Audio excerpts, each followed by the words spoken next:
marquee. Movie got shooter, got meet at the marquee. Whoa, fast car, whoa. It go a mile a minute. No, movie got signed delivered. Yeah, you know it's time for cinema. Yeah, bitch, what's a cinnamon? Tell your partner cinnamon. Bitch, what's a movie man? MP40 doing man. Tell him keep it cinema. Tell him keep it cinema. Movie guys on deck, movie guys on set. Boy, we can set the stage and shoot it out for real, but I ain't seen an iPad yet. Wait, box with us to be a last fight. Going Jim Carrey with the mask like. I've been making movies since a past life. Everybody asking what is that like. Last critic in the fast clinic. Bag on me, but it stacks in it. Me and Quad going cinema from the intro until the last minute. Super saying I don't have limits. Run the game like the Flash with it. Get fly, get the money, then run it back. That's the last tenant.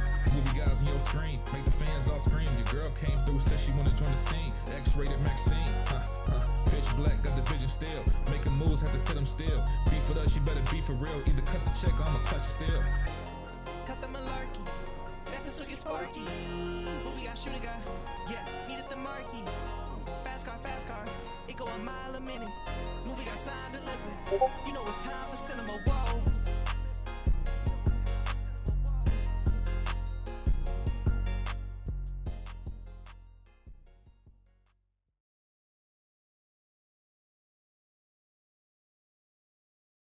2.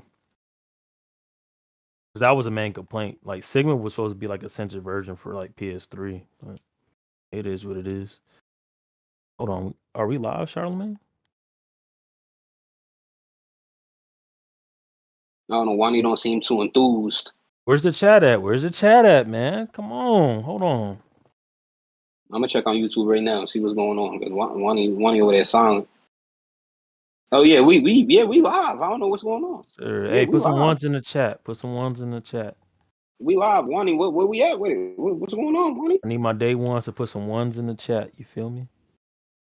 That nigga Wani over there playing with his new pussy. He just finished up his transition and got a new pussy now. He's been posting it all in all in home base.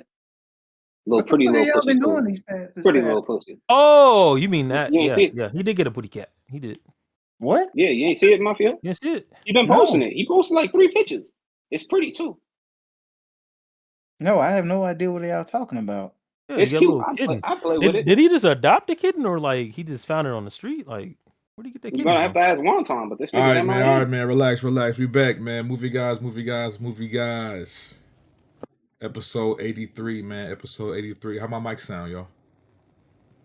Better than Saints. Good, man. We good. Oh, come on, bro. Come on. That ain't right. Everybody do a quick mic test. Go ahead. Yo. Mic check 1 2 1 2. I'm strapped. You strapped. Let's play 2 on 2. Larry Lair. Mic check. How am I sounding, man? How am I sounding? Is it trash? Normal. Is it cooked? Yeah, you sound cooked. Like we here, baby. We here, baby. Episode 83, man. Real quick, man. I don't know if y'all looking at the stream, if y'all peeping, but I'm testing out something real quick, man. Just trying to see how this shit might go. Right now, I have the Discord logos on the screen, which means if you have a camera, you should be able to cut your camera on. People can see you right now. Oh yeah. Oh what? Hold on. Let me. Oh what? I'm gonna have to readjust it when Red Pig get in here, but bacon, egg, and cheese. Red Pig gonna crash the shit. Wait. Let me see. Hold on. Let me set my shit up. My fine ass. You got pop out and shell, nigga. Let me know in the chat if y'all can hear everybody, if y'all can hear the mics, if everybody's coming. Turn my camera on. My little cute ass. Are we looking? Larry look like Terrence Howard if he was in a small classroom growing up. Larry look like. No, that's crazy, bro. That's literally you. He was in a small classroom. I don't look nothing like that motherfucker. Did he forget how he looked? I don't look nothing like that motherfucker. He forgot how he looked. Nigga put a reverse Uno card, bro. Look. Yeah, reverse, nigga. Draw 4, nigga. Reverse. Charlie Brown. Okay, I see Saint. Okay.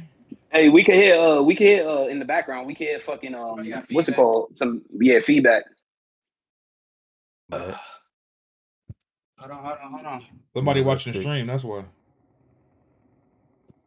No, sir. Not me. Alex, mic test. Alex is definitely, he can't hear shit right now. Saint, what you playing? He You playing probably Gears, doing the nigga? dishes, doing laundry. Sadly, Gears is not downloaded. They hold me. I'm on Halo. Okay, so Red Pick just joined. So let me see. Let me rearrange this shit real quick. Can I show it? Oh, it's the Peggy curse. Hopefully the Peggy curse don't strike movie guys. Oh, my bucket's not ready. It's gonna get real animated today, nigga. Hold on. You know what? Hold on. Let me move some buckets for y'all. Yeah, I ain't gonna lie, Saint. Think of that. We live?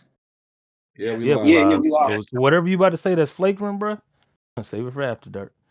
Oh, I just came out. I'm literally driving from the movies. I might save it for the review, brother. I know where you're going with it. Save it I for know the what you review, about to brother. say. That shit.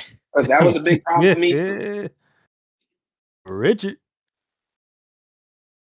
I can't wait. I can't wait to hear fucking just nitpicking and it was a big you seen it later? That one problem that Red Pick's talking about is not a nitpick though. That's not a nitpick though. What Red Pick's talking about is not a nitpick. That's not a nitpick. Nitpicking. All right, I'm done. Larry, did you you seen it? Yeah, I did. Saw it You today. seen it today? Oh, okay. That's a fucking movie.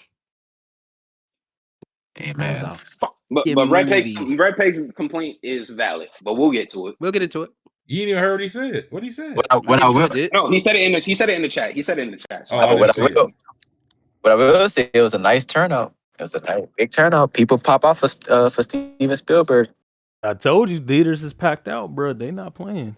It was packed. Yeah, it was packed. I haven't seen that many older people, bro, for a movie theater, dog. Great to see the lot of this last couple of weeks. Yeah, back out.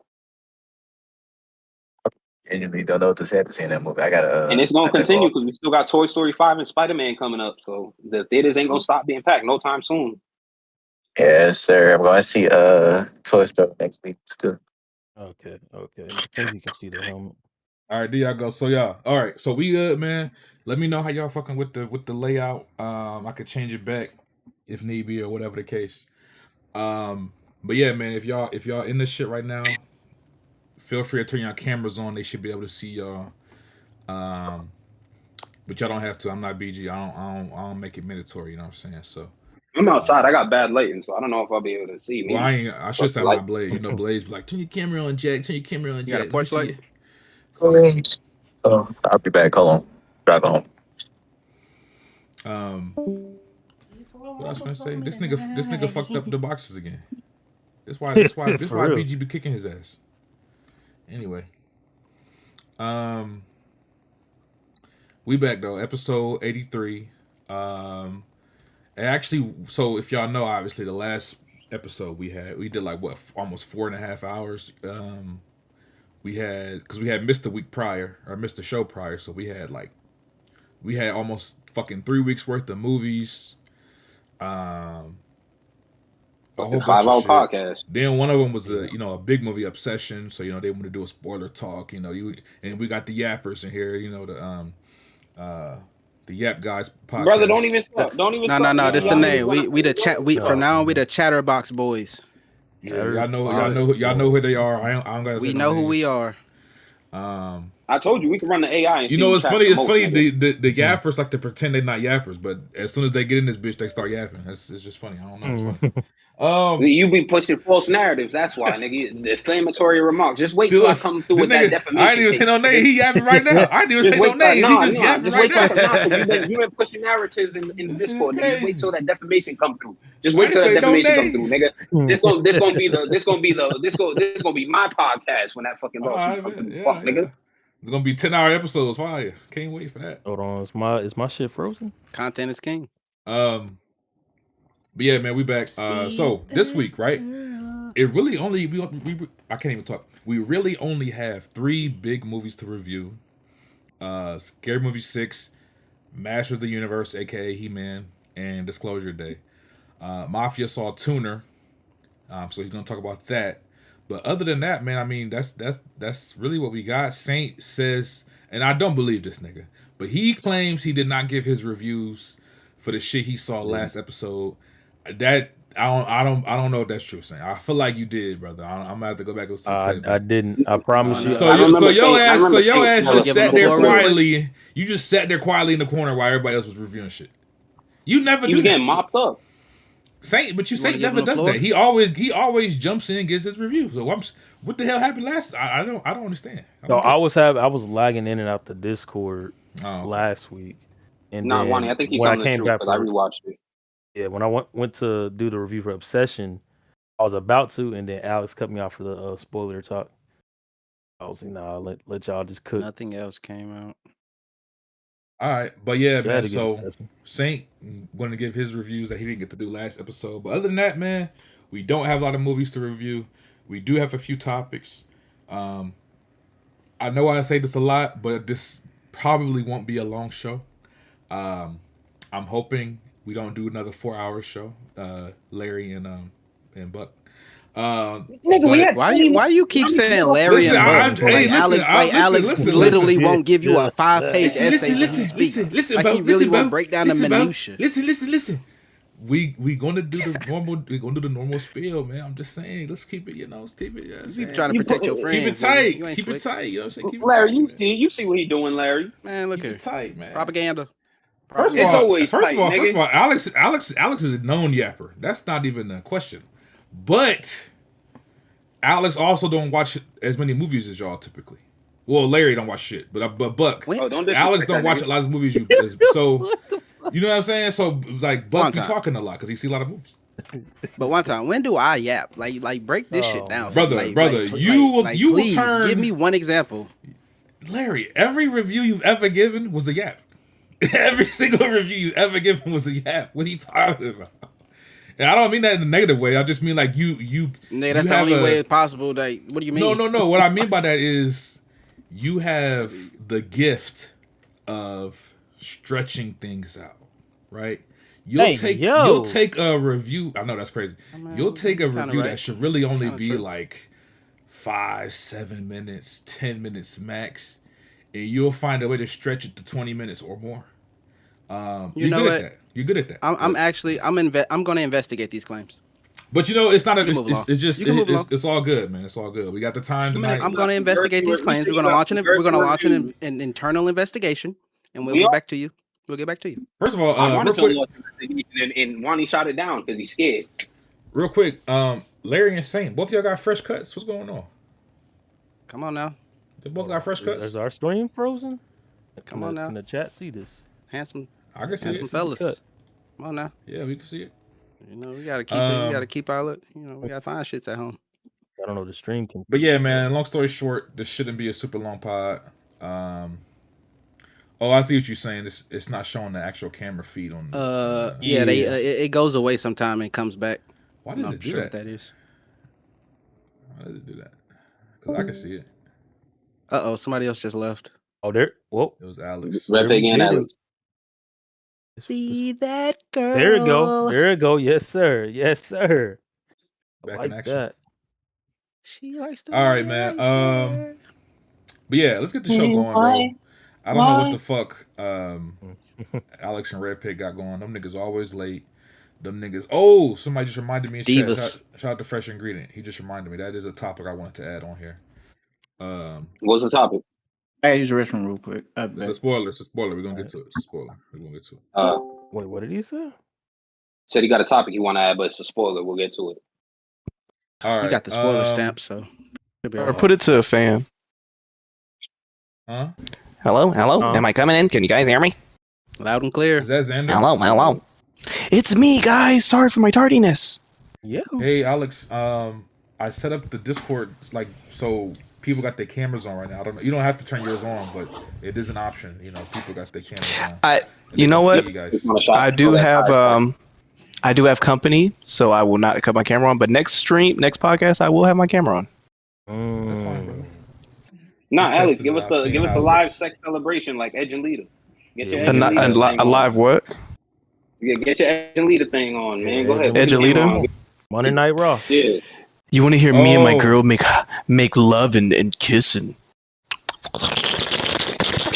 Dang, She's not into it. Never mind, guys. Yeah, you got to move the screen. Was it? I sound when I'm eating pho. Nah, so when I click off of That's how you sound when you eat pho. You're disgusting. When I click off of the Discord, it turns y'all's camera off for some reason. Why does it do that? Oh, yeah, it flickers for some reason. Not sure what that is. Why that makes sense. That, though? How do I fix that? Hey, this a test, bro. This you have let's see, accelerator, hardware accelerator. Let's see. Where's that setting? Hardware acceleration. Yeah, why does it do that? Why? Tell them that it's human nature. Why? It's human nature. Yeah, shout out to that movie, Doesn't man. do me that way. The biggest music biopic. Hey, speaking of I just made my girl watch The Wiz for the first time in her life with my parents. Phenomenal movie. The Wiz? Yeah, she's me and my mom was just saying it. That movie is a horror movie, bro. There's some scary ass. Them red trash cans, bro. I'm gonna text you. Bro, when the subway pylons came alive, bro. Oh my god.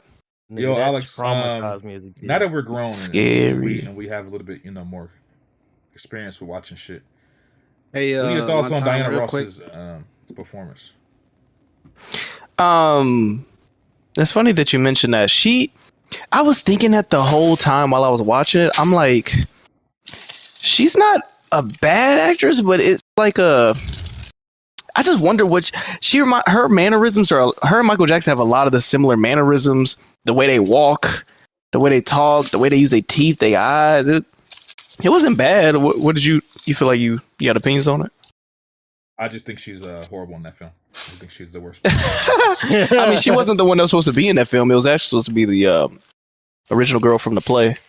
Yeah. Counting or not counting gang violence? That's crazy. Is that you? Is that you? Mafia, are you? Is Mafia there? He said he got to go to the bathroom. Yeah. Well, he drank some cranberry juice. We'll see him. Them Arby's. Oh yeah, them. All right, man. Fuck it. Let's get to the damn intros. I ain't done the intros yet. Alex, start us off, man. How you doing today, brother? How's your Friday going? How's it going, guys? My Friday's going well. Went and saw Disclosure Day with my hot mamacita. Her and I got into a very long debate on whether or not is this my taco? Okay. Oh, that don't look long like debate. A long debate about if we got that. Hey, we got that dome. We got that dome. But yeah, we got into a long debate on if aliens are real. So we'll get into it. But it was a nice film. Nice film. I liked it. Yeah, because I definitely need to ask you. You know me and Alex are alien boys. You know what I'm saying? Yeah, we actually aliens for real. So I need to know what Alex's lady thinks about this. Though I need to know. But Saint, how you doing? What you drinking on? No beer tonight. I'm drinking a Monster strawberry. Oh hell no! Joint. We're gonna be up tonight, man. Monster juice, huh? Yeah, we podding all the way to 4 a.m., bro. Oh hell no! You know what's crazy?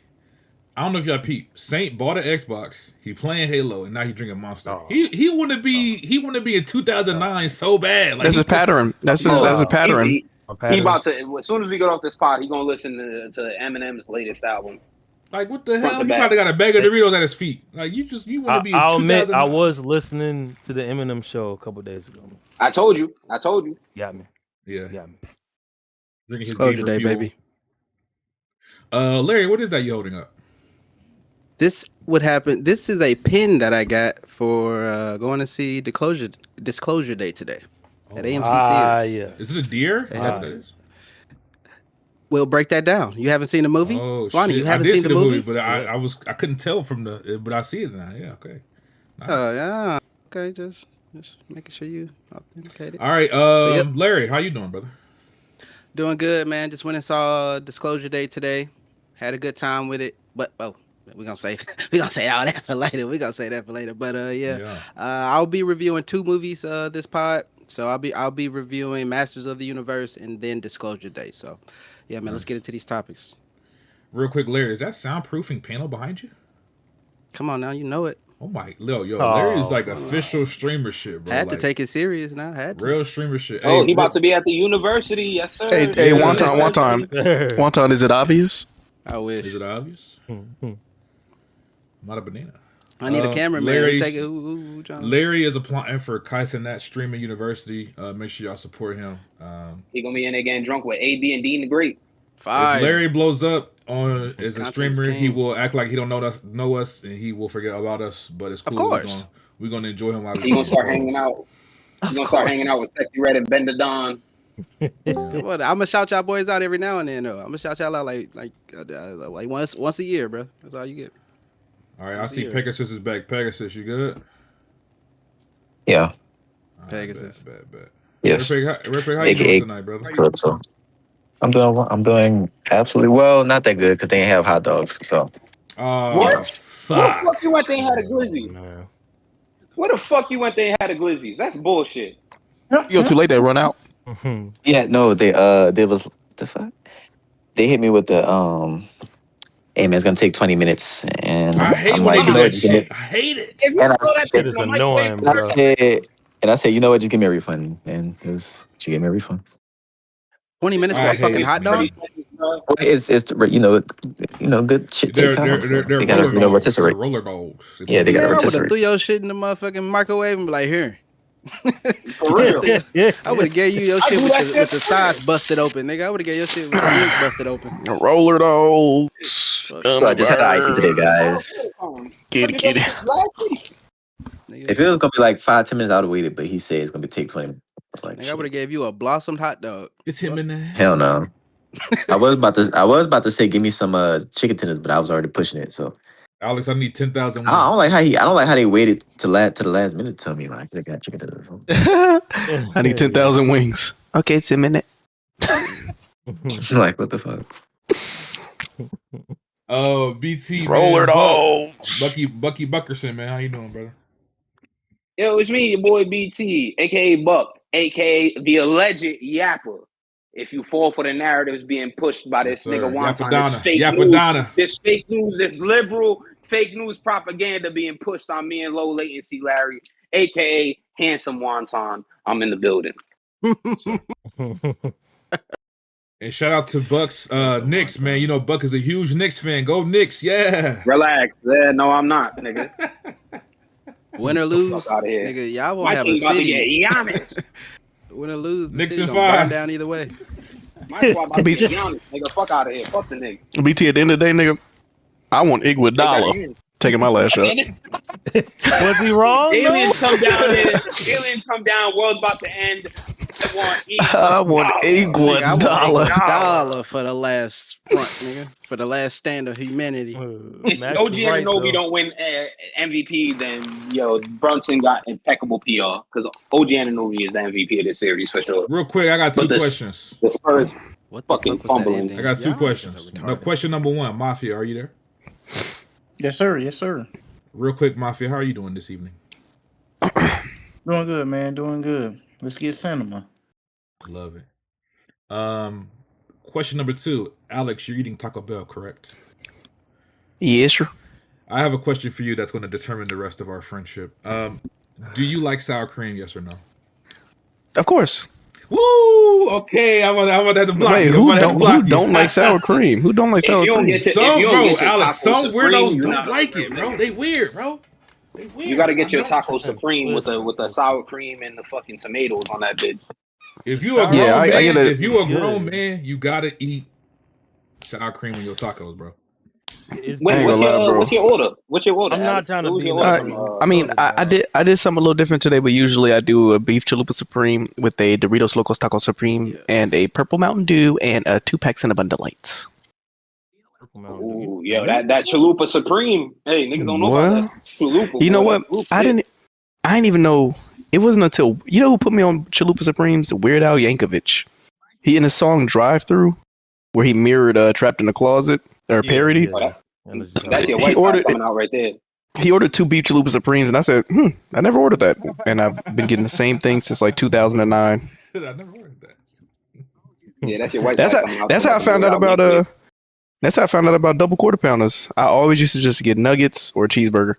One day my stepdad said, "Let me get a double quarter pounder." My ears perked up. I said, "What the fuck is that?" I said, "Let me get what Dad got." And since that day, I've That's been a getting. half pounder. Since That's that a day, half you've been pounder. double Then beefed. you get double quarter pounder. That means it's 2 quarter pound packs. So that's a half Real pounder. quick, I know In my mouth, yeah. Alex's and Red Pig's order at McDonald's because that's how long I've been knowing these dudes. Alex gets What? number 2. McChicken, cheeseburger, large Coke. Alex gets a number 2, medium Coke, no fries. If you put a fry in my bag, I'm gonna kill somebody. He does not like fucking fries when he goes to McDonald's. Sicko. Yeah, I don't mind the fry. They just cut the corners of my mouth. Medium Coke, light ice. That's Alex's order. Medium Coke later. Hey, what I've been getting lately, bro, if y'all ain't had the dirty Dr. Pepper, nigga, I went to McDonald's twice today just to get it. No shame. They spike it. No, they put like cold foam in it. They put like whipped cold foam in it. Yeah, at the top of the Dr. Pepper. Try it. What? I recommend it. It's good. I don't know if the movie guy listeners know this about Alex. This is Alex lore. You know, Alex. Most people when they order things, they'll say, could I have, or may I please have? Alex, May I please? When Alex orders something, he says, "Would you be offended if I asked for it? Would you be upset? Hey, here we go. Would you be mad if I asked for an extra salt?" Like, yeah, guys, this is how to speed rush getting your food. Damn. what the fuck?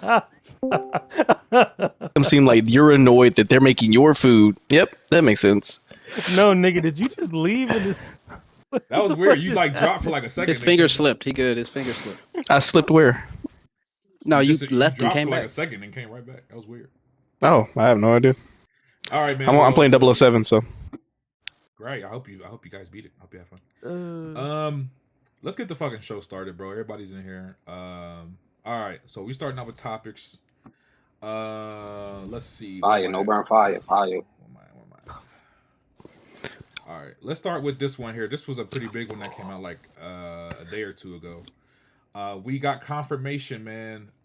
They are officially making a 24 Jump Street film. Channing Tatum, Jonah Hill, and Ice Cube are in talks to return. For those of you that remember, I think the last film came out like 2012. Or was it 2014? I don't remember. It was one of those. But they were planning to do a third film, and it just never happened. I think the third film was supposed to be a crossover between 21 Jump Street and Men in Black. That didn't happen. They ended up doing a Men in Black spinoff or sequel separately. Yeah, so here we are, years later. They're finally going back to 21 Jump Street. Now, they never made 23 Jump Street, but they're just skipping straight to 24 Jump Street. It's supposed to be like a gag, I guess. They said the shit took so long, we jumped straight to 24. But essentially, it is the third film in the series. But yeah, I'm gonna ask y'all, how do y'all feel about this? I mean, I know those movies came out when I was in high school, and a lot of people really liked them because they were funny and there was like a lot of memes and shit.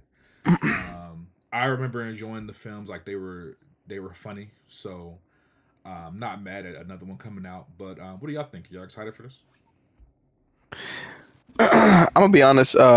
If Ice Cube is on the bill, I'm probably not rushing to see it. He's one of those actors that annoys me the longer he's on the screen nowadays. And what he did with War of the World, what was that? What was BT's movie of the year? Yeah. After War of the Worlds, I'm rushing to the theater for anything Ice Cube. Oh hell no! Yeah, he did his big one. I won't be seeing this. The trailer gonna have to rock my socks off.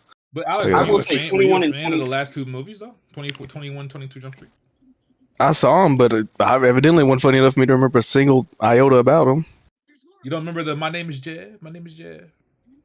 Fam, that movie that came out during a time where, what year did that movie come out? This was like mid 2010, 2012, 2014, around there.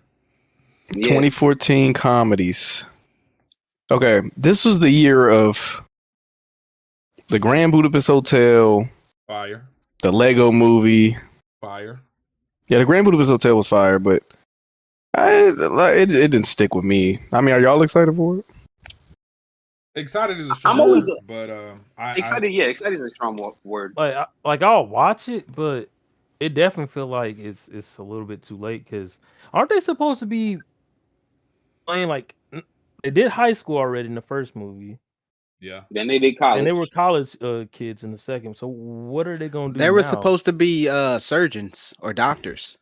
Well, that was when they did 23. They were supposed to be surgeons or doctors. 24. They did like they pretty much did a mockery of their movie during the post credits or during the credits, and they were showing us like the ideas they had. But I'm not. I remember the credits. What was 24 supposed to be? Were they supposed to be like in a biker group or some shit? Like no, I think that was art school. It was either art school or medical school. Okay, medical was 23. They skipped 23, so I don't know what. Not too sure about the other one. Either way, I wouldn't say I'm excited for it, but I will watch it because I do think the first two movies are funny. It took me a while when they announced 24. I thought that. I was like, yo, did I miss 23 Jump Street? But then I remembered that 23 Jump Street was supposed to be the Men in Black crossover. And I think it would be funny if they reference 23 Jump Street and act like it actually happened, but it never happened. Off screen? Like, yeah, if it happened off screen and they just reference that shit, I think that would be funny if it's done correctly. So yeah, I'm gonna watch it because I thought the first two movies were funny. So yeah, okay. I'll watch it. I wouldn't say I'm excited for it, but I'll definitely watch. Can somebody help me understand the logic to skipping 23? Okay, it took too long, but I think it was because 23 got canceled. It's not connected to any years, right? I think it's because the first two movies were extremely meta that they're gonna lean more into the meta aspect and the fact that 23 got canceled, so they're just gonna jump over 23 and go to 24. That's my guess. I could be wrong. My bad. I'm yapping, Larry. Let me shut the fuck up. It's supposed to be like a joke. I'm asking anyone. Anybody wants to chime in, give their. It doesn't matter. It's supposed to be like a joke. I don't know if you remember this, Larry, with gaming, right? Bad joke. They had Goat Simulator 1. They had Goat Simulator. Well, actually, no, I'm tripping. They had Goat Simulator 1, right? Then they came out with the sequel and called it Goat Simulator 3. They skipped 2. You can look it up. It's Goat Simulator 1. Okay. So it's like a joke. They did it as a joke. I think it's kind of like the same shit here. It's a running gag. That's a joke. I mean, you know what's funny though, Larry? I feel like people. I don't want to say they'll skip the movie, but they're gonna be like, "Yo, I didn't watch 23 Jump Street." They're gonna really think that was a movie. Okay. I see. I see the joke now. Like playing with people's heads. Like 23. They skipped 23. I guess that's the joke. People trying to go back and see 23. Mm-hmm. I guess that's a little practical joke. I would assume. They'll probably even make fun of that in the trailers and shit though. So probably, yeah. It is meta. You're right. But yeah, from what I read, I don't think there's any word on like when this is coming out. It's gonna be a while because they said they're just still in negotiations with the 3 for them to come back. So I'm assuming this is like 2028 type of. I saw the script was done though. Like it got greenlit and everything. But they said they're negotiating. They might have a script, but they said they're working on signing the actors, I guess. So none of them have signed off. It's just. It said they were in talks. What if they can't make it 23 Jump Street? What if they can't make it 23 Jump Street? Maybe they wrote it. Maybe they wrote it. Don't own the script of the movie called 23 Jump Street, so we're just going to call it 24 Jump Street. Or maybe Jumpman 23, Michael Jordan, he might have some fucking copyright that we don't even know about. Jumpman 23, Jump Street 23. Yeah. I'm just spitballing. I don't know, but that could be a thing. It's probably a joke, not a very good joke, but there's probably some legal things too. Like maybe they had the script done, didn't get 23. I don't know. Who knows? We'll see. It'll come out one day. What actually happened?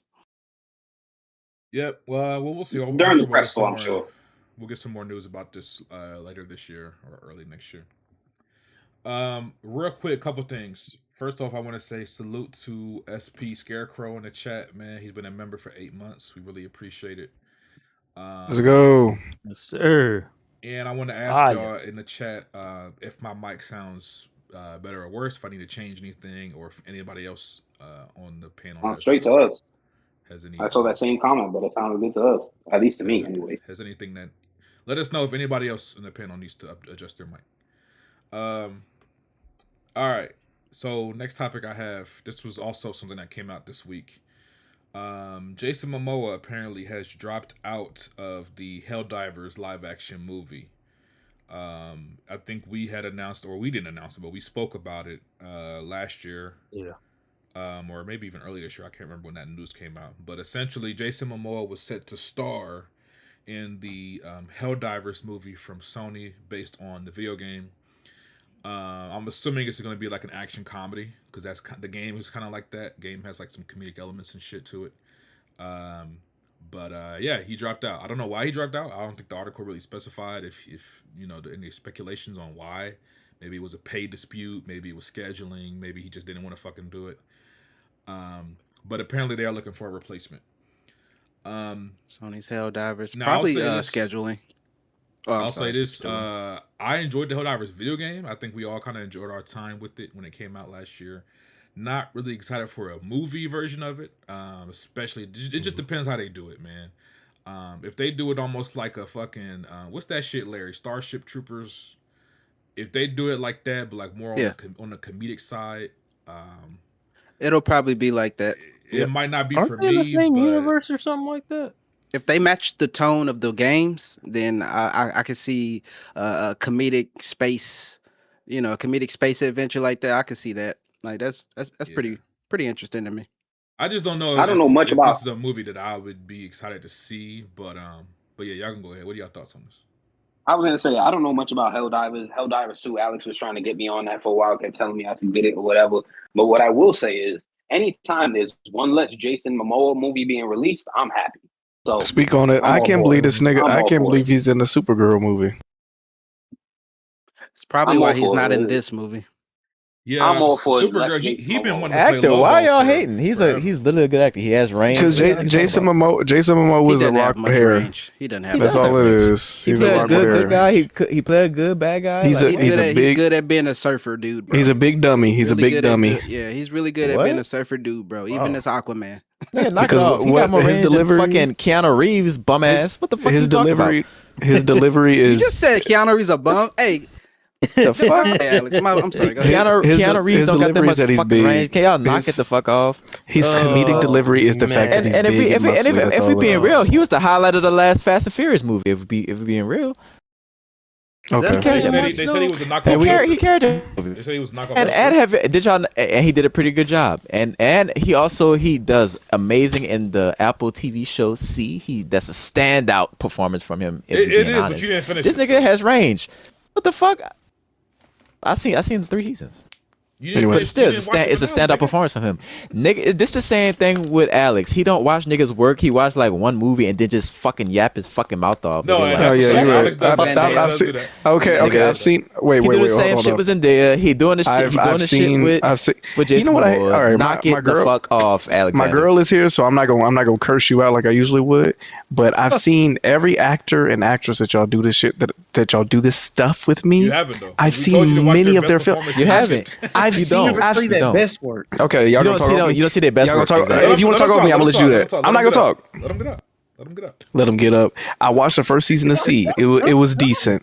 I liked the scene where when he was on his knees and putting his bussy on the ground just as much as y'all did. I've seen other Jason Momoa movies. The nigga's not doing anything special. Zendaya as well. And don't bring up Zendaya to me for the next 72 months. He is good at Aquaman. What? He is good at Aquaman. And he's also in y'all Lord Savior's greatest movie all time. And he does a great job there as well. He's actually really like good in Dune. knock it off. And he's going to be in Dune 3. As a matter of fact, I don't want to spoil it for you guys, but yeah, you want to tell him that? Pretty big role. Yeah, so he, like I'm saying, that nigga Alex don't know what the fuck he be talking about, bro. Yeah, Alex does. He's so quick to put a narrative on somebody. He doesn't let them like. He puts him in the box. You got some nerve. Yeah. That's right. Wow. Exactly. He puts him in a box. Right? Yeah, you're right. He saw Zendaya from fucking Shake It Up and fucking Spider-Man. How many times? Okay. Exact. Thank you. And now he just looks at it like that every fucking. Y'all don't understand nuance, and that's okay. Next topic. Thank you. Also, he was in Game of Thrones. Gave an outstanding performance. I literally said with Zendaya. I literally gave her flowers for the movie she just had with Robert Pattinson. Right. I literally just gave her flowers. So what are y'all talking about? Finally, though. But do you know? Right. What do you mean finally? Before this, you was saying she was at your fucking ass off saying she's terrible. Thank you. I hate I hate French Montana. I liked that song Pop That. I can let you know when you do something good every now and then. No, you are not. You changing your tune, brother. You are changing your tune. Thank you, Larry. Thank you. You said she I've called her mediocre. I've called her mediocre. Thank you. Since the inception. She is mediocre. But you hadn't seen her work. You seen her. Yes, we do this every. I promise we got movies to get to. I promise we got. I promise you, we don't have to do that. We don't have to do this for the 10th time on this show. We're not even 30 minutes in. We're less than an hour in, bro. We're gonna do it again. I don't want to interact. We just gonna do the same. We're gonna have the same talking points that we do this every 2 episodes. Okay, I don't want to do it. Let me just say something. Let me just say this.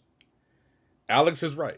He gave Zendaya her props, and this we were talking about Jason Momoa, but we're gonna get back to that in a second. Alex gave her props for the drama. Great. We appreciate that. She did a good job. It was a good movie. I think the problem we're having is that wasn't her best performance. The performance. You also Zendaya Avengers. No, the problem is the performance that was really a standout for her. Don't put me in that box. That we all spoke very highly of. You, Alex, you respect us, right? We're your friends, right? We all spoke very highly of. You dubbed it. You said, "Nah, fuck that. I don't want to watch it." So I think it's coming. That's where it's coming. It's like a place of like, why is this nigga being a bonehead? Like, you know how you like them. You know how you like them. Oh, that's what I am. That's what I'm being a bonehead. Double bone pork chops, nigga. You be acting like a double bone pork chop when you be. I even told him to go see Malcolm and Mary. I even told him hop on Netflix and watch Malcolm and Mary. I need to go see that. Yeah, I need to go see that. Nigga, she does a monologue that's so fucking good. Her best performance to date is in Challengers. Wait, hold on. And go ahead. I want y'all to keep running y'all 3-man weave, but burn fire in the comments. Zendaya isn't even the focus of the drama. What the fuck are you talking about? It's the point of the entire fucking movie. What are you talking about? The whole climax and the whole precipice of the movie is what she did to put disruption in the marriage or in the engagement. What are you talking about? She's not the focus. She's literally the plot point, nigga. Oh my god, bro. She drives the plot. She literally drives the plot. Yeah. Right, yo, computer, give burn fire swollen balls. Let's get back to Momoa. I want to get back to Jason Momoa, right? I get what Alex is saying. Jason Momoa has been playing a lot of like meat. The nigga was just in Minecraft where he played a fucking meathead. He does seem to do a lot of roles like that, right? But Jason Momoa, I think does have. I've seen him in shit to where I think he's good. Like C, like Red Pictures mentioned C. If you watch that full show, he was very good in that show. The action is very good. I heard about C. I was about to bring it up. Just about to Dune, the Dune films, he's very good. But, you know, it's just he's one of those guys like they want to put him in fucking action comedies. It's like fucking Ryan Gosling and Batista and shit. Like they want to put them in action comedies and shit. But they can do more than that. Batista especially. Batista is a great actor. But we only saw him in fucking Marvel movies for 10 years. So it's just shit like that. But anyway, suffice to say, Jason Momoa is no longer going to be in Helldivers. The real question is, who the fuck are they going to get to replace him? Who do you think can lead a movie like this as an action comedy? Who else? Speaking of Dave Bautista, good replacement? Nah. I don't see Bautista in this for somebody a good replacement that can like I'm pretty sure they want someone to meet the physical demands. They want somebody to look the part. Somebody who's charismatic, also mask. Well, I don't even know what type of character they're going for. Maybe he doesn't even fit the character. Like we don't really know. Like we don't really know what they're looking for at this point. But I would just go with somebody with charisma, like any type of leading actor who just exudes a lot of charisma, just naturally. Like Larry, I was just about to say, that's my pick. They're gonna give it to Glenn Powell because I think they want to go for that action comedy, right? Like one time you said they want to go for action comedy. That's definitely the vibe they're going for, action comedy. Okay, so yeah, they want to get someone with who can meet the physical demands because in Helldivers you're running around, you're diving behind rocks, nigga, you're fighting giant spiders, and like somebody who can meet the physical, like who's believable in that role, and somebody who's like shows a lot of charisma, That's what I think. You know who I think would be good? Sam Rockwell. Sam Rockwell. He was the guy, the main actor from Good Luck, Have Fun, Don't Die. That's right. Yeah. Oh, one of my favorite movies. Yeah. I think he'd handle that I well. wouldn't mind if they cast him in a role in the movie, but as a But lead, that would be I'm weird not to go sure. from Not sure. if they were going from Jason Momoa, they're not going to Sam Rockwell. They'll go to If you- Aaron Richson or they'll go to like Glenn Powell or somebody like I'm that. gonna be honest. It's only two other people that I could recommend as comedic actors. One, Ewan McGregor or Jimon Hunsu. You think Jimon Hunsu's a good comedic actor? What about your other boy? Talk about UK Africans, homeboy Sergio from He-Man. Nah, He-Man. Oh, you talking about the nigga Daniel Kaluuya? In Idris Elba. Idris Elba. Oh, you talking about my twin? Idris Elba? Nah, I wouldn't wanna do That's not bad. I That's mean, twinning now. Your twin, nigga. Your twin is Tay Diggs, nigga. You know how many times people say I look like Idris Elba, bro? And I just cut my hair. I really like that nigga now, bro. Nobody be bad. I wouldn't mind saying Idris, Bro, but You look like the Indian nigga at the gas. That's like Black Bond saying he looks like Chest down. Me and Idris Elba are literally like identical. I don't think Idris wants to do this though. He's starting. He don't want to do this with me. I don't think he would want. I don't think he would want to be in a movie because just hear me out real quick. The fucking character he played in Deadshot. Man. The character he played in. I forgot he played Deadshot. Yeah, he's playing the battle armor gunslinger guy too much. I don't think he wants to keep doing that. You know what I mean? I don't think he wants to be the guy in the armor. We skipping over the obvious option, Vin Diesel. And Alex's doppelganger is Caribou. His doppelganger is Caribou is crazy. I'm the slightly cute coworker. You Caribou. Like how many gunslingers is Idris Elba going to be? He was in the Two Towers as a gunslinger. He was in Suicide Squad as a gunslinger, nigga. He was in fucking he was in He-Man as a gunslinger. He was in like how many times? Like Alex, he was in Hobbs and Shaw pretty much as a super. Like how many superheroes are you going to play? Hey Larry, you teed it up for me. Alex, you know who they need? I told you. You're not supposed to dive to hell. I told you. I told you. I told you. I told you. Somebody in the comments also just brought up he played a cowboy. Like, god damn, my nigga, how many roles of gunslingers or shooters are you gonna be? So I think he's gonna stay away from this. I don't think he's gonna. Hold on. Jason Statham is one of the last Mohicans when it comes to that generic action movie guy. He took that shit to the next level where he got a whole movie coming out talking about Jason Statham stole my bike. Yo, I saw that. I'm gonna go see that. Jason Statham. BT, it would be illegal if you and I didn't see it after all the shit we've talked about Jason Statham. Bro, we gotta see that shit together, nigga. Whenever we say drop, bro, we gotta. I'm gonna have to fly to you, yeah. Jason. I saw Chrono Clicker say wait. That's John Cena could do this. Yeah, I is about that. Is that what people are doing nowadays? Because Nicolas Cage had a movie about Nicolas Cage. Oh, is Jason Statham the second person to do this?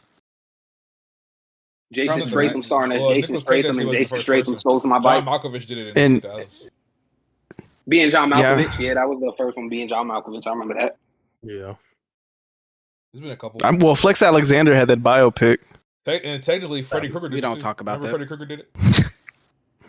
That's true. Oh, really? Did he? Yes. Yeah. New Nightmare. New Nightmare. Yeah, New Nightmare. One of Buck's He favorites. started that one of the most underrated slashers of all time. New Nightmare. Love you too. Yes.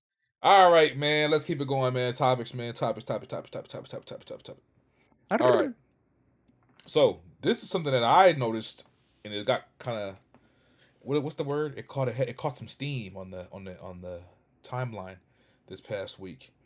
Spider-Man Brand New Day. So if y'all know, Spider-Man comes out next month, the end of next month.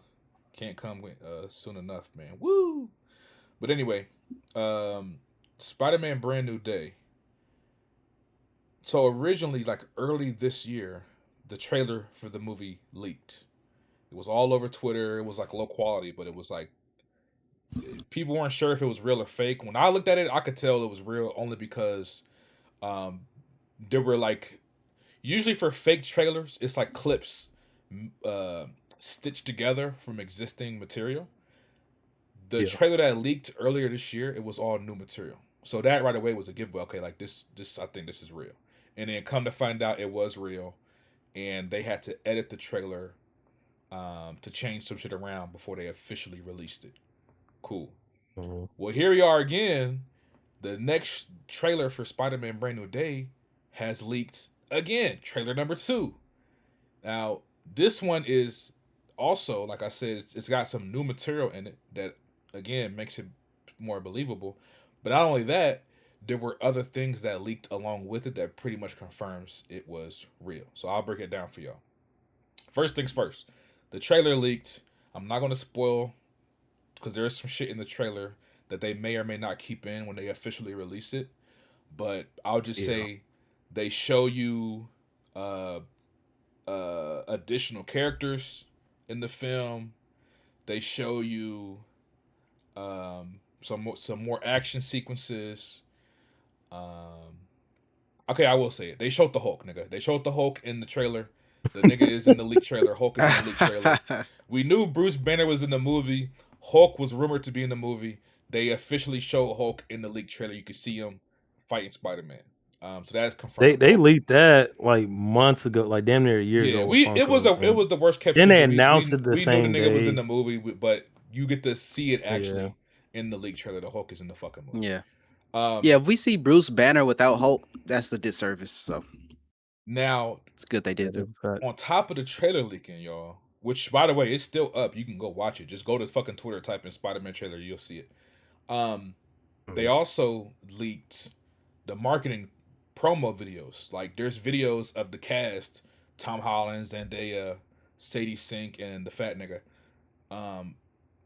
Just promoting the movie, talking about some, thank you to our fans in Singapore and thank you to our fans in France. Like these are pre-recorded marketing videos that they have on a hard drive somewhere that are set to release in the next few weeks that somebody leaked. So essentially somebody at Sony has a fucking leak. Somebody at Sony is leaking this shit. They leaked the first trailer. Now they're back leaking the second trailer, and they're leaking the marketing materials. And I saw a couple of insiders and reporters online saying to be careful because it's very possible that the full movie might even be leaked soon. Oh my God. Or the full script. So the reason I'm bringing this up is just if you want to watch the trailer, feel free. There's not really any big spoilers in the trailer other than the Hulk being in it. And it's actually a pretty good trailer. But just to put everybody on notice, if you're looking forward to this movie, there may be more and more leaks coming out. So just be on the lookout. But yeah, that being said, the trailer was fire. The second trailer, I hope they release it soon.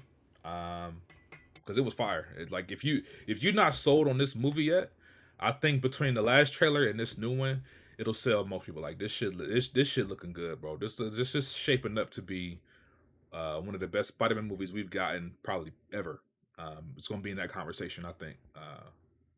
That shit looks really good.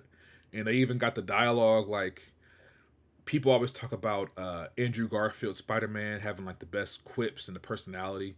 There's a scene in this new trailer where Tom Holland does that, and it was just cool, man. It's just cool. It's like it feels like they're addressing all the complaints people had with the last 3 Tom Holland movies, and so I'm excited to see how it plays out. But yeah, man, we only got a month to wait. I think it comes out like July 31st or some shit. Yeah. But yeah, just be on the lookout, y'all. Watch out for spoilers. Watch out for leaks and shit because they are coming out for Spider-Man. Yeah, You don't think they linking it on purpose though? Because the same thing happened with No Way Home. Why would they do that? We No know Way they Home, leaked No it. Way Home did have No Way leaks. Home. Like there was leaked footage. There was leaked scripts. But we know it was them that did it because it was a whole marketing like strategy with it. Like it's evidence that they did it. There's what's up with Sony, bro? Yeah, I don't know. You think they're trying to fuck over Marvel? Yes. Like trying to get Marvel to back out of their deal or trying to create friction? No, not at all. The same way Universal is with the Hulk. You know what it is though, Saint? No, that's different. Even if we go off let's say they did leak the shit from the last movie. I could kind of understand that because it was COVID, or we were like a year out from COVID coming out. People were still recovering from the whole, pandemic. That's true. Theaters, a lot of that movie had been done for a minute. They were just trying to wait for the to come out. So they're trying to build hype, get niggas to come to the theaters. That makes sense. This movie, I don't think they need to do that for real. Like, people already got the hype is already there, and the trailers are good. Just drop the trailer, man. It's people gonna come, like, you know. But I don't know. It's hard to say. I will say my main takeaway. Yeah, go ahead. No, go ahead. No, my main takeaway from watching the trailer. First of all, the trailer was fire. Even though I had that X kind of marking shit off, the trailer was good. And I'm excited for the movie. I can't wait to see what they do with it. I know Larry has a problem with the amount of characters that's going to be in it, and he has some problems with the runtime. Apparently, it's 2.5 hour movie. But my main takeaway is whoever this source is that's with these trailers, it can't be the same source that Wonton got for GTA, because this source is actually accurate and is actually speaking fact. They not just pushing bullshit. Say, hey, the trailer gonna come out this day for 2 straight weeks. That's my main takeaway from the motherfucking trailer. Y'all got 2 different sources. Yeah, well, I'll say this. Number one, Sony, as we know, has a history of leaks and hacks, because y'all know back in, what was that, North Korea. Yeah, remember they hacked Sony's emails and shit. They leaked all their fucking movie plans and all that type of shit over the Kim Jong Il movie. Yeah, man. So Sony, they gotta do better with the fucking firewall over there. That's all I know. Number 2, I don't know what the hell Buck's talking about. I don't even know what the fuck GTA 6 is. I've never heard of that in my entire life, so I don't know what he's talking about. Oh, this nigga. Weirdo. I'm a movie guy. I don't know anything that's not a movie, so I don't actually know what that is. I got the tweets, nigga. All right, man. So that's it for that. Unless y'all had anything else y'all wanted to add. Nope. Okay. I just want to rent the theater out, brother. That's all. I need. Could I run down, like, since BT touched on my problems with Spider-Man, I had a tweet that I put out, you know, red flags, green flags, you know what I mean? Tom Holland, red flag, over 2.5 hours, red flag. Stop you right there, buddy. Over 2.5 hours, red flag. Motherfucking over 15 characters, red flag. Green flags, Shang-Chi's director, green flag, Spider-Man. What the fuck? What's your beef with Why Tom is Tom Holland a red flag? Yeah, why is Tom Holland a red flag? I need to elaborate. He's my least favorite Spider-Man. Well, there's only been 3 of them, buddy. He's my least favorite Spider-Man. You tripping? He's my least favorite Spider-Man. He better than Andrew Garfield. And I'm gonna be honest, like, he's not even a better actor than Andrew Garfield. Like, Andrew Garfield can act circles around Tom Holland. He like it's partly Tom Holland. Whoa! It's partly Tom Holland and it's partly Marvel's. Tom Holland is in the Odyssey. Is Andrew Garfield Spider-Man is never. I don't think so. I don't think Andrew. I've had to force myself to like this MCU Spider-Man. Like, I've had to force myself at times to like him. Larry, you like Superman, nigga? What was all this critique with Superman? I gave Superman a 7. Okay, that's fair. I wasn't too high on Superman. I said it was a soft reboot. That's fair. That's fair. He got you right there, Wani. It's okay, Larry. Don't worry. This movie's gonna change your. This nigga's a. Go ahead. This movie's gonna change your opinion. This movie's gonna make you. I hope so. Because this is a course correct. They already gave him 3 movies. Not 3 movies. Not only that, Larry. Tom Holland is in the Odyssey, and the Odyssey will change your mind about him forever.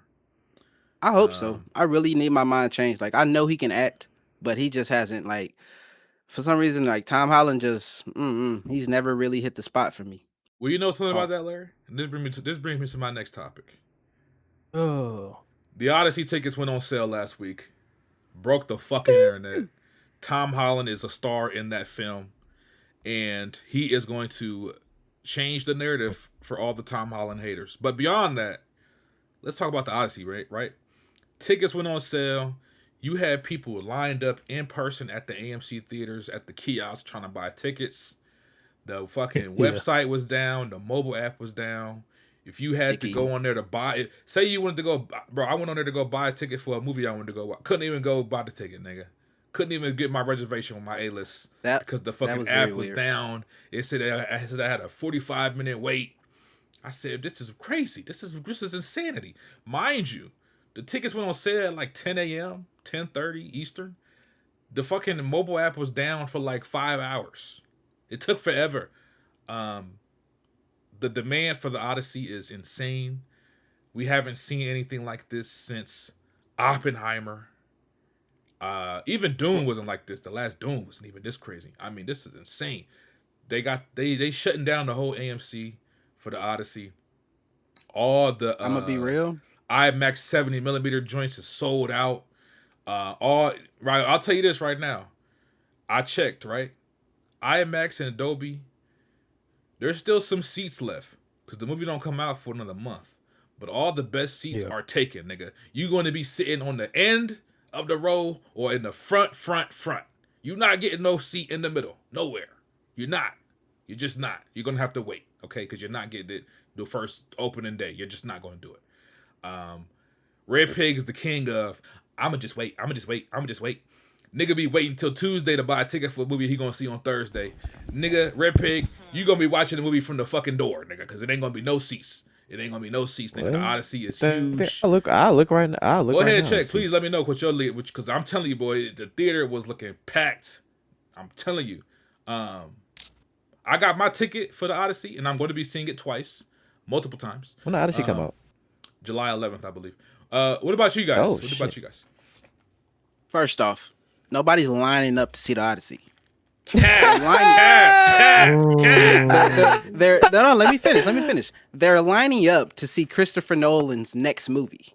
Let's be clear about that. Let's be clear. Are you hating on Odyssey? Are you hating on Odyssey? We've seen we got there were 10 Odyssey movies floating out in the ether right now. Like, we're not too excited to see the Odyssey. Okay, but this is Nolan's Odyssey. Thank you. That's all we're excited for. A whole bunch of dick eaters lined up. July 17th. Would you say? It comes out July 17th/16th. Let me know what your theater looking like. Check IMAX and Dolby. I'm gonna see what your theater looking like. I had got a seat for Friday night. It's not sold out. I still need Thursday 2 p.m. No, but Thursday, I'm saying are the best seats left? Nigga, what the fuck? Best seats taken? One time they have. My turn. What to talk about? Let me see it. Take a picture right here. Let me see. Are the best? I want to know. No, listen to my word. Are the best seats taken? No. You said. Well, you know, Red Pig live in a small market. He live in the middle of the bumfuck nowhere. What? Small market. He got a 70mm IMAX. How do he live in a small market? He don't go to that. Look at that. He don't go to that. He goes to a regular theater. Look at one time. Look, plenty of seats left. You put it in general. Where you put it? Yeah. Where's the Odyssey at? Hold on, I forgot right there. The camera. Now let me check Dolby. Should I go see this at IMAX or Dolby? So this is what I'm doing. I'm gonna let y'all into my plans, right? This is what I'm doing, right?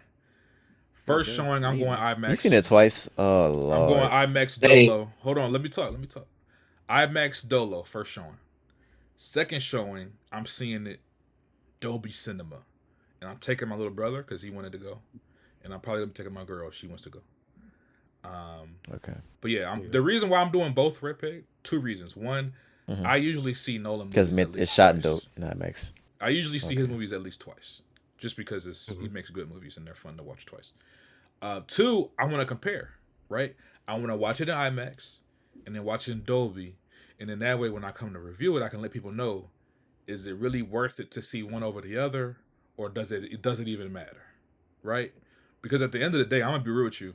If you're not seeing it in IMAX 70mm, the big fucking giant screen, then does it really matter at that point? You still like, you know what I mean? Because with Sinners, no, with Sinners, not everybody got 70mm in their area. Because with Sinners, nigga, it was. I feel like it was mandatory to see that shit in IMAX. Yeah, but I'm just saying, I'm checking my Fandango and checking seats, and there's plenty of seats on Thursday and Friday for all the showings. You know, your Fandango, you get the check seat shit. The 6 o'clock showing has the most seats that are occupied. It probably has like half the theater, but the 2 o'clock showing is completely open. The 9 o'clock showing is basically completely open.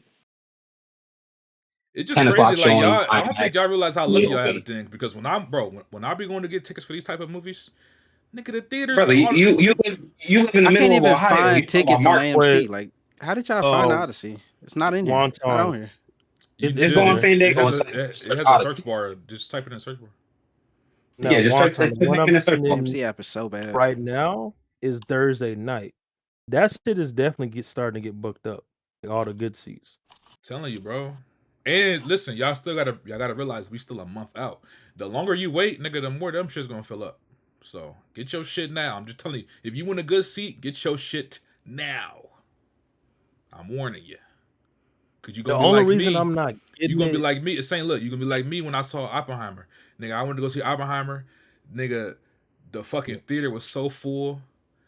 I had to go to a 10 o'clock show. 10 a.m. Saying 10 a.m. And my seat was right behind the fucking railing. The metal railing. At the back row. I had a fucking metal bar blocking my peripheral vision. Still enjoyed the movie, but it was a horrible fucking seat. Not too bad. Wait. You made me think about something else though. Larry, look at that. They got the whole middle of the theater full, nigga. Yeah. All the best seats taken. What? Yeah. Come on, man. You sit on the I don't edge. know if you saw that tweet. They did gut the middle of this worst, bitch. movie theater seats, and it was like this one on the aisle, dog, like at the very fucking top, like one single seat. The theater cup chair. Yeah, I know what you're talking about. That's the cup chair. Oh, I did see that. That shit was horrible. That's what it sounded like you describing, bro. Wait, Hell Saint, nah, you bro. sitting At in that the you point, sitting I in the want top that. left like that? Yeah, bro. Why you don't like the middle? Why you don't like the middle? The middle's the best seats. What do you He know the camera. He know the camera can't see what he doing up there. He's sitting in the Bro, top you know, left. bro, you know, Usually- Saint, you know, like the what is it? I think row G, middle seat, nigga. That's what Jack Feel like said. I That's think- what Jack wait, said. wait, in the Saint- universe. Saint, you got a lazy eye, right? It's probably He the his eye best, probably yeah, bounced he the off best that row. wall. And You got one more time. he probably got to look from that angle to see it straight on. You said Saint I got ricochet. You showing out in front of company. You got bouncing bullet damage. Yeah. Yep. G and Nigga, H I are the had the best in division like AMC Cyclops. theaters. He look G at and the wall and H are bounce the off the best distance. Oh, Jack, we sat in row G today, bro. G seats 13 and 14. Yeah, Jack. G in the middle seats, nigga. That's the best row. Best one. Yeah, G and I H. That's always my do spots, H. Larry. That's my spots. G and H. You always do the top because the top rows in Adobe is ass because the board It is. it's like it's blocking some of the screen and we lean back. If you go on a 70mm though, then the back row might be a vibe because nigga, that's the whole screen. I mean that's different because that's IMAX. I'm talking about Adobe. Yeah, that's what. 70mm though, regular I might go. seats. That's You know a big what's ass crazy, though? screen. Yeah, back seats might be the best. Red Pig has a 70mm in his city. I looked it up. The closest, But one then to I don't me, think they have it though. They don't, Nah, we didn't everything- have it. Wow. What do you mean? I could look. What do you They don't mean, have the no. So they only doing can- they only you're an doing it in A-lister. certain locations. No, not the AMC. It's a different theater. What are you It's talking not about? AMC. You talking about So- showing the movie? Yeah. So all these certain locations gonna have the fucking They already IMAX did the reels. footage of it. Yeah, I know. And New Orleans is not one of They them. did that like a year ago. You talking I about see the it right actual here. film reels? Is that what you're saying? Yeah, the actual film. They only have a Yeah. certain amount of film rooms, and New Orleans is not getting one of them. They only But it's send it to, still like, you're bigger still markets. getting the When they 70 was on the millimeter. list last week. What's the word? But it's not format. authentic. Like it's not. We don't got the real, so it's like. Nigga, you don't need the Like reel. what? You just need the pitch. You need the aspect ratio. Yeah. But is it gonna be the same, nigga? Like I'm trying Yes. to figure out. Like, is it Do gonna you, be digital? nigga, not? do you think we getting the reels at AMC? Obviously not, but I'm talking about for the 70mm. Yes, certain locations are But what getting I'm the reels. saying, Like for Chris, is Sinners, you're we gonna actually get- had the reel. But what I'm saying is you're going to get the aspect ratio. You're still going to get the 70mm experience because it's that larger aspect ratio. Is what I'm trying to tell you. Oh, It's well. going to be a larger aspect ratio than what you're going to see at AMC. But the reason I brought it up is because the closest 70mm joint to me is in Indianapolis. I'm not going to Oh my God. Indianapolis to watch the movie ever. I don't give a fuck what movie it is. It could be fucking Dune on Ice, bitch. I'm not going. But I do want to eventually go see a 70mm joint. Maybe when I'm in New York one day, we visit New York. But Boy. that being said, did you guys cop your tickets? Or are you going to wait? Or are you excited for the film? What's going on? I haven't purchased any tickets. I'm not the I like Christopher Nolan. I'm not the biggest when Christopher Nolan drop. I have to see it. I'm gonna be there the first weekend just for the simple fact that we have a podcast to do. But it's not like when Christopher Nolan drops. I'm like, You a Christopher Nolan hater? You no. You know, No, Buck, no, because you know what, Red Pig, Buck also said this about Dune. He don't fuck with Dune. He think it's boring. He one of them niggas. No, but I like the whole Batman trilogy. I love the Leonardo joint Inception. Loved Inception. The joint with David Washington was cool. I thought the sound mixing was off on that movie, Tenet? but I'm not. Yeah, Tenet. I'm not a Christopher Nolan hater by any means. He's a phenomenal filmmaker, but I'm not such a big fan that I go crazy and need to buy his shit pre-sale. You're not. But I'm not gonna hate on Christopher Nolan. I can't hate on Christopher Nolan. He's a legend in the game. I can't hate on Christopher Nolan, but I'm not immediately jumping out to buy some shit as the moment it comes out on pre-sale. No. Really quick. I'm with This BT is on that, almost a man. 3-hour film. Get some fucking sleep before you Lord. go.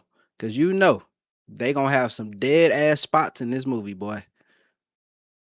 There's gonna be a Can't wait, lot of brother. calm, I can't chilling, wait. ambient metal clacking in the background Cinema, with Larry, conversations. cinema Trust loading. me. Cinema. Get some You sleep. actually got a good point, and Get that's some also sleep. why I haven't bought my girls' ticket yet. Because I may consider getting a Saturday ticket.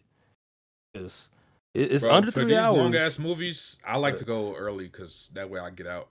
And it ain't late Bro, as fuck. we gonna be in the theater for almost 4 hours. Say what you have to do before you purchase a ticket is go on your calendar and look at when we do movie guys every other weekend. So you got to see on what weekend Odyssey falls. If it falls on a movie guys weekend, you have to see it Thursday or Friday. If it falls on an off weekend, then you can see it. I can't see it Thursday. That shit's booked up. That shit was already booked up before. Like, damn. Yeah. I chose Friday because I can watch it after work type shit. You live in Houston. It's mad theaters. You can find something. Yeah, y'all population high. That's why y'all shit. Not in Brother, he is an IMAX and AMC Dolby. A-lister. He wants to see it in his AMC A-list seat.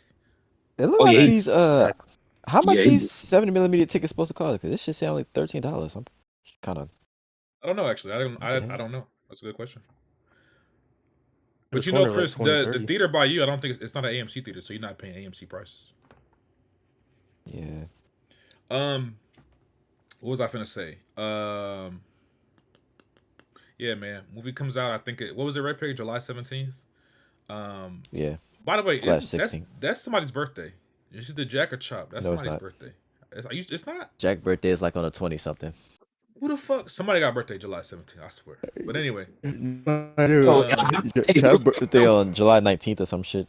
Real quick, Wani. Here's the dates. We today's the 12th, so we doing a pod on the 26th. We doing a pod on the 10th, and we doing a pod on the 24th of July.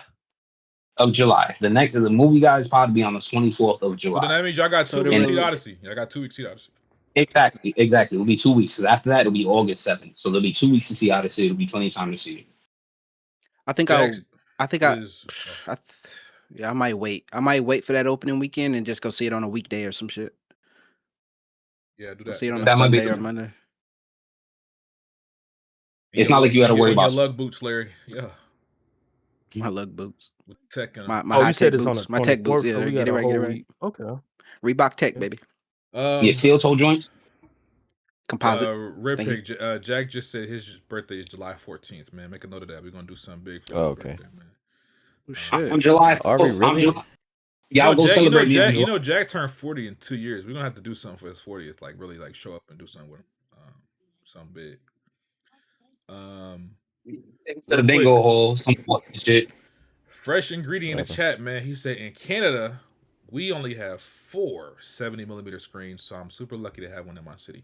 Fresh ingredient, you're Canadian. That makes all the sense in the world. I did not know you were Canadian, but it makes sense. You look Canadian. That's actually a lot in my opinion. Canadian, that's a lot. You look Canadian. It's starting to add up. You know what they say about you got Canadian 4 70mm, nigga. Give us one. The fuck y'all doing? What they say about Canadian niggas? Yeah. Red Pig is in love with one, by the way. What? Oh, Drake. Well, actually, Alex is too. Both of y'all niggas love Canadian niggas. Aubrey. This nigga said Aubrey Graham. Good lord. Peggy been creaming on it for a month now. That's crazy. I mean, when you release a masterpiece like that, how can you not cream on it? That's still getting outdone by Michael Jackson. Never That's mind. insane. Let's move on. All right, man. Y'all niggas are crazy. Last topic before we get to the reviews. This one just came out, I think, today. Shout out to BT for tagging us in it. The Batman 2, man. The Batman 2 started filming today, actually, I believe, or yesterday, because Matt Reeves posted a image where he said first day of filming. So they are officially filming the Batman 2. We'll get that next year. Next year? Yeah, next year. Which is insane. It should be coming out this year. But anyway. Next year. And originally we had gotten news that Sebastian Stan, people know him for playing Bucky in MCU. There was word that he had been cast to play Harvey Dent in the Batman 2. Holy fucking shite! And then Brian Tyree Henry, the actor from Atlanta, the TV show, who played Paperboy, he was cast in an undisclosed role. I don't think they released what his role was. Today, Jeff Snyder, who is a known film insider, he's been accurate on some occasions, he's been inaccurate on some occasions, but he claimed today that he has actually heard that Brian Tyree Henry is playing Harvey Dent, and that Sebastian Stan is playing a different Batman character, Victor Zsasz. For those of you that know anything about Batman lore, games, comics, whatever, Victor Zsasz is a character from the Batman mythos. He's like a serial killer. The nigga's insane. Yeah, basically, he's usually. What like is the fascination with him? They keep doing Victor's ass. Yeah, I don't know. Niggas like they're like psychopathic killers. Yeah, he's just a poor man's Joker with knives. Like the fuck. But that's what he's saying. He's saying that he's actually heard that Brian Tyree Henry is going to be Harvey Dent, and that Sebastian Stan is playing a different character entirely. And now, other people have reported on this. Oh, word? Okay. Yeah, I've seen it a few places. On it online, or not online. What am I saying? People have in the comments been saying they're not happy about this. People have been wanting and hoping to see Sebastian Stan as Harvey Dent because that's what we were led to believe. So this is kind of changing shit, and people are getting upset. Also because Brian Tyree Henry is a black man. People don't like when you race swap characters usually. So right now the internet is the first time they've had Harvey Dent as a black. He's been black before. Yeah, I was about to say it. Billy D. Williams played him. So they had it in Batman 89, right? Yeah, in '89 he was a black man in the yeah. We would have had a black Two-Face. We had a black Two-Face. He wasn't Two-Face. Yeah, the first Batman by Tommy Lee. Forgot all about that. Yeah. Okay. But anyway, that's what's going on right now with Batman Part 2. We don't know. There's no official confirmation, but that is the word on the street. Is that Paperboy is going to be playing Harvey Dent. Now, me personally, if this is true, and the only reason I can possibly seeing it be true, and I told this to Saint, there was a picture a month ago now of Sebastian Stan walking around somewhere and his head was shaved. If you look up Victor Zsasz, most media have him portrayed with a shaved or a bald head. Now, cuts all over his body. And people, the nigga that posted the picture was like, I don't know how he's playing Harvey Dent in a month if his head is shaved, unless he's going to be wearing a wig. So I don't know. It's possible that he is playing Victor Zsasz. If that is the case, if he's not playing Harvey Dent, I highly doubt we'll see Two-Face in Batman Part 2. What I mean by that is we might just be getting Harvey Dent as Harvey Dent. We might not be actually getting to see Harvey Dent become Two-Face in this movie. He might just be Harvey Dent. I could be wrong, but I think that is kind of more. It seems like that's probably what they'll be leaning towards instead of doing a whole rogues gallery thing. On top of the fact that this Batman seems to be more grounded in reality. So I don't know, but we'll see.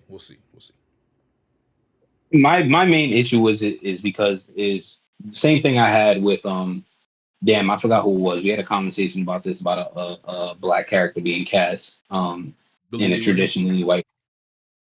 No, it was a couple pods ago. I can't remember the exact character. It's setting Brian Tyree Henry up to be abused online. Oh, you talking about Snake? You're setting him up.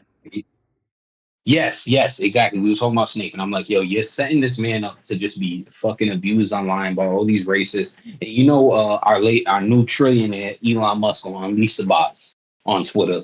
with all them racist bots that are just gonna abuse his comments, abuse everything around Brian Tyree Henry. He is setting the man up for failure. I'm not mad that he got the role. Salute to him. Always dope to see a black man get a role, especially a role as heavy as Harvey Dent and as prestigious in the Batman law as Harvey Dent. They're setting him up to just be fucking abused and dragged through the mud by all these stupid motherfuckers. And that's my only issue with it. But again, that's not Sir Brian Tyree Henry's fault. If I'm him, I'm 1000% accepting that challenge. And if I'm Matt Reeves as a director, who do I think is best for the role?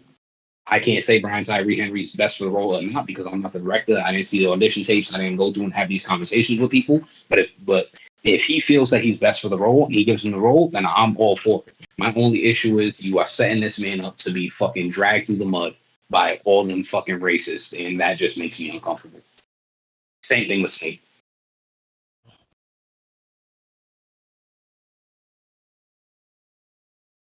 Anybody else? Any other thoughts?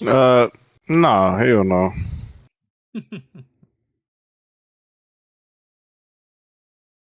Alex, why you so dismissive, Alex? What do you mean?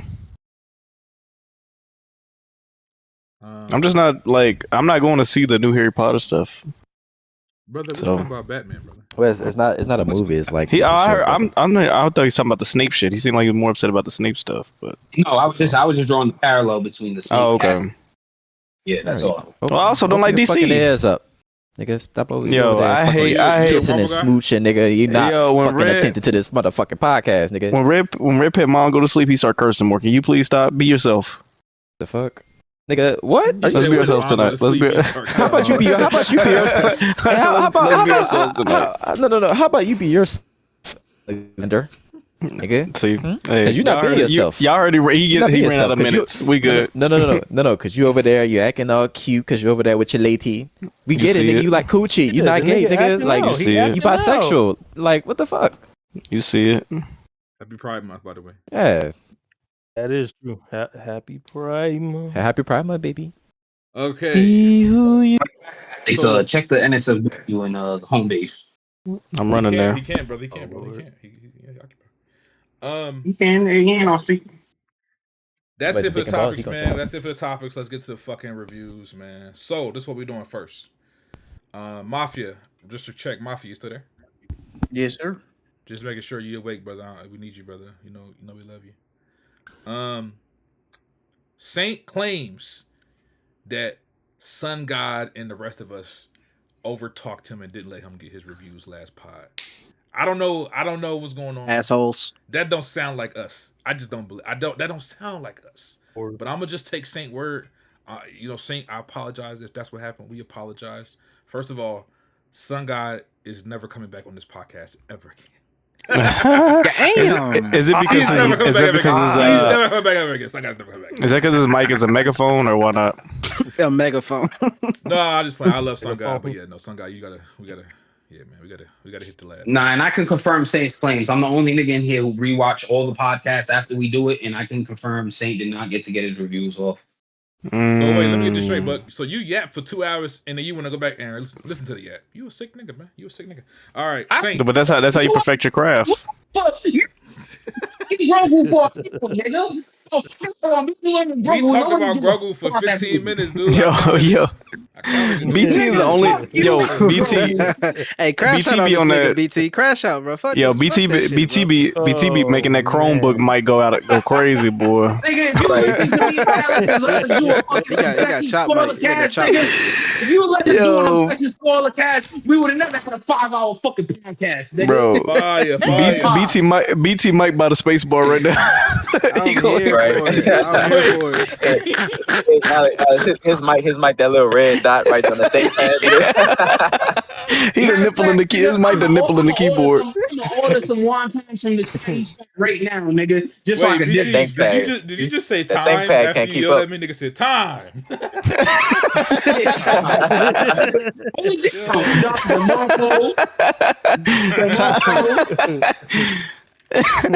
That's crazy. Fire. All right, Jersey, so Saint, niggas. We going with Saint first to do his reviews. He saw Sheep Detectives. As we should. I wanted Red Pig to see that because Red Pig likes, little quirky kid films. Red Pig didn't see it yet. Sheep Detectives Backrooms, and Obsession. Saint, please feel free to start however you want to start. This is your platform right now. What are your thoughts on the films you saw that you did not get to speak on last episode? Sheep Detectives, starring Hugh Jackman. I think Bella Ramsey was in. Yeah, she was one of them. God. Who else was in there? The Patrick Stewart was in there. Oh, Bryan Cranston was in there. That's what it was. It was a lot of people in this cast, bro. I didn't read the book, so if anybody's like a diehard fan of the books and say they butchered it, I'm sorry, I have no perspective on that. I didn't really have any expectations for this film. I was like, okay, I think this could be decent. And if it wasn't for They Will Kill You, this might be my sleeper of the year. Overall, it had a perfect balance of good pacing. The comedy was on point. It wasn't like forced or anything like that. The detective work in it, pretty cool. They did their thing. It wasn't like no I wouldn't say it's on the level of like Knives Out 1, but it's better than what's the series with the Death on the Nile, and I forget what the other movies are. Murder on Orient Express. I think it's better than those films. Fucking French movie, whatever the fuck they did, the haunted house shit. That was bullshit too. That was ass, yeah. Yeah, that one was bad. Yeah, I just think overall it's a really, really good film, and I think you can bring your family to watch it, or it might be coming to streaming real soon. But I think it was worth the matinee ticket that I paid, the tickets that I paid for. I would have paid full price for it. That's how good the movie is. Really? I really have like no complaints at all for this movie. Is there some stuff that's like predictable? Yeah, sure. Has some cliche tropes, but I had a blast watching the film. I enjoyed it. How many Jalen's did you give it? I give it 8 out of 10. 8 out of 10. Real quick, Saint. What's a Jalen? Next time. Oh, I think that's the episode he wasn't on. He wasn't on that episode. Okay. Yeah, he was on that if it's a touchy subject, never mind. Wait, no, he was on that episode because Mafia keeps trying to frame me for something else, but we're not even gonna get into it. Yeah, overall, I think it's worth it. Hell, I might just bump up the score to 9 out of 10 because I will be definitely getting the 4. God damn! I keep hearing this is people saying this is one of the best movies of the year. This nigga love movies. This nigga love. It's really good, bro. Like overall, people keep saying I this is think one of the best movies of the year. Can watch it. Really? Like shit. It was a sleeper for me. I didn't expect it to be like that good. I thought, probably gonna be like a B movie. You know what I mean? Like just something you just watch. Like if you were scrolling on like what's the channel, TBS? I think that's the channel, right? Yeah. That always play like Mission Impossible movies and stuff and the Star Wars films. TNT. Yeah, he talking about TNT. Yeah, TNT. Yeah. That's what I expected it to be, right? But I was like, whoa, this is a really good movie. And there's some tearjerker moments in there too. Like it has the well-rounded of everything of a movie should have in it. The comedy, the drama, and the adventure side of it. And it works for a whole family to watch it, or if you just like I did, a date night or matinee. I think it's worth the full price ticket. What's the point?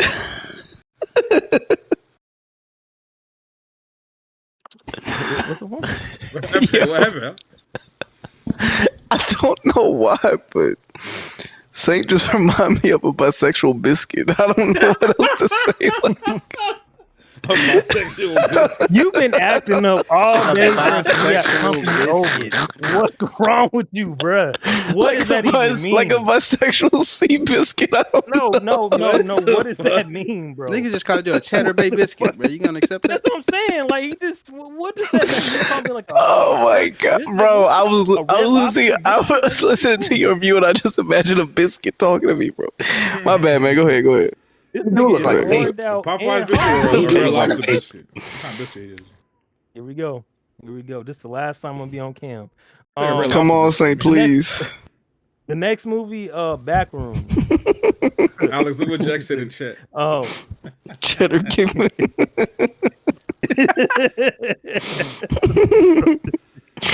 Oh man, Backrooms.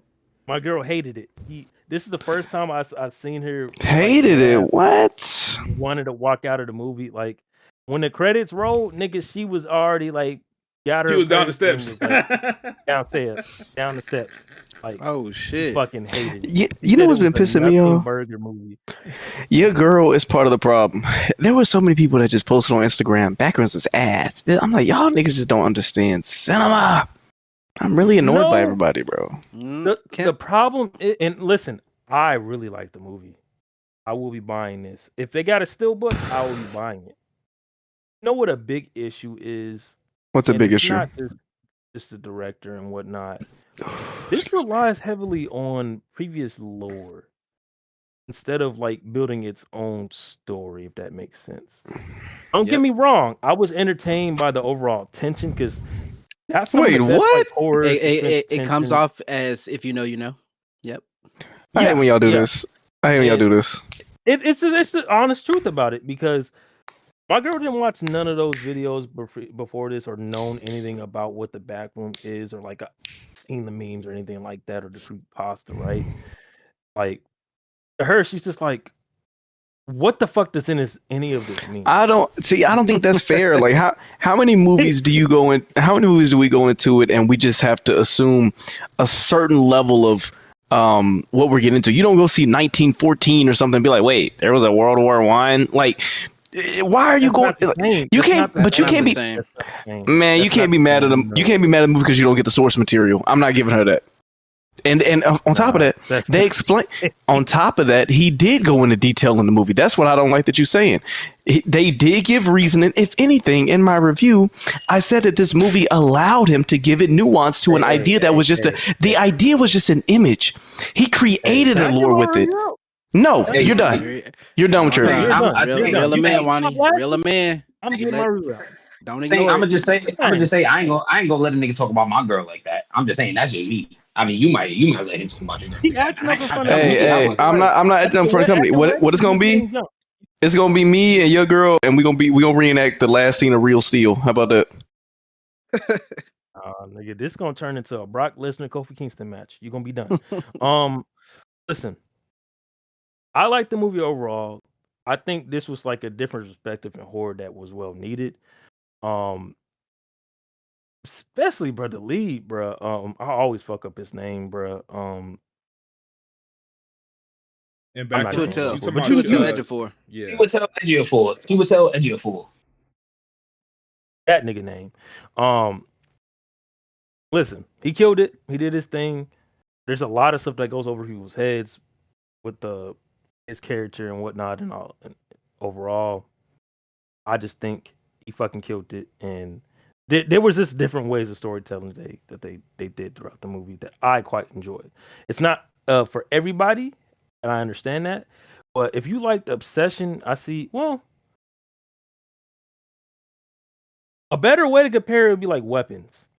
There's some people that really hate the way that ending of that movie was.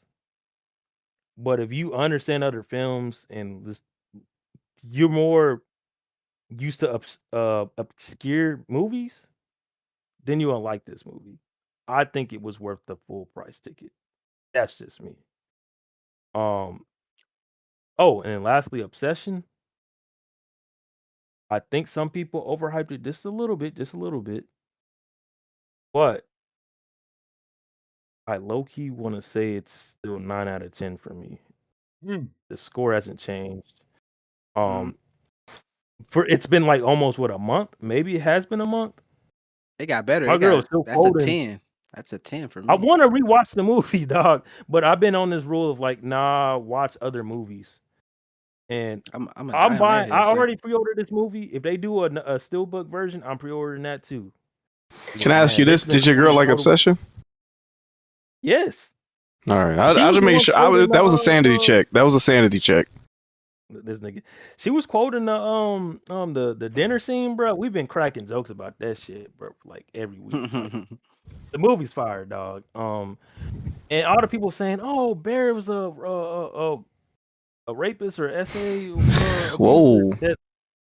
No, At a I point, didn't even know that was part of the narrative. At a point, he is. Yeah, it's obvious. At a point, he realizes that it's real, and he doesn't do anything about it. 100%. He keeps going along with it.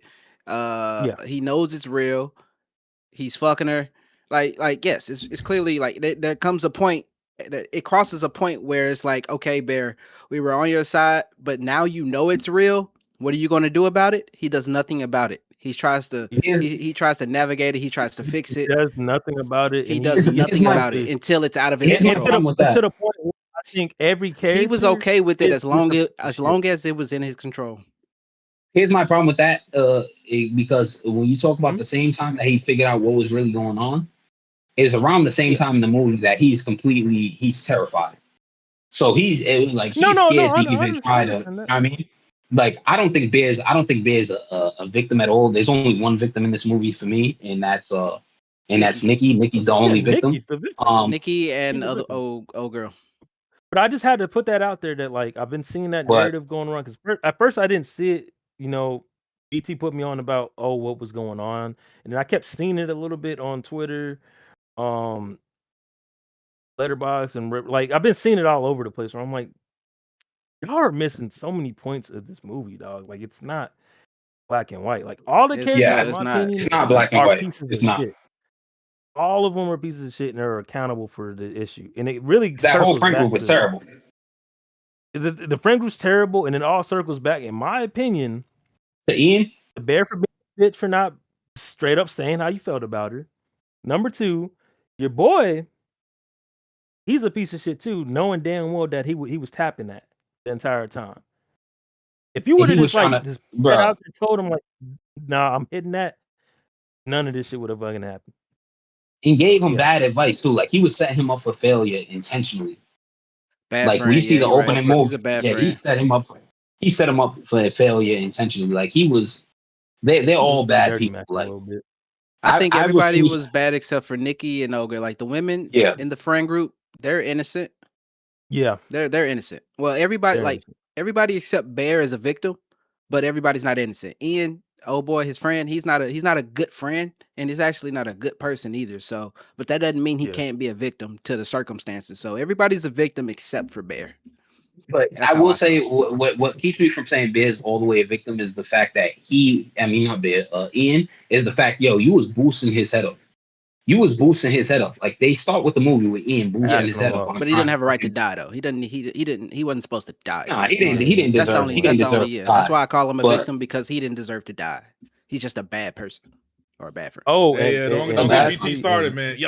Bear wasn't the villain, right? Bear was the victim, actually. You about to get him started? Leave him the fuck alone. No, I'm not saying. I'm just. Do your thing, because one time he provoking you, bro. He fucking. Lastly, I'm not saying nothing else. Lastly, go ahead. Lastly, before you go on to the next topic, I just want to say it was because I heard Wonton say it on the last pod, and I think somebody else said the same thing.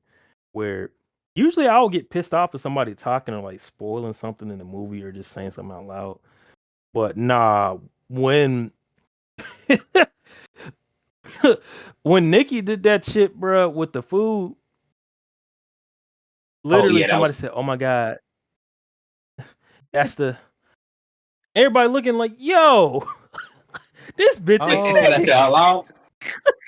Oh, somebody said it out loud, and I wasn't mad. Somebody peeped what it was and said it out loud. Nobody got mad because everybody was thinking the same thing. Hey, yo, what the fuck? This bitch is crazy. Oh man, 9 out of 10 movie. 9 out of 10. Fire. Yeah. It. Wait, you gave Backrooms 9 out of 10? I want to put it. No, Obsession. No, what? Where have you been? My bad.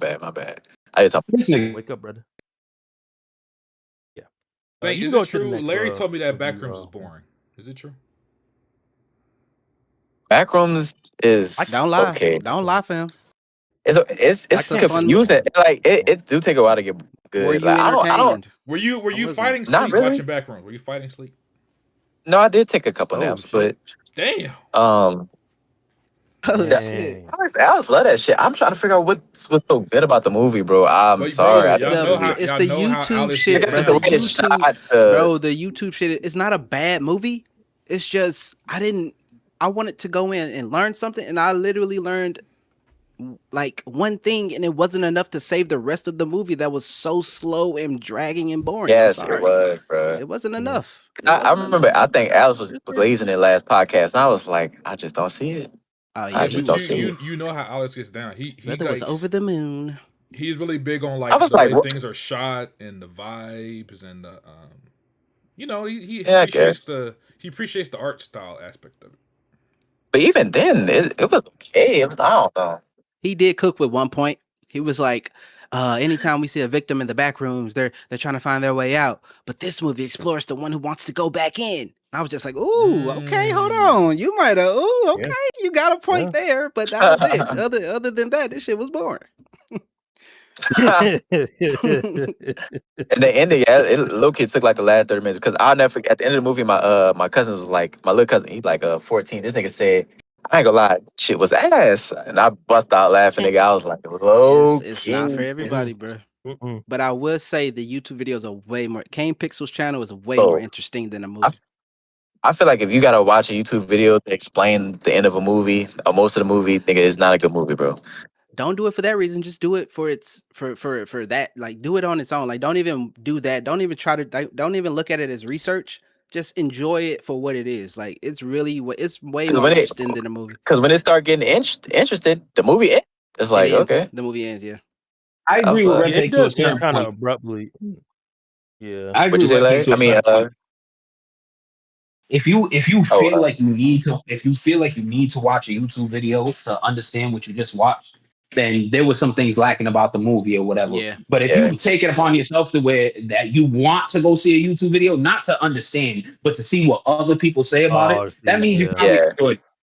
Like if I'll go watch a movie if I really enjoyed it, I'm gonna go on YouTube and I'm gonna search obsession out of interest, you know, or out of interest alone to see what other people took away from it. Those are two different things. Yeah. But the way Red Pig framed it, I agree with you. If you feel like you need to fucking do that shit to understand what you just watched, then chances are either you missed something or they did a poor job explaining. They didn't properly convey. Yeah. What's up, Saint? You done? Or got more movies? Yeah, that was all my reviews. You did Disclosure? You didn't watch Disclosure? No, he did. That was just oh no, these were all reviews to talk about last episode. Okay. You want to touch on those while you got the floor, or one time? I'm gonna open it up. I think we're gonna get to it together. Yeah, I'm opening it for all of us. Before we do that, okay. Mafia, man, our guy Mafia saw a film that's also in theaters right now called Tuner. Mafia, you still there, brother? Yes, sir. Real quick, Mafia, did I can't remember, did you or Saint end up seeing Pressure or no? Not yet. I was supposed to go see that. I saw Pressure. I didn't see it. I forgot about that. Okay. If you can, if I don't know if you have anything typed up or just give us a general, did you like it or not? We can talk about Pressure as well. But real quick, Tuner. I heard about this movie. I haven't seen it myself yet, but I heard about this movie, and I believe it actually has some really good ratings on Rotten Tomatoes. It's like in the 90s right now. Let me read the synopsis for y'all real quick. So, Tuner. This says, a talented piano tuner's meticulous skills for tuning pianos lead him to discover an unexpected aptitude for cracking safes, turning his life upside down. So essentially, he tunes pianos, but he uses that skill to break open safes. He's like a bank robber or some shit. Yeah, I saw the trailer for this a few months ago. Yeah, see, I didn't see a trailer, but Mafia, what were your thoughts on this movie, Tuner? Tuner, this was actually a pretty good movie. It was kind of surprised, just like just something I wanted to see that night, just see what it was all about. But going into it, starting with Act 1, so basically we're giving a look into Nicky's life as a tuner, because his main thing is, for like the past 2 years, he had some kind of rare hearing condition to where his hearing is tuned up way high, so he has to wear earbuds constantly just to avoid blacking out or his eardrums bursting on him, which in turn cause him to have to quit doing music. So the closest way he can get back to like piano playing and all that is just by tuning. That's it. So he pretty much lost his whole future as a pianist. Going into that, also, certain events happen and he learns that he can hear in the side safes, which will play into Act 2 when I get to that part. But yes, going on, we meet his love interest. We get introduced to our conflict with basically his uncle figure, Harry. He gets hospitalized and he hasn't been paying the health insurance. They got a huge hospital bill. And Nikki's got to try to find a way to come up with the money, which takes us into Act 2, basically. Nikki comes into contact with these security guys, and basically what they do is they sell this high-tech security system, but behind the scenes, they coming back and they robbing like little shit. Little shit that's worth a lot of money, but nothing like these rich people would ever notice. Cause we're Robin Hood basically, but we keeping the money for ourselves, but we fucking over these rich people, so it's all good at the end of the day. And basically, the leader Yuri, he's just like, hey, look, man, you got this special talent, you can hear into these safes. How about this? You open a couple safes, we'll cut you in on the money. You can take care of your uncle, and then you have a little bit on the side for yourself. Do something nice with your girl. And going into the last act, after everything seems to be going better for Nikki, shit that happened in the plot in Act 2 is coming back to bite him in the ass, which basically leads to our inevitable climax, which I thought was pretty good, especially with how it ended, because it does show that even though you had the right intention, there are some consequences behind it. Overall, I think the pacing was good.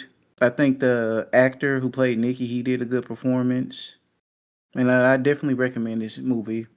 Just for anyone who likes the usual story about tragic heroes just trying to make ends meet to help out a family member while getting caught up in some shit they normally wouldn't do. If that's your kind of jig, then you'll like this movie. My score was I gave it a B. Okay, that's a pretty high score. Mafia, man, he be giving out D's and C's and F's all year, man. We get into the good stuff for Mafia, man. Salute. Yeah, currently I have not given anything an A as far as I can remember.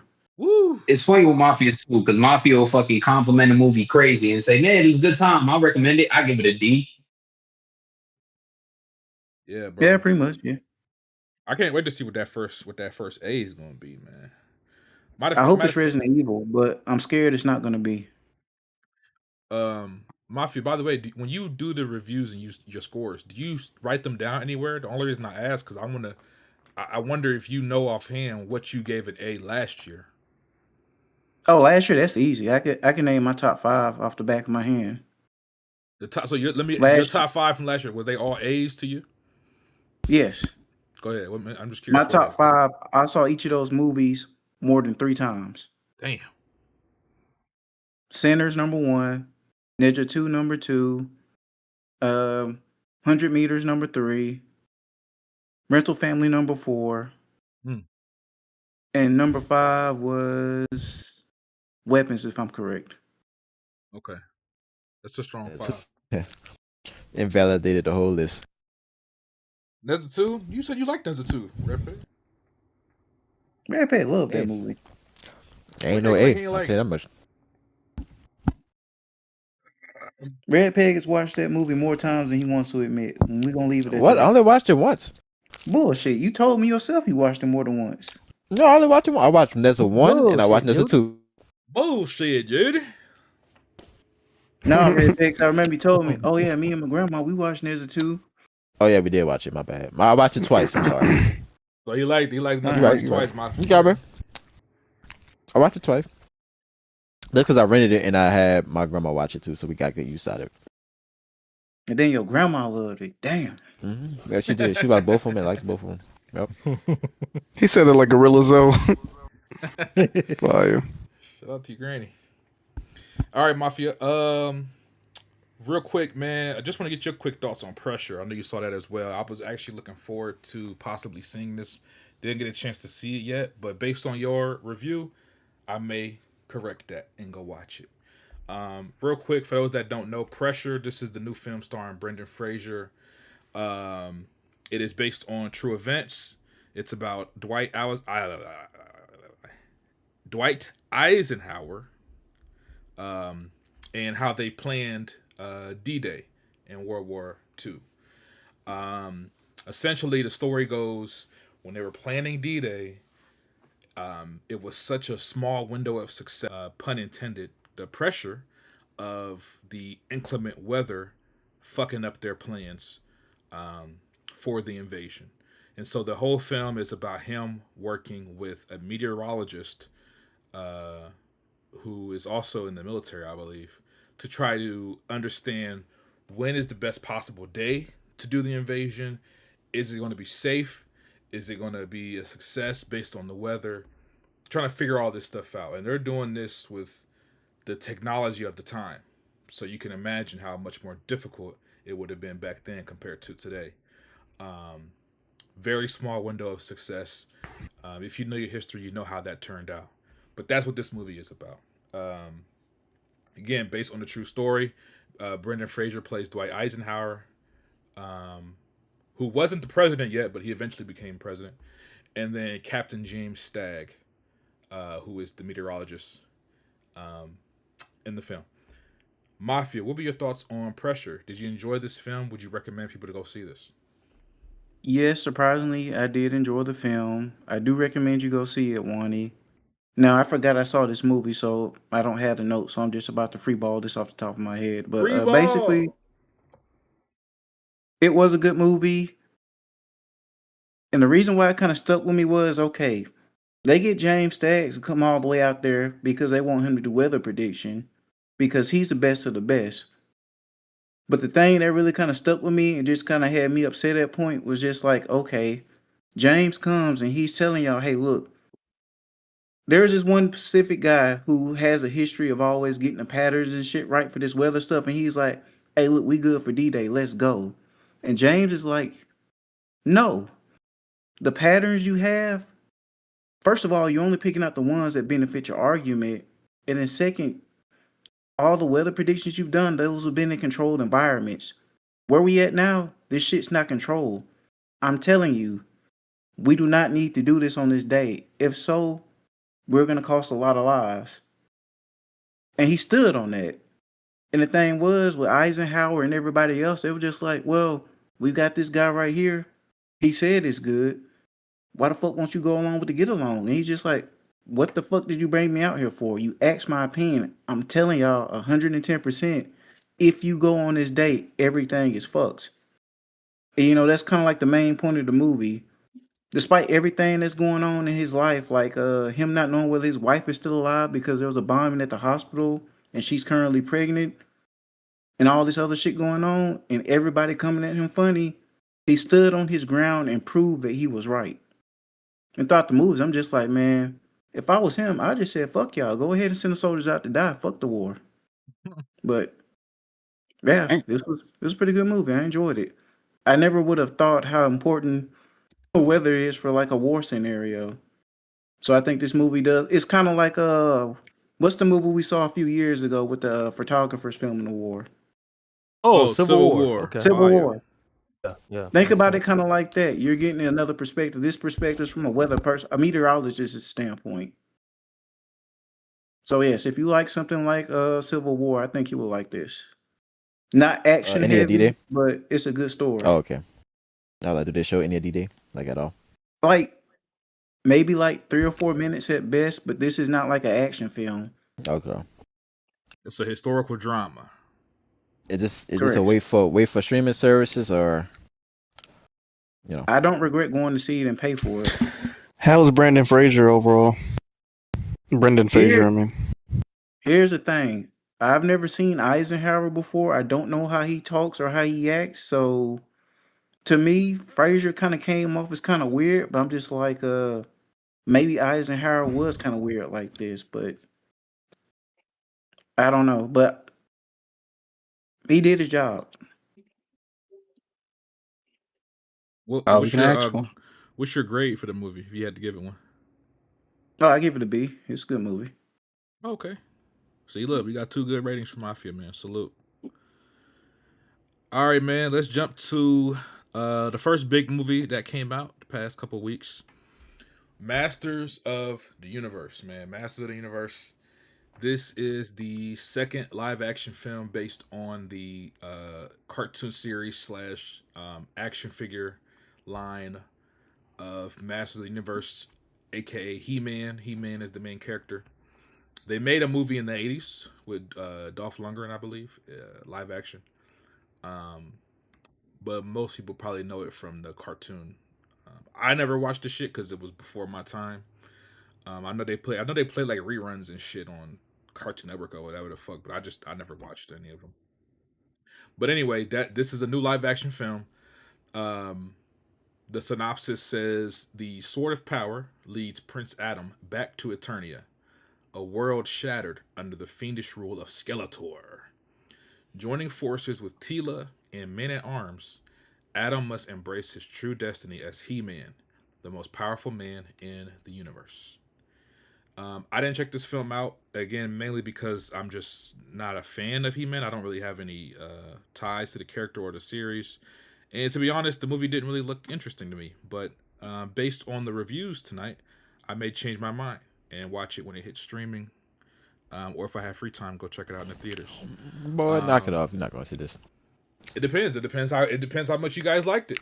So, why don't we start real quick? Larry, did you check this out? I can't remember if Larry saw this or not. Yeah, I saw it.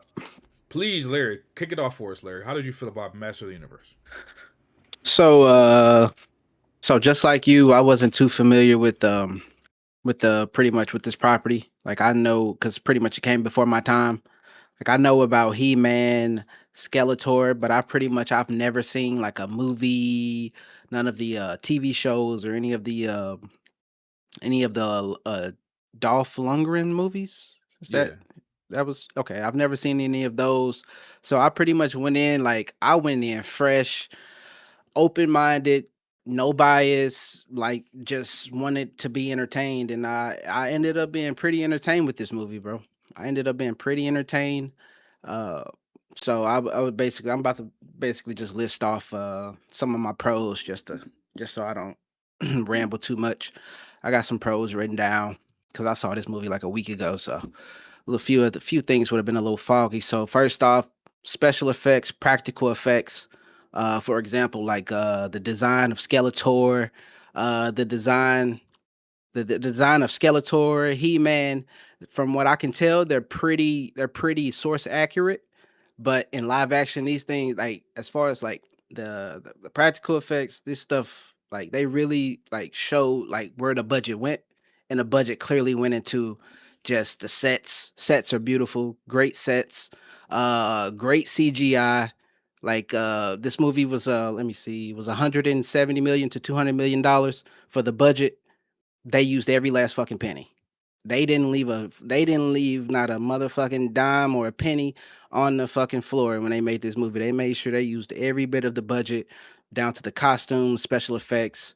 They showed like an orc character that looked like he had been ripped straight off the set of Lord of the Rings. I'm just like, oh shit, they're not fucking around when it came to this movie. Like they pretty much took the making of this movie pretty serious, and I can just tell by the way I enjoyed it. Let me see. Let's see what else we got. Be fair, temper your expectations. Script not that fucking strong, not that strong at all. Some good funny moments with the writing, mainly from the main character to the side characters. Like they pretty much they have a recurring like edgy jokes that I kind of thought like were kind of borderline damn near inappropriate because there were kids in the theater, but if you're a kid and you were raised right, you pretty much won't know what they're saying. But for the adults in the crowd, there was a recurring joke with the fist, and I thought that was pretty funny. If you understand what a fist is and how it can be inappropriate, then you pretty much know what they're going for with that joke, with the fisting joke. But what else did I enjoy? The action sequences, mainly with the side characters. Great fucking action sequences. The side characters, they showed out whenever they had to show up and do their fucking thing. As far as the action sequences, great action sequences. Let's see what else I have here. Jared Leto as Skeletor pretty much lost himself in this movie. He lost himself within his character. Like I did not realize that was Jared Leto until I left the theater. And I'm like, who the fuck is Skeletor, bro? I'm like, bro, I'm trying so hard to like trying to find like different type of cadences and deliveries. I'm like, bro, who has this talking pattern or who like what actor is this? Larry, I And heard then he I was the best realized part of the movie. he steals the fucking movie. Like Skeletor is so good, and I hope we get to see him more. I don't know what they plan on doing, but I hope this movie does make money, so he does reprise his role because I don't think with the way people received him in this movie, I think he'll be back. I think if they make a sequel or any other movies, I think he needs to be in the background or he needs to be the front at the front for it again. But yeah, he stole the movie. That's when Jared Leto's at his best, when he dives into a character, loses himself into a character. That's when he's the best, when he's method acting. As far as like the protagonist of the movie, Adam, main character name is Adam, played by Nick Galit Galitzine. I don't know. Nick Galitzine, he plays He-Man. I like He's him. also a detective. I like him as Adam. Let me see. This is not a pro, but I don't like him as Adam.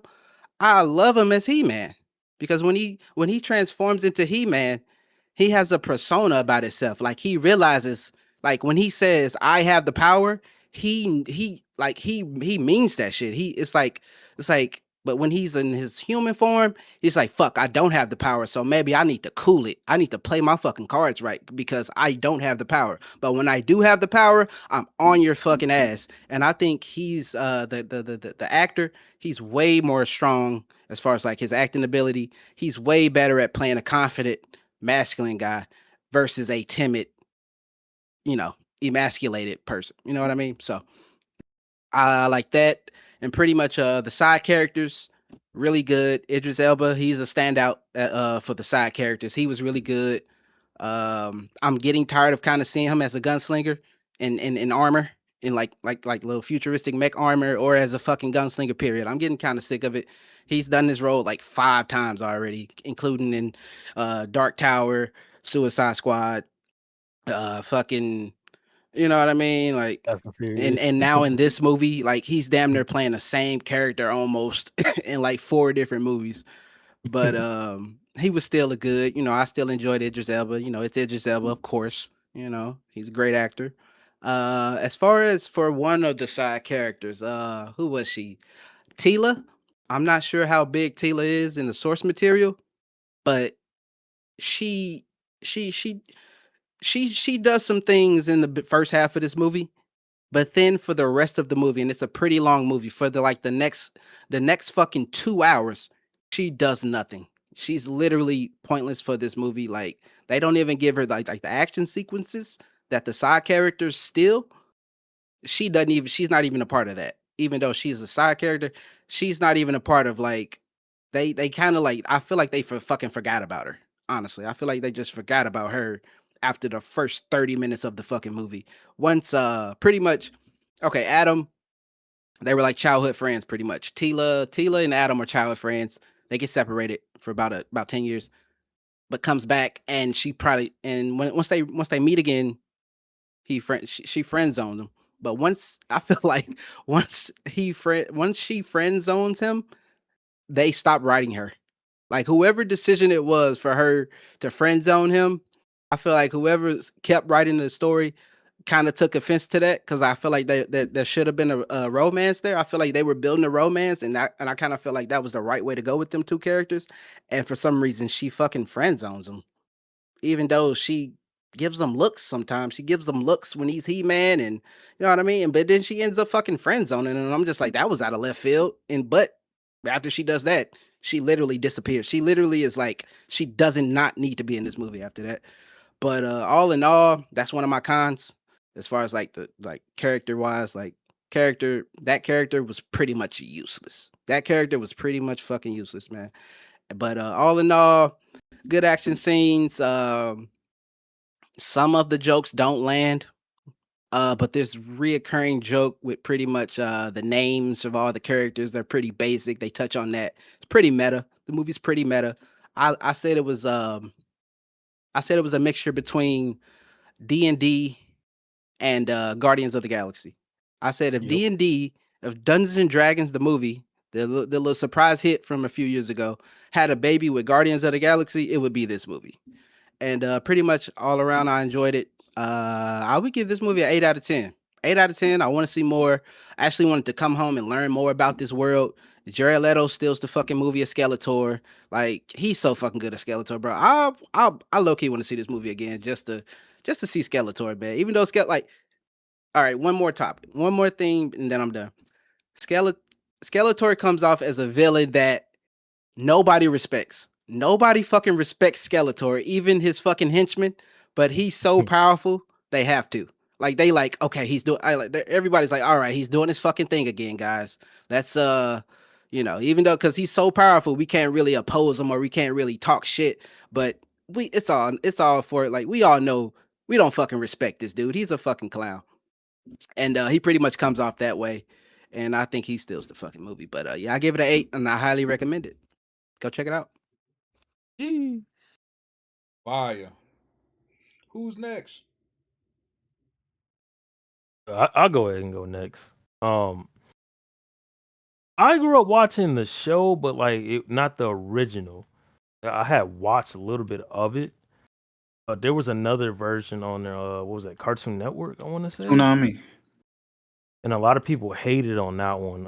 As far as like the OGs, like it was kind of like a generation thing. But overall, with this movie, I enjoyed it, man. Visually, it was on point. Like Larry touched on, it's very meta.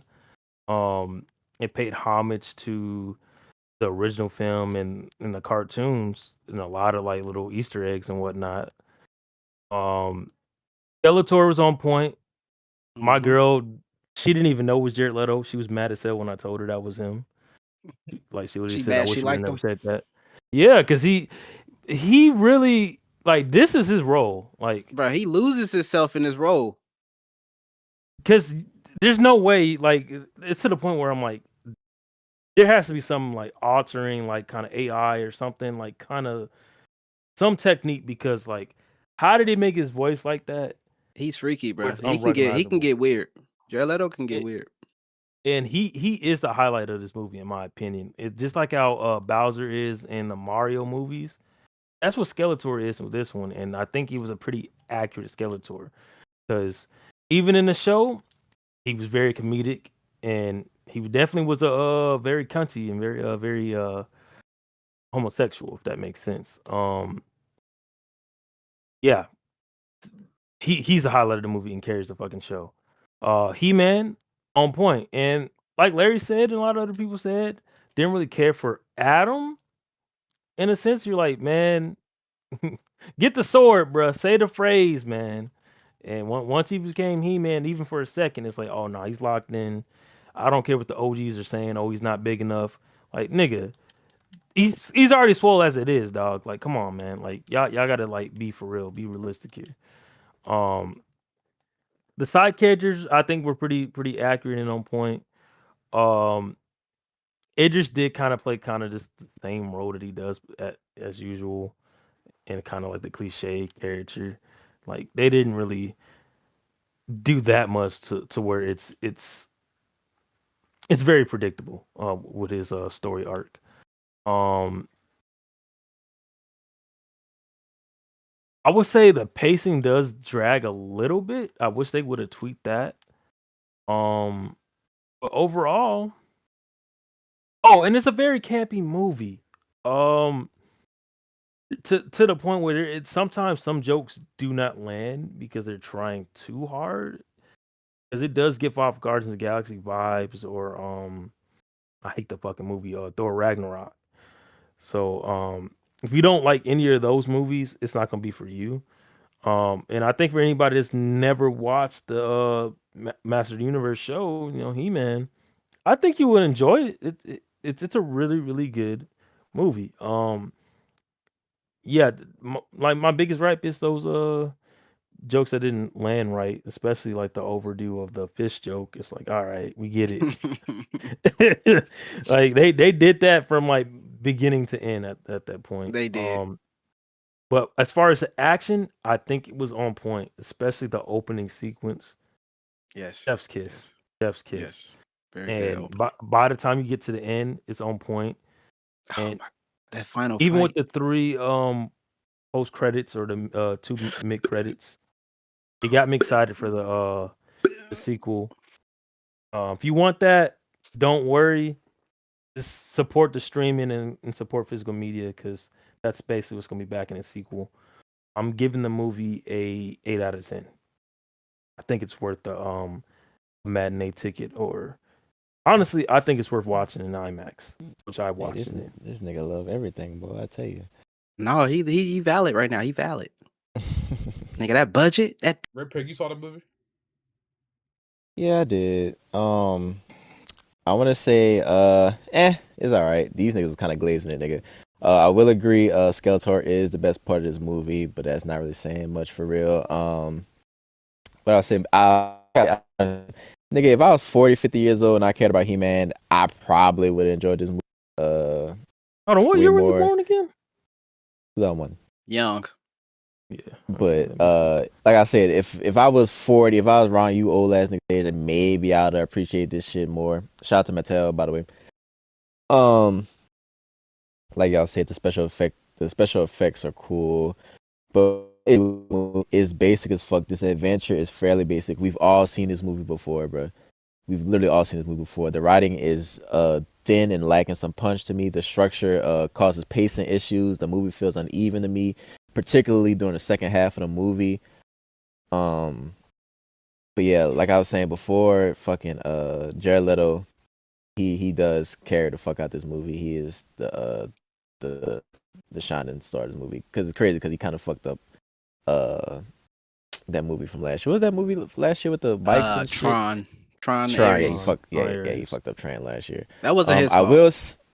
I will say, the only reason I went to go see this movie is because it was directed by Travis Knight, and Travis Knight, he directed Bumblebee. So I was like, you know what? I was like, I love Bumblebee. So you know what? Bumblebee is fire, bitch. And you know, I was like, never seen it. I ain't gonna lie, it's pretty forgettable. I was like, you know what? I'll go see this despite not having like any like real association with this fucking franchise. So I was like, you know, and this shit is mid. This is a way to come to streaming. Do not spend your hard-earned dollars to go see this fucking movie, nigga. This shit came straight. That's what this is. That's exactly what this is, nigga. This is a goofy ass blockbuster, nigga, that has a little bit of charm to it. Good special effects. You could tell Amazon made it. You're a graphics whore. You should have ate this shit up. It's pretty. It's pretty. No, but it wasn't no ray tracing. That's what it was. It didn't have the Tony logo. Oh man. What I will say, like y'all said, the prologue was really good. I like the action. It was cool. What else? I just really didn't care for y'all complain about it too a little bit. I really didn't like the writing in this movie at all. This felt like a very familiar blockbuster. This movie is filled with cliches out the ass. We've all seen this. Like I actually think a better like fairy tale. What's what's that movie with your boy from Dungeons and Dragons? I feel like that is much more enjoyable than this. Oh yeah, Dungeons and these two movies have like better, like they have similar feels, but that movie came off as way more enjoyable. What else? Yeah, what I was saying? Oh yeah, the adventure is fairly basic. Yeah, these movies had like weird tonal shifts, like serious and joke is on some Marvel shit. It had an MCU tone. Yeah, it had a very MCU like that. What's that nigga name? Watiti. That nigga who directed. Yeah. I'm happy you said that, Red Pig. I'll get into it. Yeah, I'm happy you said that. Yeah, it had that feel to it. So, it just, not for me. The Nicholas nigga who played He-Man, he did okay. He did get in shape to play this movie. I could amazing shape. He looked good. I could give him some. He looked pretty good. Oh, Larry getting all nigga, they gave a POV Larry, shot, good nigga. talk. They gave a POV shot, nigga. He looked down at his Yeah. stomach. I'm like, oh shit. So that's what it looked like if I had an Larry, 8-pack. but this Larry, relax. I do feel like this. I feel like this movie is 10 years too late. Like, I feel like if this would have came out like a decade ago, this shit would have been a hit. But I don't think this movie performed that well in the box office. And and you can tell why, nigga. We've seen this movie before. This formula is tired. We need more from these like medieval, like fantasy blockbusters. Because this shit it's just okay. It's not a bad movie by any means. It's just it's okay. Straight to streaming movie. Yeah. My biggest issue was it just filled with familiar like archetypes and shit. Like every character we see in this movie, seen this familiar tropes and all that type of genre tropes. Caricatures and shit. Yeah. That's fair. Yeah, I get this movie a 6 out of 10. Yeah, I guess I'll go after Red Peg because me and Red Peg are like on the same page. First of all, he gave it a 6 out of 10. I also gave it a 6 out of 10. I also gave it a D. It's not a bad movie at all, but it just lacks originality. Where like if Red Peg said, if you told me Taika Waititi directed this or James Gunn directed this, I would believe you 1000% because it felt exactly like Guardians of the Galaxy or like Thor Ragnarok or even Love and Thunder, which was fucking terrible. A lot of the same stylistic choices, a lot of the same character choices. I'll say I thought the visuals were good. My one big issue with the visuals is with Skeletor, it looked like he was wearing a bodysuit. Like from the neck down, it just looked like a rubbery. He definitely was wearing a bodysuit. Bodysuit, yeah, he was, and it was just very clearly obvious, like really was just like he kind of looks very cartoonish here. From the neck up, they did a great job. Jared Leto, I'm not a Jared Leto fan, so the fact that he got lost in the role and you couldn't tell it was Jared Leto watching the movie helped me appreciate his characterization of Skeletor more. But all in all, it just felt very generic. It felt very similar to what we've seen so many times over the last 10 years from the Thor movies when Taika Waititi took over to the Guardians of the Galaxy movies to even the Shazam movies. Tonally, similar beats that it hit upon. I'll say I appreciated everything that led up to him becoming He-Man, like him in his everyday life. Like I thought it was funny how like typically with these types of movies, you don't see the character knowingly know that they're not from Earth. You know what I'm saying? So when you see him at work and when you see him on the date to start the movie, I thought it made for some good comedic moments. So I did appreciate that fact that he was aware of where he was from and what he was trying to accomplish, and he needed to find this sword and all that. So it made for good comedic moments. Although that bitch he was on a date with, she was fine as hell. So if I was him, I would have played it off. I'm trying to get little brown thing. I would have played it off like, I'm fucking with you, baby. I don't mean none of that shit. I don't mean none of that shit, bitch. I'm from Michigan or some shit. I would have bullshitted my way through to get that box that she was fire or whatever. When it comes to the girl, the woman who comes, obviously, I don't want to spoil it, but they interact with each other on Earth, which leads to him getting back to this home planet and shit. I thought with him being friend zoned in that moment, I thought they would just kind of slow walk the dog, anticipating the fact that this was probably going to be a major hit and that they could delve further into that relationship moving forward. And eventually, it seemed like they probably would have led up to them getting together in a future movie. Based on the box office performance, I don't see that happening now because I don't see there being a sequel coming out anytime soon. Because this completely kind of fell flat at the box office. Not because it's a bad movie. I thought it was marketed poorly, and also people don't care about He-Man. I'll tell you this story. I went to the fucking movie theaters to get my ticket, right? And it was like a younger girl. I don't know how old she was. She was late teens, early 20s. And I'm like, let me get a ticket for He-Man. And she goes looking back, blah, blah, blah. Because I'm at the mall. I had no plans to see this movie. Like I was going to review a scary movie and I was going to review Disclosure Day. Had no real interest in this, even though as a youngin' I remember watching the cartoon and shit. But I'm like, I'm at the mall. Let me check my phone real quick. Okay, they got He-Man. Fuck it. The theater's right there. Let me go up and buy myself a ticket. So I go up. I said, let me get a ticket for He-Man. She's looking down at the screen or whatever. You know how they turn the screen and let you pick your shit. She's looking. She said, what movie? I said, He-Man. She's looking. She said, give me a second. She goes to the back, like to the other side of shit, and then she comes forward with a manager. They both looking at the screen. And they're like, we don't have no He-Man movie. And I'm like, yes, you do, right there. It's playing at this fucking time. I forgot what time. It was like 3:40 or something like that. Like 3:40 right there. Right there, He-Man. They talk about that's Masters of the Universe, sir. Oh and yeah.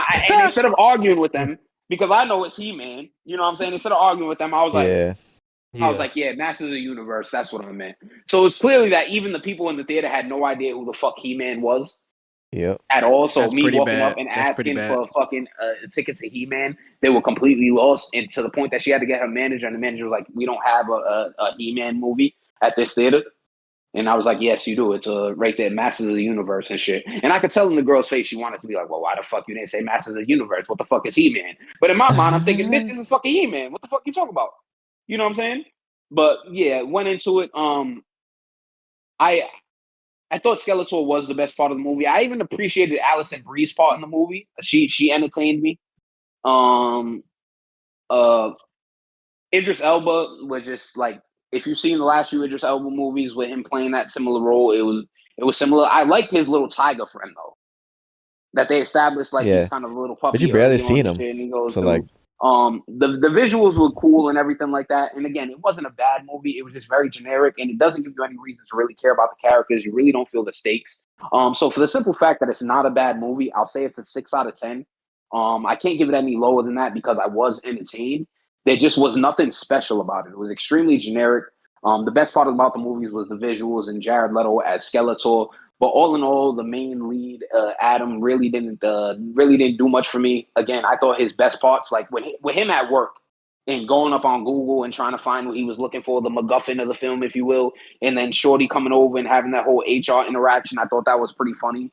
If you work in a corporate environment, that's just a funny, like the way she was being passive aggressive in the whole thing. Like if you ever had an instance where AR, they're very passive aggressive because they don't want to, they try to avoid confrontation. So I thought that was entertaining. But all in all, I took moments of enjoyment, but it's not enough for me to say this is a full price. Like if you have a family, I recommend go seeing it. I can't even say if you're a fan of He-Man, go see it. But if you have a family and you have like a kid who's like 8 years old, they'll enjoy this shit. Like if you have a little boy who's 8 years old, they'll enjoy it. If not, if you're a fan of He-Man, wait for streaming. 6 out of 10. Me and Red Peg, this is probably the most I've ever agreed with Red Peg on a movie before. Like we are beat for beat. Yeah. Critique for critique. Point for point, the same exact fucking review. 6 out of 10 for He-Man. Not a bad movie, but nothing special to write home about. Just very generic, very average, run-of-the-mill, what you'd expect from this type of film. Thank you, BT. And last but not least, Mafia, what was your thoughts on this film? Yes, sir. I'm just gonna make this quick since most of y'all pretty much touched on everything. So basically, I thought the first act was pretty good with the whole introduction to Adam's world and his whole little situation on Earth. The visuals was nice, but problems I had was one, I did not care about Adam at all. I was actually more interested in Duncan and his daughter's storyline. I thought the robot needed more screen time. I honestly didn't really even care for Skeletor. He had a few funny moments, but that really wasn't bringing me in. Outside of the action scene where he went to go rescue his father, I thought none of the action scenes really hit for me. The story was just okay. The secondary heroes needed a little bit more shine. But I did find a few funny moments, but other than that, I honestly didn't really care for the movie. It's not bad, but it's nothing to write home about. My score, D. Didn't Alex see this as well? No. I think Alex saw that because he said his mom had some critiques his about his it. mom saw it. That could be wrong. His mom Oh, saw he it. didn't see it. Okay. I'm gonna say it again. What the Why fuck does does- his mom know about He-Man? She watched the original series and the remake. I don't believe that. I'm sexist. But even I did like the Dolph Lundgren cameo as well, if that's a spoiler. But Oh, well, I mean, thanks that's for not a fucking huge spoiling it. spoiler. Wow, we didn't know he was in the movie. Thanks. Yeah, I was trying to avoid that. I don't even know who that is. See, You know But, who that is. There you go. Yeah, that nigga- Spoil Guy podcast. There you go again. There you go again. but you see this nigga. I told y'all this nigga Saint like everything. He be easy on the mid shit, bro. Saint got this There you neck. He like being easy on the mid to try. You didn't grow up on no He-Man, so you're Neither did you. Neither did you, And, brother. and I was Easy about on to the say mid. something. Yo, Happy Pride Month. and you still gave Saint, this mid an 8 out of 10, nigga. Saint definitely buy alcohol that's 30%, fucking 40 proof. What? Yeah, that's Hold what on, this bro. Yeah. Don't ever disrespect me again. Don't you see this Kieran Ichiban? Oh, don't make me. There you go. You got In Korea. the. Yeah, you with this shit. But anyway, I thought you wasn't drinking. Next. Saying I thought you was on your monster vibes. Nah, you pissed me off. We back on it. what's next from Watan? Speaking of mid, we Like got that? Scary Movie 6, man. Scary Movie 6 is Oh. in theaters right now. Mid is playing kindly. This is Start the with new Alex. film from the Wayans brothers. He didn't see it. He walked No, out. he saw it. He walked out. Yeah, he definitely watched it. Real quick synopsis for Scary Movie 6. So, 26 years after outrunning a suspiciously familiar mass killer, Shorty, Ray, Cindy, and Brenda find themselves targeted by another mad slasher. So this is the comeback film for the Wayans brothers, who they haven't been in the Scary Movie film since the second one. Correct. But yeah, this is their first time back in a long time. I didn't see the film. I was actually planning on seeing it, but so many people have been saying the movie is ass that I just felt like I'd rather just watch it at home when it comes to streaming inevitably in the next couple of weeks. That being said, for those that have seen So you're not boycotting altogether. Interesting. Absolutely Not boycotting the Paramount. You're gonna watch it when it comes to streaming. Interesting. You're gonna run them streaming numbers. I'm gonna watch it. I'm gonna watch it legally. Yes, I'm gonna watch it legally. Yes, you're right. But yeah, legally, so you're gonna run the numbers. Interesting. Let's go ahead and get into the reviews. Who wanna kick it off, man? Kick it off for Scary Movie 6. Kick it off with Alex. Let Alex, bro. Let Alex go, man. He only saw 15 minutes. No, I got to hear his out review, and he has well, is Alex? Are Alex? Are you there, bro? The nigga's not even there. He texts me that he's taking a dump. He can review on the shitter. What? Did he really text you that? Yeah. I'm weak. Why you telling me to start with Alex? You the one that told me to start with Alex. No, that wasn't me. That was BT. Oh, that wasn't him. All right, well, somebody else go. Come on, somebody else go. Come on. Oh, I'll go. I'll make it quick. I got a quick one. Oh, okay. Go ahead. So basically, Scary Movie. Just for everybody, this is just a fun, dumb, unga bunga, turn your brain off movie, just like the other ones. You should not be taking this story seriously. It's got a lot of raunchy, goofy, sexual jokes. Like, strangely enough, there are a lot of people bringing like little children to this movie. And specifically, the woman sitting next to me brought 2 little girls. They made it to the last 20 minutes, and there was a fellatio scene, and she was like, "Oh, you know what? This is too much now. We got to go." But everything else, the church scene from Sinners, the dildos, everything else, that was just okay for kids to see. But yeah, man, this is just like something to turn your brain off and have a good time with. Overall, I gave the movie a D, but I definitely had some good laughs in the theater.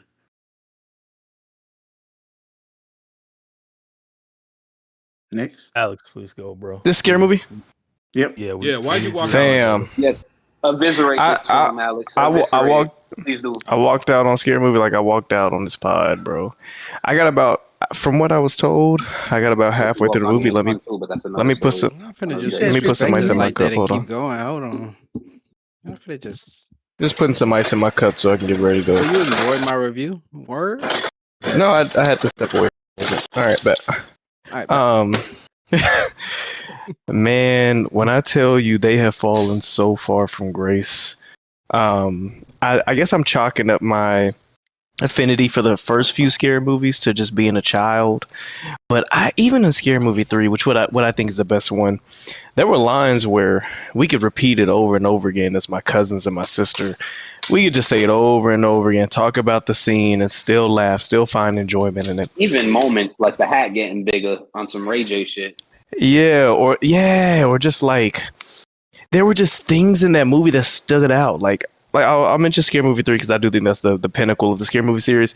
The aliens with pee coming out of their fingers. The chainsaw with the ring where she came out the well and was trying to kill and fight for real. When she came out the TV and she beat her up, the black girl beat her up.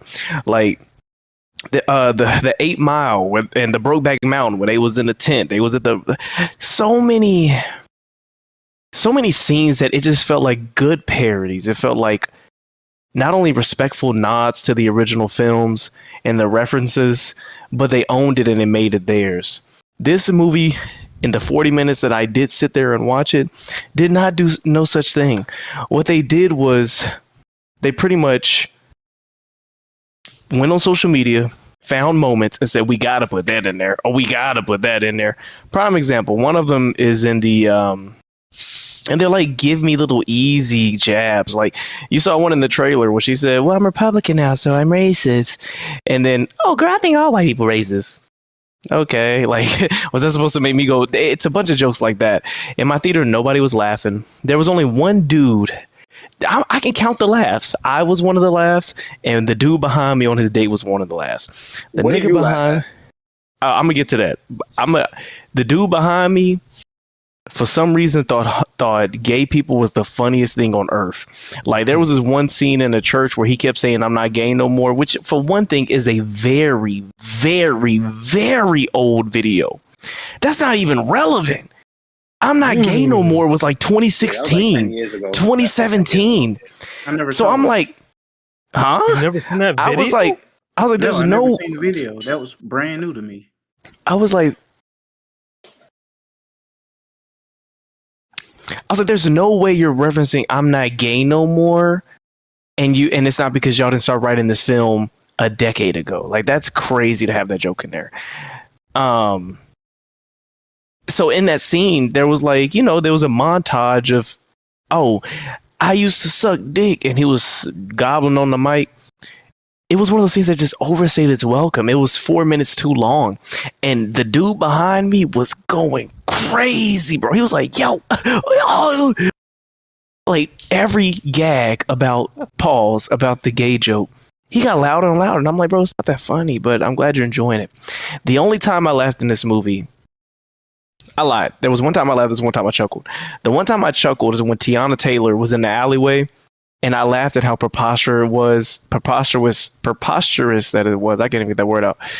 That niggas jumped from the helicopter on a scooter out the trash can. I chuckled because I went, okay, that's stupid.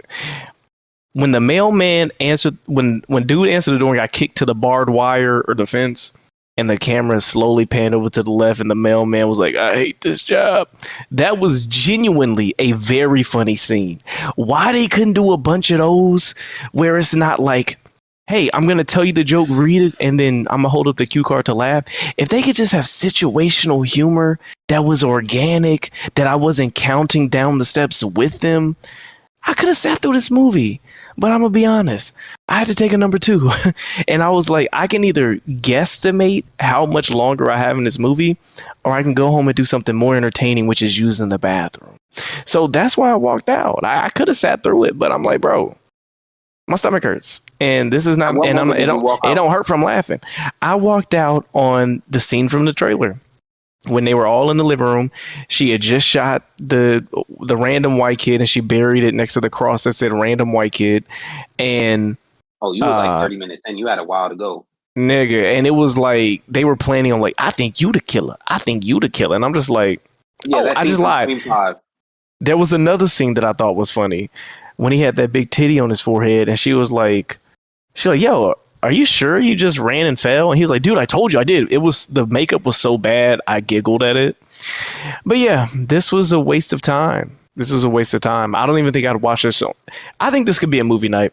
I know we always say this is a movie night movie, but I kind of want to watch this with y'all to see if y'all see anything funny. Because I wasn't laughing at all. I had a straight face, and the theater did too. That was your theater. We cut up at ours.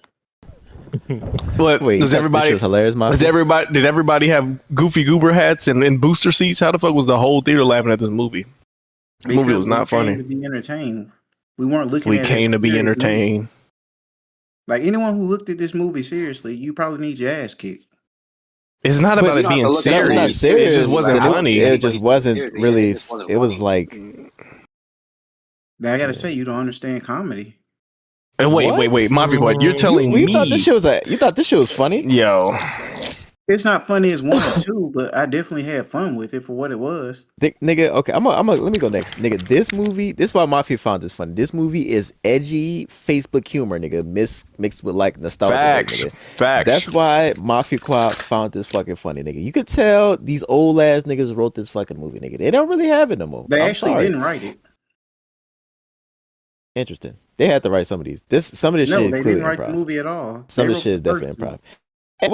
And even if that, I don't think this movie had any fucking writers because the plot is non-fucking existent in this fucking movie. This feel like SNL skits stitched They together. don't probably nigga. write a lot of The dialogue, plot but I'm is sure they non-existent. come up with the jokes, a lot of the jokes. Bro, there's literally no story to the. Nobody can tell me the story. There's no story to this.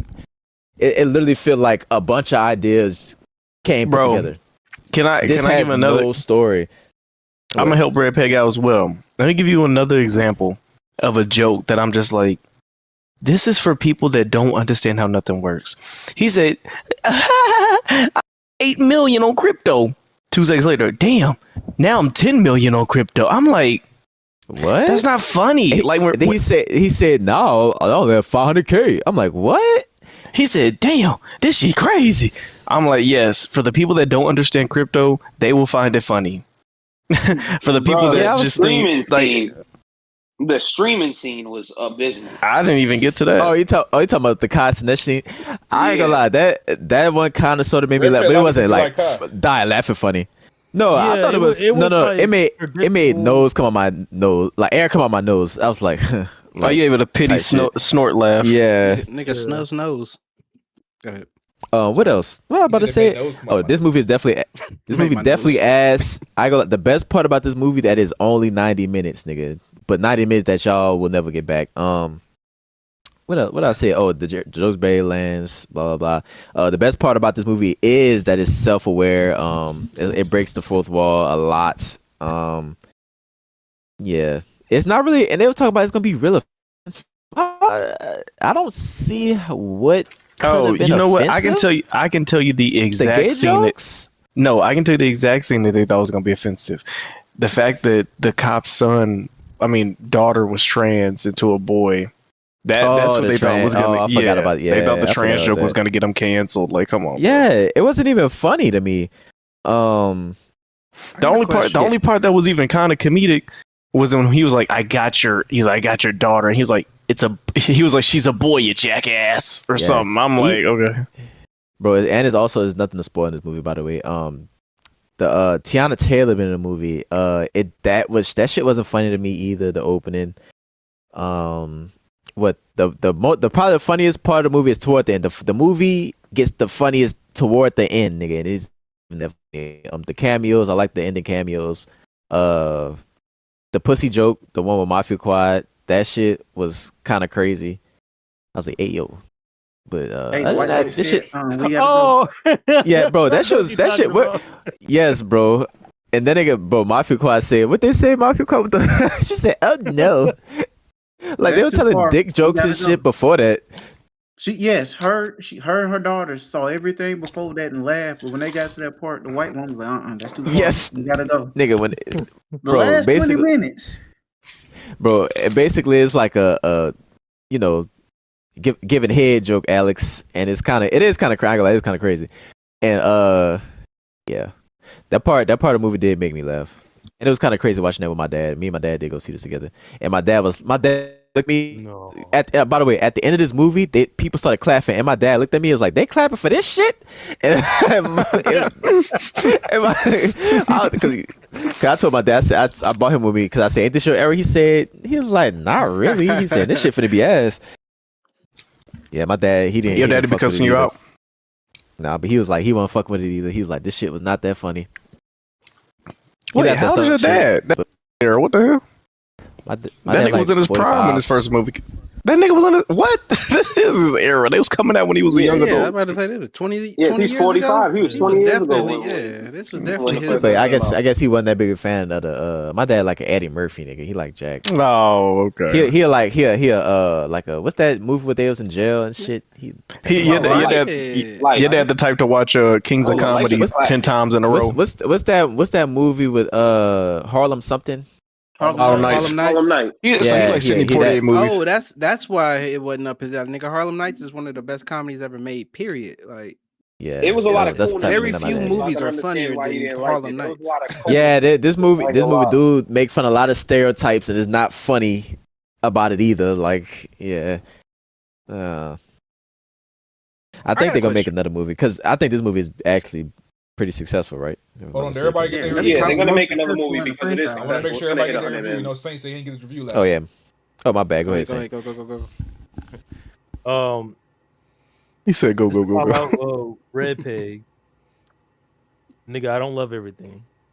Oh yeah, because you didn't like this. Okay, well, you've given everything you're giving everything a 10 out of 10 this year, ain't you? A whole lot of this one gets like a 4 out of 10. This movie. Yep, that's what I gave it, a 4. Damn. I even said Red Pig. I was like, this. No, you said it. This is good ass. That's yeah, this is. That's exactly what. Yeah, because it had some funny shits in it. It wasn't. I don't think it was bad to where you walk out. This is not a BBL ass. Yeah, no, not at all. This some Hank Hill ass. This Wonton ass. Yeah. Listen, there's a lot of old ass jokes. That some, I'm not gonna lie, they got me.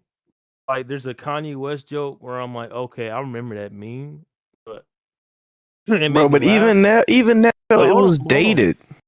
Yeah, it wasn't just that. From what I'm hearing, a lot is dated. If you like it, you like the joke. It wasn't just that. It was some jokes where they were clearly targeting at like Gen Z and Gen Alpha, where I'm like, but it's not funny. Like the streaming jokes, I'm like, this is not nobody laughed at that. Or like Alex said, the crypto jokes, nobody really laughed. Like maybe like one person chuckled, like okay, but for the most part, a lot of these jokes did not fucking land. The story is there is no story. It just jumps all over the place like a Key and Peele sketch, like a compilation. If that makes sense. I do appreciate that they got to take some jabs at them not, how they lost the control of the franchise after what was it after 2? Was that when Harvey Weinstein in the studio took over? Yeah, it was after 2. I'm thinking. Yeah, so they had some good jokes on those. Yeah, I mean, if you just go in there just looking for like a true comedy, like a Friday or like a like Rush Hour or something like that, you're gonna be highly disappointed. This is definitely like a movie night in the Discord or like a wait to streaming. Really, honestly, you can skip this movie.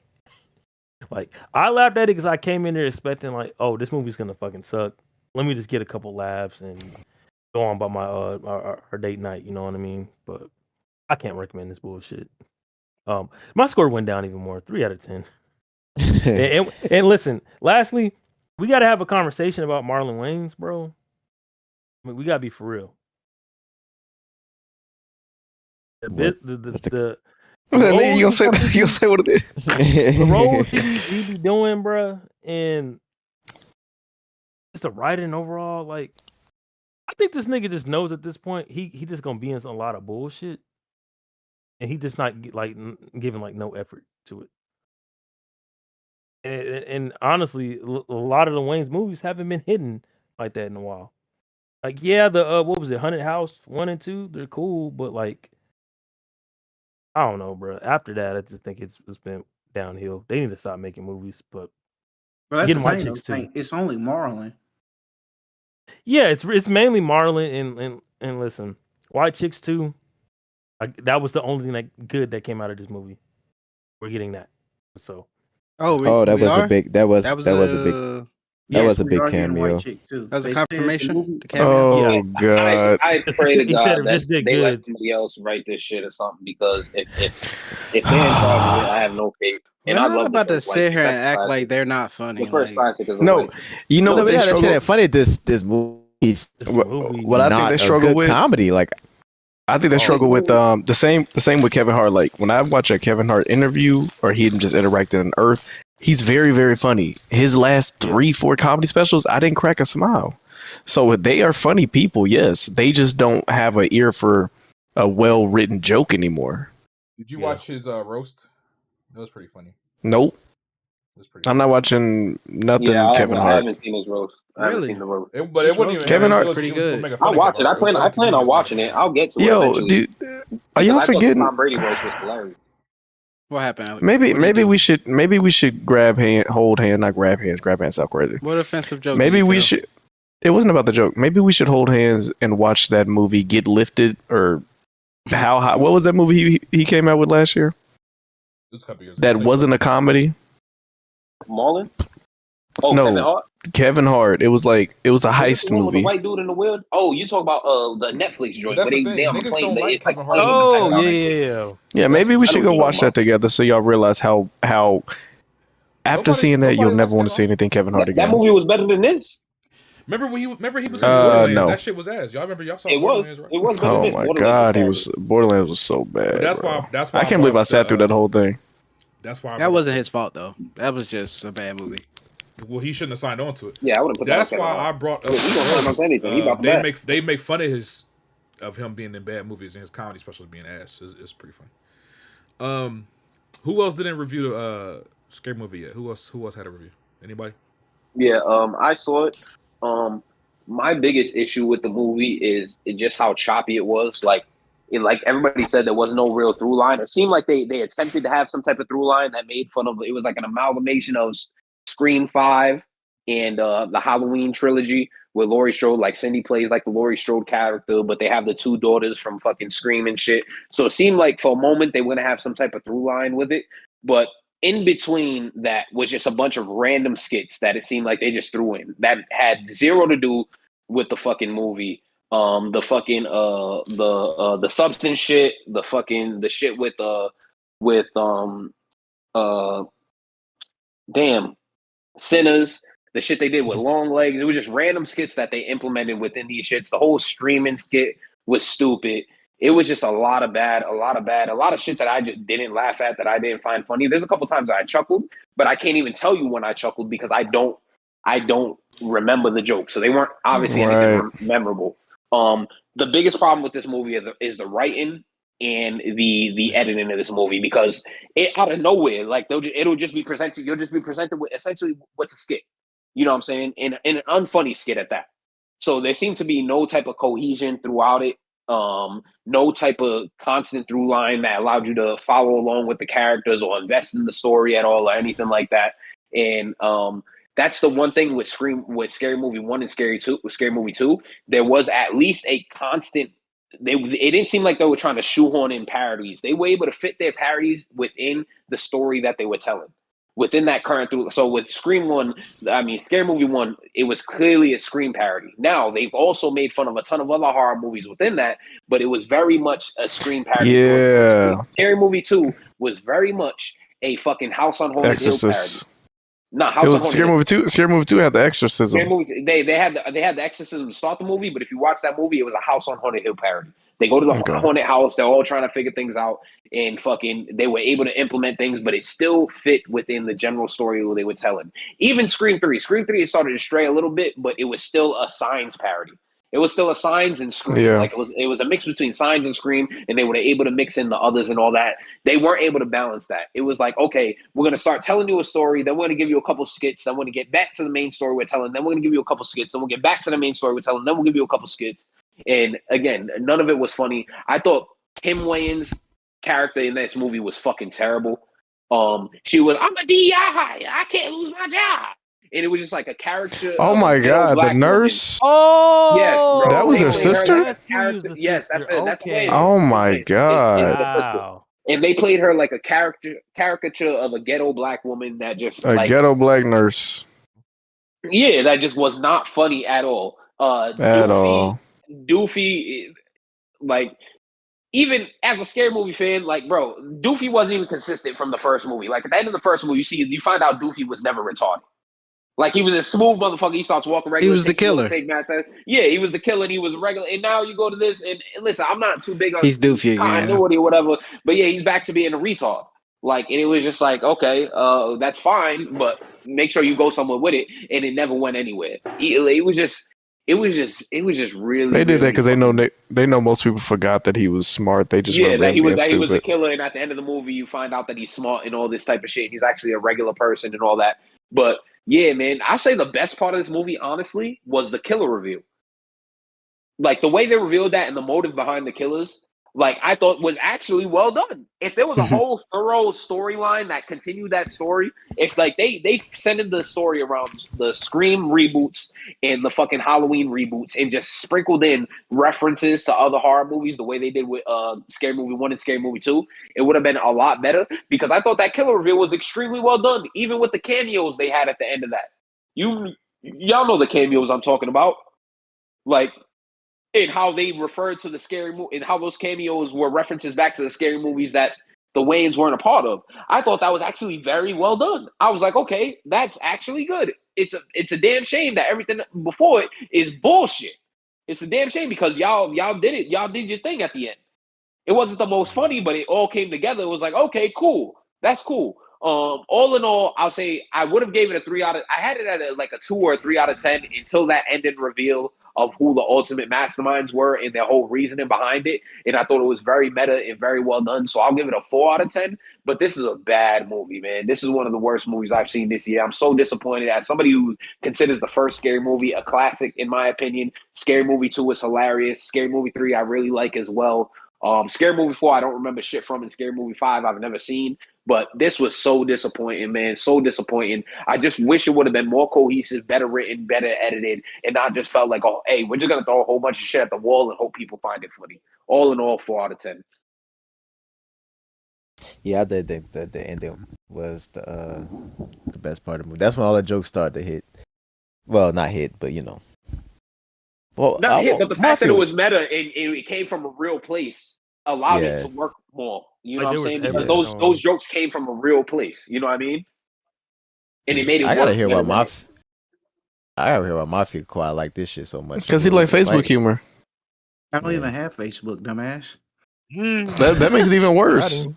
Right. Yeah. Yeah. So why do you like it, Mafia? Please, give us your review, please. I already reviewed it. Remember, I was the first one. Oh. Look, he don't know what's going on. They've been yapping about this movie for fucking 50. God damn, I don't know. I can't keep. Hey, one time you got a review? No, nigga, I ain't watched this shit. No, one time I go watch no fucking movies. Then. Let us. You know what I do like about one time. You want the content or not, nigga? Larry, y'all spending fucking 45 minutes on a movie y'all didn't like. God damn. Y'all talk less about movies y'all like. 45 minutes, bro. They've been talking what I like about one time, a max of 15 minutes, bro. God, I think one time Letterboxd get one movie added per month. One time I've seen Wani exaggerating. I've seen more movies than you and Red Pack this year. We can hold it down. You haven't seen more movies than me. I definitely have. Easily. Bro, rewatching the Disney catalog with your girl does not count. We talking about new movies. I've seen more new movies. Than you, Larry, and Red Pack. So we can. Do you watch the newbie? About 15 minutes. About 15 minutes. That ain't bad. About 15 minutes. Anyway, you niggas didn't like the movie. Mafia liked it, or at least he thought some of the jokes were funny. I gave it a D. See, there you go. Y'all acting like he gave the shit an A. Nigga, he gave it a D for damn. No, he thought it was funny. He give movies he like a D. Pause. Yeah, he does. Not necessarily. Nigga, you'll have nothing but high praise for a movie. Like, but I gave it a D. Now this is my question. I give it a D minus. I loved it. This is my question for Mafia. Did any one of the jokes in the movie make you do that Mafia Quad belly laugh? Oh yeah, the church one, because that made me think about Judas. Oh my god! What did I tell y'all? Of course, the gay jokes. He said it made. He did say that. He said it made him think about y'all too. He did tell me that. So you think about other men? Got it. You got to get up there and do that one day, dude. Do what? Confess sins? Yeah. Yeah, I bought an outfit for you, bro. Oh, fire. Whoa. What's going on? He said fire. I gotta see you do this, bro, for Halloween. Man, next movie, man. All right, man. Let's wrap up, man. One last review. Disclosure Day. This is the new film from Steven Spielberg. Let's go. Yeah. I think every one of us saw it. I saw it as well today. I got some thoughts on this film. Yeah. Richard. Steven Spielberg, man. John Williams composed the soundtrack. Still going strong at his big age of 90 something. So shout out to him. The film stars Emily Blunt. It stars Coleman Domingo, Colin Firth, Josh O'Connor from Challengers, which Alex would know if he watched it. This film essentially is a commentary on the ongoing UFO or UAP phenomenon and the idea of disclosure. Disclosure is essentially the concept of our government and the powers that be fully releasing all what's the word I'm looking for? All the files, all the information they have on extraterrestrials, including UAPs, UFOs, and any extraterrestrial life forms that they have come into contact with. It's basically where they essentially come out with the truth. That is what disclosure is. It's become a hot topic over the past few years, especially with the fact that our own government has seemingly been more and more open to discussing these type of things, and are less. They're being more vocal about it. We're seeing actual politicians. These aren't just random fucking farmers from Iowa who say they saw a cow float up in the air. These are actual politicians, actual military personnel, people who you would think are of their right mind or not crazy, speaking on the record in different court hearings or government congressional hearings, things like that, saying that they've seen these things, they have direct information about these things. So we've been seeing that. It's been happening. As a matter of fact, the Department of Defense released new images just today of so-called UFO or UAP sightings. Now you can take it how you will. Some people still to this day, say it's just, it's there's a scientific explanation behind all of it. A lot of people are still skeptics as far as whether or not aliens exist. That's your opinion. It's up to interpretation. But the point is, it's become a big hot topic. A lot of people are wanting to know when or if we will ever see disclosure happen, where all the governments or a major government comes out and officially confirms that these things are real and exist. And that's what this movie kind of tackles, right? So essentially the synopsis for this movie: a meteorologist played by Emily Blunt and a cybersecurity expert played by Josh O'Connor, they find themselves at the center of a movement to expose the government's cover-up of extraterrestrial secrets. So I'll go ahead and speak on this movie real quick, and then I'll open it up for everybody. So just to kind of break it down a little bit, the main character of this film, well, technically there's two main characters, but the main character that we're introduced to first is Josh O'Connor's character. He is essentially a cybersecurity analyst. He works for the government, or specifically this corporation called Wardex, I believe, that works with the government. Mm-hmm. Their job basically is to recover I'm there with you, Alex. any sort of footage, documents, actual material, devices, whatever the case is, anything that having to do with extraterrestrials or UFOs, they are the ones that get the information, they get the material, and they store it and essentially keep it secret. That's the whole basis of this corporation. And Josh O'Connor's character, I'm forgetting his name. What's his name again? Do you guys remember his first name in the movie? Why am I forgetting his name? No, I know it's Margaret, and I think it's Daniel Kilner. Yeah, Daniel Kilner. I got you. So Daniel Kilner. Yeah. His character Dr. Daniel, right? Kilner. He works for this company, but there's an event that happens that we find out later that leads to him defecting. He defects from the company. He takes all the information that he knows. He puts it on flash drives and all types of stuff, and he is on the run.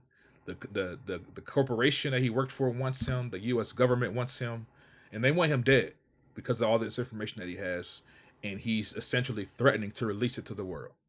That's the main plot of the movie. That's kind of how the movie opens up. From there, we're introduced to Emily Blunt's character, who starts to exhibit these weird abilities that don't really seem human-like. And we start to realize that this is much bigger than we thought. These two characters are actually much more involved than we were originally led to believe. So that's the most that I'll say as far as, without getting into spoilers. As far as my thoughts on this film, Alex will tell you, and y'all probably heard me talk about this on the podcast before. When they had announced this film like 2 years ago, I think, I was very excited. Be careful. I was very excited. Be careful. One, because I'm a person who, personally, I do believe that extraterrestrials are real. Now, do I think they're like the films? Do I think they're like fucking, like Star Wars characters walking around, or like little gray men? I don't necessarily believe that or think that. I don't know because I've never seen one. But I do believe that there is enough evidence out there. There are enough people who don't seem crazy at all. Very intelligent people, normal people who have these experiences that can't be explained through science, or they've seen things directly with their eyes and ears that seem extraterrestrial. There's enough evidence of that. Also, I'm also of the belief that our universe is so massive.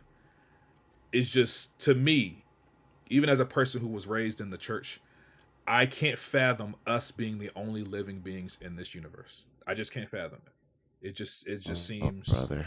It just doesn't compute to me. Now, You say dinosaurs don't exist? I mean, music? we know dinos exist. Oh. We have proof that they exist. But what I'm saying is, even if we say, let's say aliens do exist, but they don't have the technology to reach us, just like we don't have the technology to reach them. That's a possibility. But there are people that believe we have been visited and we have interacted with them. Me personally, the universe is practically infinite, bro. Like, we'd be naive to think we're the only intelligent life. And my whole belief is just based on the fact that I think there's too much, like I said, there's too much shit going on for it to all be bullshit. There's truth to some of this shit. That's where I'm at, right? That's where I'm at with it. There's truth to some of this shit. I'll just put it there. That being said, I was very excited for this film. Obviously, Steven Spielberg is a legendary film director, so his name attached to it got me excited. Me and Alex talk about disclosure and UAP and alien phenomena all the time. So it's just a thing that I'm interested in. I was just interested in this film. Actually watching this film. Well, let me continue by saying I'm also, as you guys know, a big fan of sci-fi. That's my favorite genre of film. Interstellar. Why am I drawing a blank? Interstellar. Oh, we just got Project Hail Mary. 2001: A Space Odyssey. War of the Worlds. Like all these different sci-fi films based around space, films based around aliens. I'm here for all of it. Signs is one of the first movies I remember watching as a kid that kind of merged sci-fi and horror in a way for me that made it like it had an impact on me. Like I still remember when I saw that movie and I saw that scene of the fucking alien walking across the fucking birthday party or whatever the fuck. Yeah. Shit fucked me up. So I have a huge interest in this, right? And I'm a big fan of Arrival. That's the film I was thinking of. Arrival. Fucking phenomenal film. Great movie. I say what I have to say. Going into this film, I was very excited. Now, actually watching this film, a couple things caught me off guard. One, this film is very, in my opinion, it has that Steven Spielberg formula to it. What I mean by that is, you've seen Steven Spielberg's films for decades at this point, right? He's known for, also combined with the soundtracks that he uses, he's known for these like, it's almost like a, not fantasy, but some aspects of his sci-fi has like whimsical aspects to it. Like, you think about like E.T., a film that he made, or you think about Close Encounters of a Third Kind, another sci-fi film that he made about aliens. There's this flair to it that's kind of like almost like whimsical, and then the music's all playing around, and it's all, basically what I'm trying to say is this movie was not as serious toned as I was expecting. Going into this film, now? Yeah, going into this film, I was expecting something more like more of a serious tone, more of a darker tone. I'm thinking Interstellar, I'm thinking Arrival, I'm thinking like, we're talking about the disclosure of aliens and extraterrestrials. This is huge, right? But there's a lot of parts of this film that are just kind of very, there's some serious moments where it's like life or death, people's lives are at stake, but then at the same time, they're cracking jokes, right? A lot of, they're cracking jokes. There's a lot of like comedic, comic relief. Emily Blunt's character, she's a very good actress, but her character for a lot of parts of the film is just kind of like, everything that she's doing is kind of coming off as like, oh, it's funny, it's a joke, haha, like, what's going on? She's so quirky, what's going on with her? Personally, I was expecting, and I kind of wanted this film to take this subject matter a little bit more serious. That's just a personal preference. I'm not saying the movie was bad for it. It's just a personal preference. It just, to me, it didn't fit well. It felt like Steven Spielberg trying to merge two different genres. If you watch his War of the Worlds film, that film has a much more serious tone in comparison to this. And I was kind especially of 2025 for sure. Well, It's much darker. He didn't make that. Okay, BT. But that's kind of what I was expecting. That's kind of what I was expecting. War of the Worlds. Go back and watch that movie. The aliens are literally killing people. They're shooting. They're fucking vaporizing people right in front of like Tom They're Cruise. literally draining them and spraying their innards into the atmosphere. Exactly. So I was kind of expecting. Okay, like this is huge. Like this, and like think about this in real life. If one of us had this type of information and we were on the run, nigga, there's no. We're not cracking no jokes, nigga. The FBI is trying to cut my head. Like, what are you talking? I'm just. I wanted it to be a little bit more serious tone, a little bit darker. That's just my personal opinion. That being said, the performances were good. Emily Blunt, she's a great actress. I don't know why I put it S. One thing I do want to say, Wani, real quick, the character who actually did have the information, the male, he was not cracking jokes at all. It was not funny to him. Emily Blunt had no idea what was going on with her. He wasn't cracking jokes, but when he met with Emily Blunt, they had a lot of comedic flair between the two of them. They did. Really, Emily Blunt had no idea. Like when they were in the car and I don't know. It was just shit that I was noticing. I'm like, why are they treating this so lackadaisical? But anyway, I don't think it was. They weren't telling jokes. It just came off that way. Should we just have a discussion? I'm not saying about they the were movie, telling jokes like knock knock who's there. I'm saying there were moments where they were trying to be funny. The film was trying to be funny. There was moments where the film was. I don't think they was really trying. I don't think. There was a ton of times they were trying to have comedic relief in this movie. I don't understand. I didn't get that. There were. I just don't. I don't think it was comedic. I just think it was a character trying to make sense of what the fuck is happening. Yeah. That's fine. That's fine. I'm just. All I'm saying is from a personal preference. I didn't like that. That's all I'm saying. It's just personal preference. You didn't like? Okay, that's fair. I wanted it to be a little bit more serious. I know what y'all talking about, but if you watch a film like Arrival, didn't bother me. If you watch Arrival, there's practically none of that. You know what I mean? Just practically none of that. Like it's just different. It's a different vibe completely. And as somebody who's watched Spielberg's films for most of my life, this was easy to compare to E.T. E.T. is a kid's movie.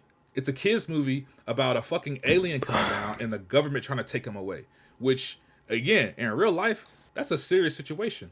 But it's a kids movie, so it's Right. adding this sort of like childlike wonder and comedic elements and things.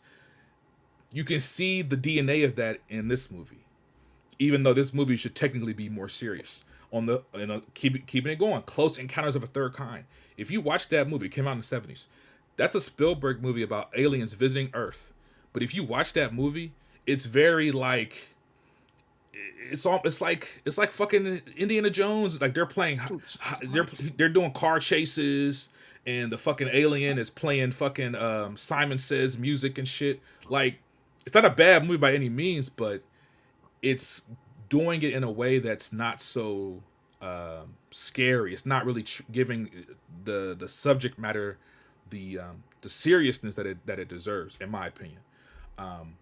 Which is fine for those two movies I mentioned, but for this movie, I was expecting a different vibe, and I just didn't get it. Now, just want to point out some of the positives. Again, Emily Blunt was fantastic. She's a great actress. She showed it again in this role. Josh O'Connor was good. I did like him in this movie, but I've only seen him in 3 movies so far. I saw him in Challengers. I saw him in the last Knives Out movie that just came out, Knives Out 3. And I saw him in this movie. Yeah, he was like the pastor or something, wasn't he? Yeah. Yeah. I think his performances in Challengers and the last Knives Out were better performances from him specifically, but he was good in this movie. He was good.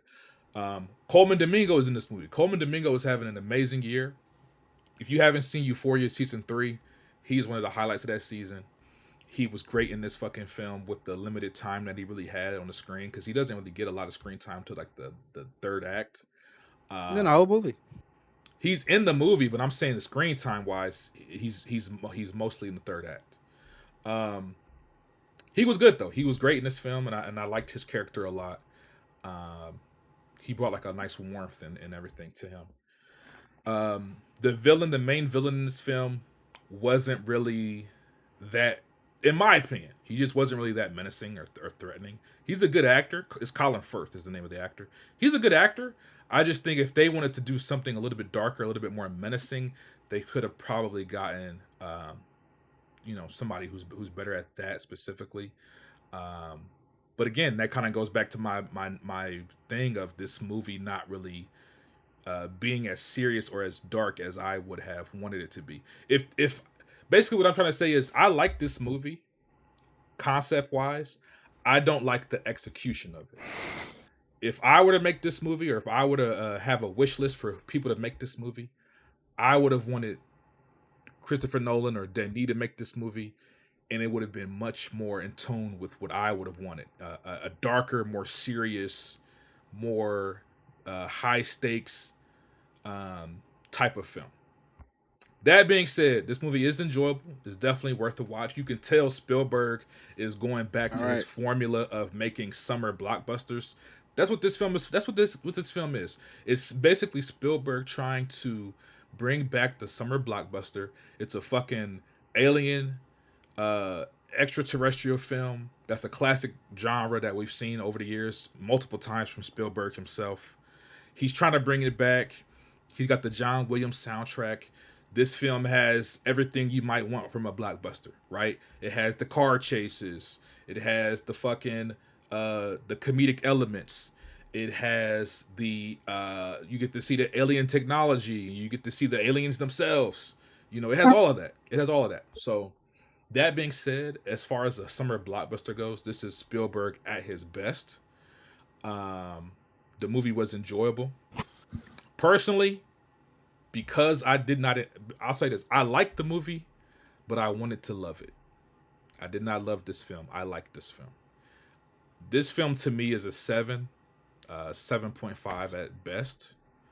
But it's not a bad film by any means. This is definitely a film worth going to the theaters to see. This is the kind of film that you go see with your friends, your family, your lovers.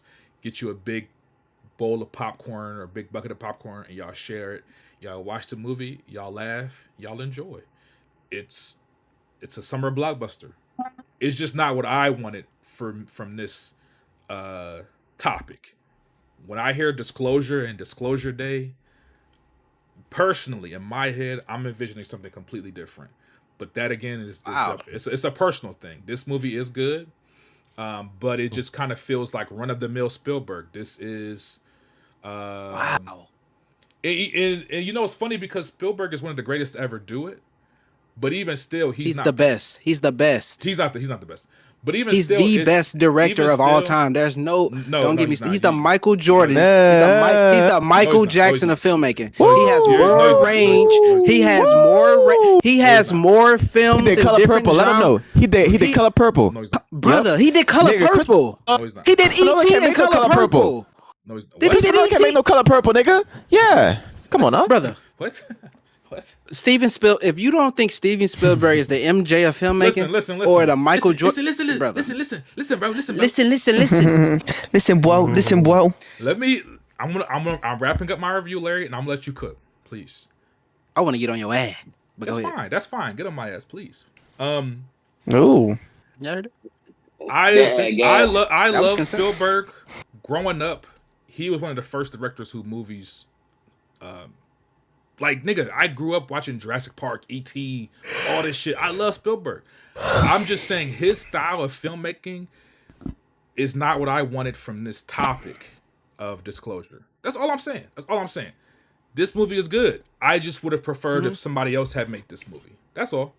That being said, it's a good movie. It's definitely Spielberg by the book. You can watch this movie and tell Spielberg it's a Spielberg movie, down to the fucking John Williams soundtrack, which at times is as good as John Williams is, fucking legend.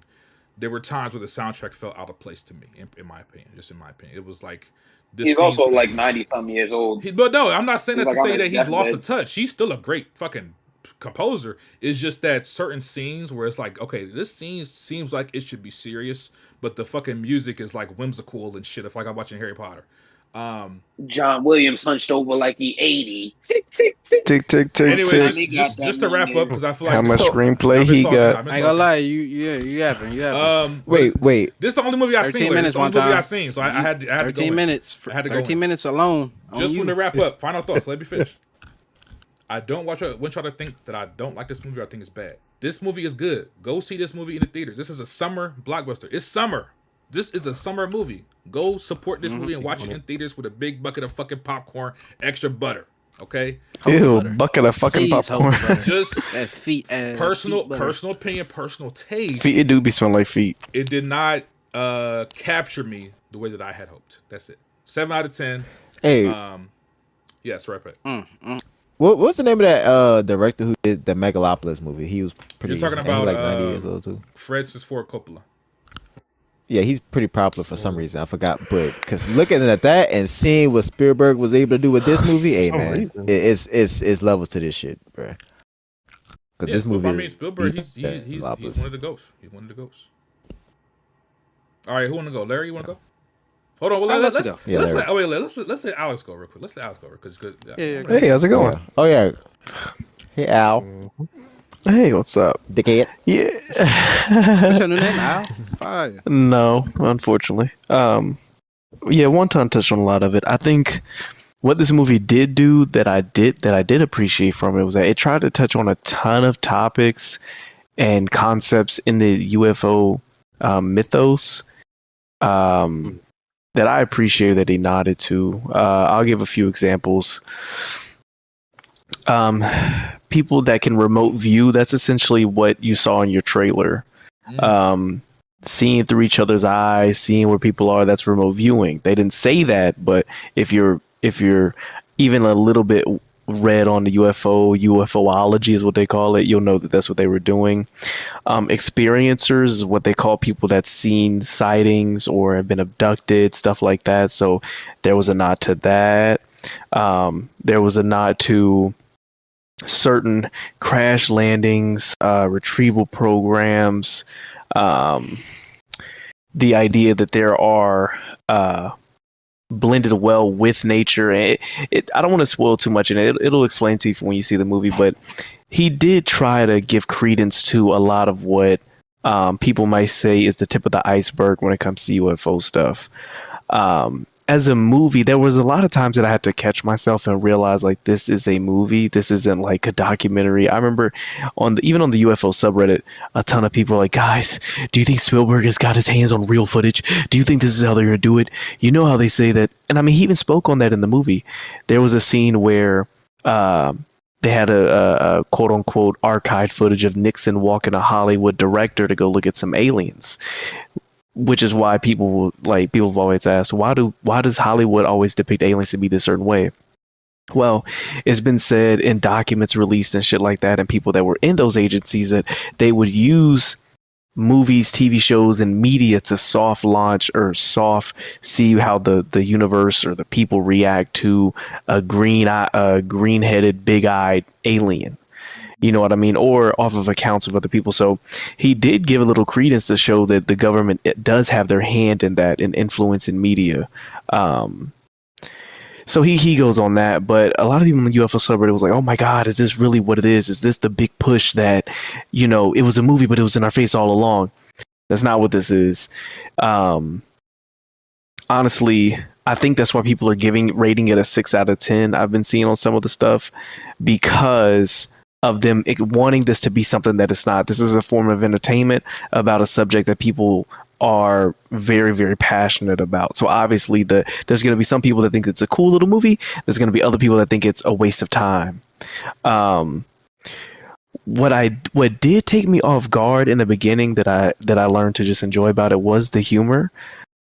I don't know what Red Pig or whoever was saying that there wasn't that many jokes. This damn near every time Margaret spoke where she wasn't doing that spacey I'm looking into the universe look, it was a comedic joke behind it, whether it be her, and it wasn't that it was a punchline, it was just that was her personality. She was a whimsical, quirky, my mind is 100 miles per minute and I just don't feel that place. Like, it's cool, she can be a character with comedic relief. That's not an issue.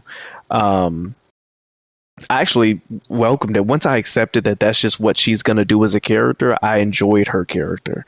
What Wonton's point, I think he was wanting this to be as serious as he takes it in real life, and I kind of had to pull myself back from that and realize, like, nah, this isn't it.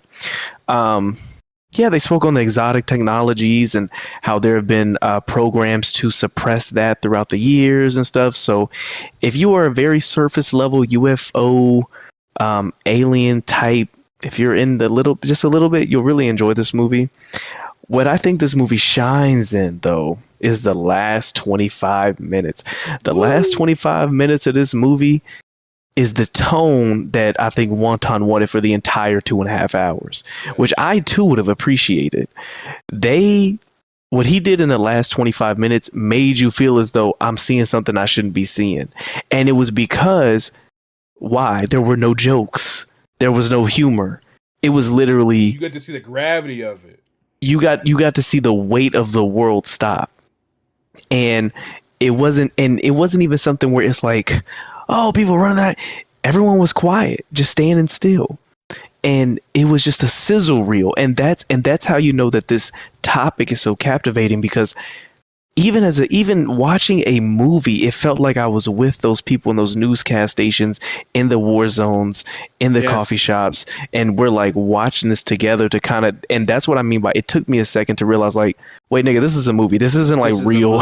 This isn't real footage. It felt real. That's what I'm saying. I started like feeling something. I started like, and that right. You started to feel that empathy for Start it. Getting and emotional, bro. I'm like, oh exactly. My God. And I think that's probably to its credit and detriment, that last 25 minutes was so good, it made me feel like, damn, if they could have had that throughout the whole film, then the whole film wasn't bad. It was I gave it an 8 out of 10. Let me just get to that. I give it an 8 out of 10.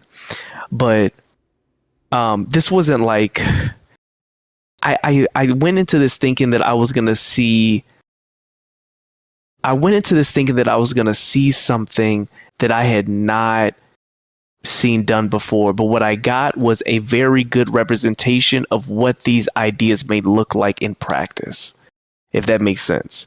If I've read about this, I've read about this, Spielberg has given you a film to say, hey, all those concepts, this is what I think that looks like, rather than Spielberg interviewing some people, or rather than Spielberg going on a limb and saying, nah, this is what I think is really going on.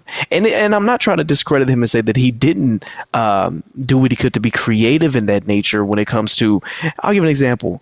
One of the characters said they show themselves as animals, something like that. That's not a crazy idea, but it's also not on the fringe. Cool. Yeah, I mean, but that makes sense. It'll be we haven't really seen before. Yeah, and with that in the motif that what they're doing is altering your view, then it all makes sense. The remote viewing makes sense. The fact that there were certain things that were turning invisible, then you have to do the background knowledge or you have to do the background thought of saying, oh, this is how UFOs are invisible. They do. You see what I'm saying? So there's things in this film that he does that are meant to put the rest of the puzzle together for you. Because when you get in this topic, you feel like there's so much information, there's so much random shit. You don't know what's real, you don't know what's fake. What he's doing is saying, remember that one thing you heard, and remember this concept? I'm gonna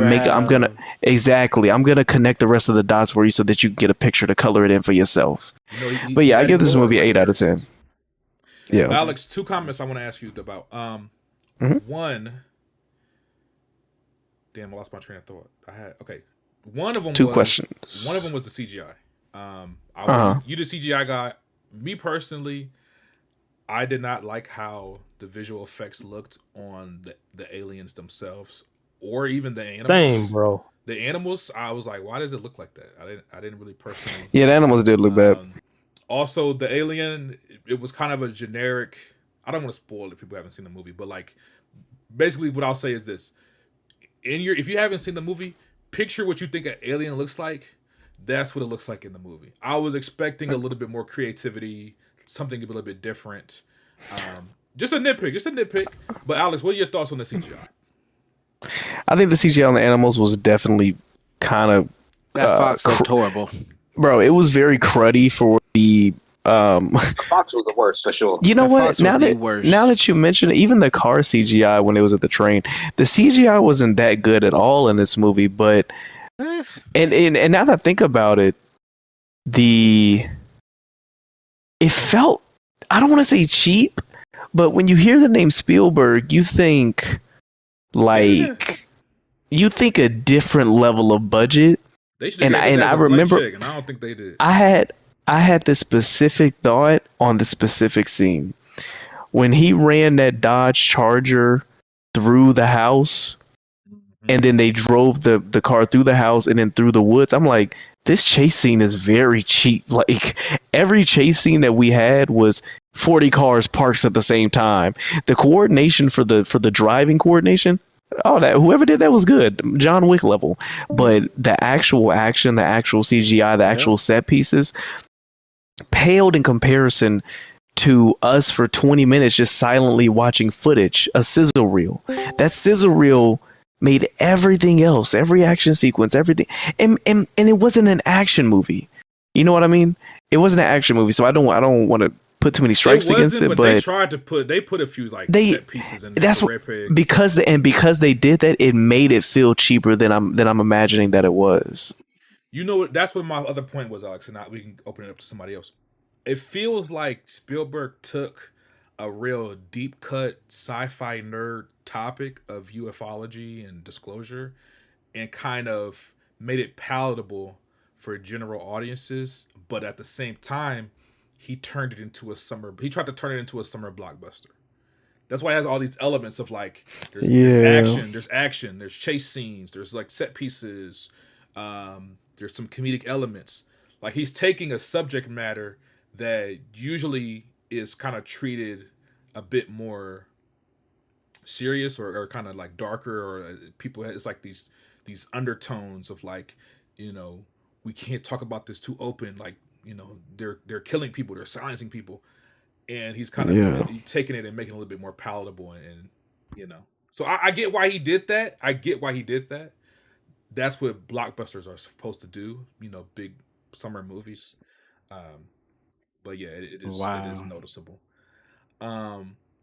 We can keep it going. Larry, I know you got some thoughts. Larry, please, tell us, how did you feel about Disclosure Day? First off, I really like this movie, y'all. I think Spielberg, he still got it. So many other directors would have dropped the ball on this type of movie, on this type of script. So many, like there would have been answers, there would have been questions left unanswered. There would have been just characters forgotten. But and I don't know, we'll touch on it later. There was a character that was almost forgotten, but there would have been characters forgotten, not fulfilled. Like this script is so dense. This script is so dense. It's so much happening, y'all, at one time. There's literally a metaphor. There's a metaphor in the movie that's going along like with like this movie asks a lot of questions. The characters, the scripts, the dialogue for the characters, it asks so many fucking different questions, bro. And you're like, how are they going to wrap this shit up? Like this person's asking a question. We got to get answers to this person, this character. How are these characters going to meet? And he wraps all that. Like I'm Spielberg. It's Spielberg, bro. Spielberg really fucking impressed me. Like I was wondering, like with his age, does he still have it, or you know, is he going to get lazy with the storytelling and with the narrative? And he doesn't get lazy with the narrative or with the storytelling, or even with the dialogue and the interactions between the characters. I feel like characters, there's not really I don't even feel like there's a protagonist and an antagonist. I feel like it's so much more complex. I really feel like people should rewatch this movie. Like, I really feel like people should rewatch this movie, bro, because there's not an antagonist. Like, there's an antagonist force, like who appears to be. I feel like there's just people on opposing sides. I really don't feel like there's someone who's evil in this movie. Well, that's one guy who's a piece of shit who tried to kill somebody with a train. Fuck that guy. Like, why didn't he? Yo, like, he was annoying. Fuck that guy, bro. Yeah, what was his name? Bitch ass nigga. Boyd. Nah, fuck that nigga. That nigga name's Casper. Nigga, Yeah. your name is Casper. Casper Boyd. He saved you by calling you Boyd. Bitch ass nigga. That nigga was annoying. He was the worst. He was I didn't, the main antagonist figure, I didn't even dislike him. But this Boyd nigga, the henchman, this bitch ass nigga, I hated fucking Boyd. You're not gonna stop her? You're not gonna stop her? No, nigga. Yeah, why was he Do so you see pressed? what's happening? Like, nigga, Yes, you you're like this for me, nigga's. bitch. Hey, Boyd's a weirdo. Boyd, you're a weirdo. I would told him to sit his ass down somewhere. What the fuck are you doing? But let me touch on the characters real quick. Emily Blunt as Margaret Fairfield, the forecast, like she's a weather analyst, right? She's a weather analyst. She's the main character. I feel like Emily Blunt, she killed it, man. She did a great job with I don't know if it's her doing the actual, like, when she has moments where she goes into this trance and she starts speaking a different language, and she speaks multiple different languages throughout the movie. Fire. and it's natural. Like, she's speaking like a fucking native, bruh. Like, she would, like, the way Indy Never Ready from Obsession, the way she would do Nikki and snap in and out of personas. Like, the way Emily Blunt would snap in and out of personas, snap in and out of different fucking languages in the same sequence of dialogue. Fucking, like, this is one of her best performances, bro. Loved that. Loved her. Like, she played so good at being confused.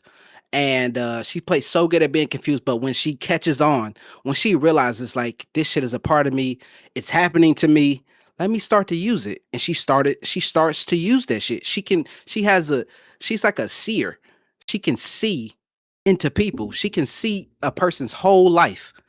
She can see a person's whole life up until the point she meets him. And I don't know if that's a spoiler or not. That's just how I conveyed it. Like, she's a seer. She looks into people, and she can just see these things based on past experiences she had. Well, I'm waiting till you finish. I was gonna say that was and I want you to finish what your analysis was, but that was one of the only things that kind of made it corny, was because their whole thing is that what's keeping the human race back is empathy, and that's what made it kind of cheesy at the end. So what she's experiencing in a heightened sense is he basically wrapped it up as empathy, to be able to see into a person and basically read their mind and see it's them. understanding. It's an understanding. Yeah, that's what it is. But I don't know if it's going into spoilers, but there are two characters who are pretty much the chosen ones. They don't necessarily have the same gifts, but they were imbued pretty much gifts, and they were pretty much reprogrammed by these advanced beings, which would be the aliens, of course. Like there's aliens in a fucking movie. Like it's Disclosure Day. It's about aliens. What you doing, bro? Am I? No, you good. Yeah. You know what? I'm gonna just stay on the performances. I'm not gonna get really into the plot of the characters, but pretty much the another character, Daniel Kellner, played by Josh O'Connell. He was really good. Like there were no jokes. Like the jokes you guys talk about with Emily Blunt, that's her trying to make sense of what the fuck is going on. Like I feel like that's just part of her character. You know what I mean? Because nobody else is joking in this movie. Nobody else thinks anything is fucking like funny. I just feel like that's a part of her.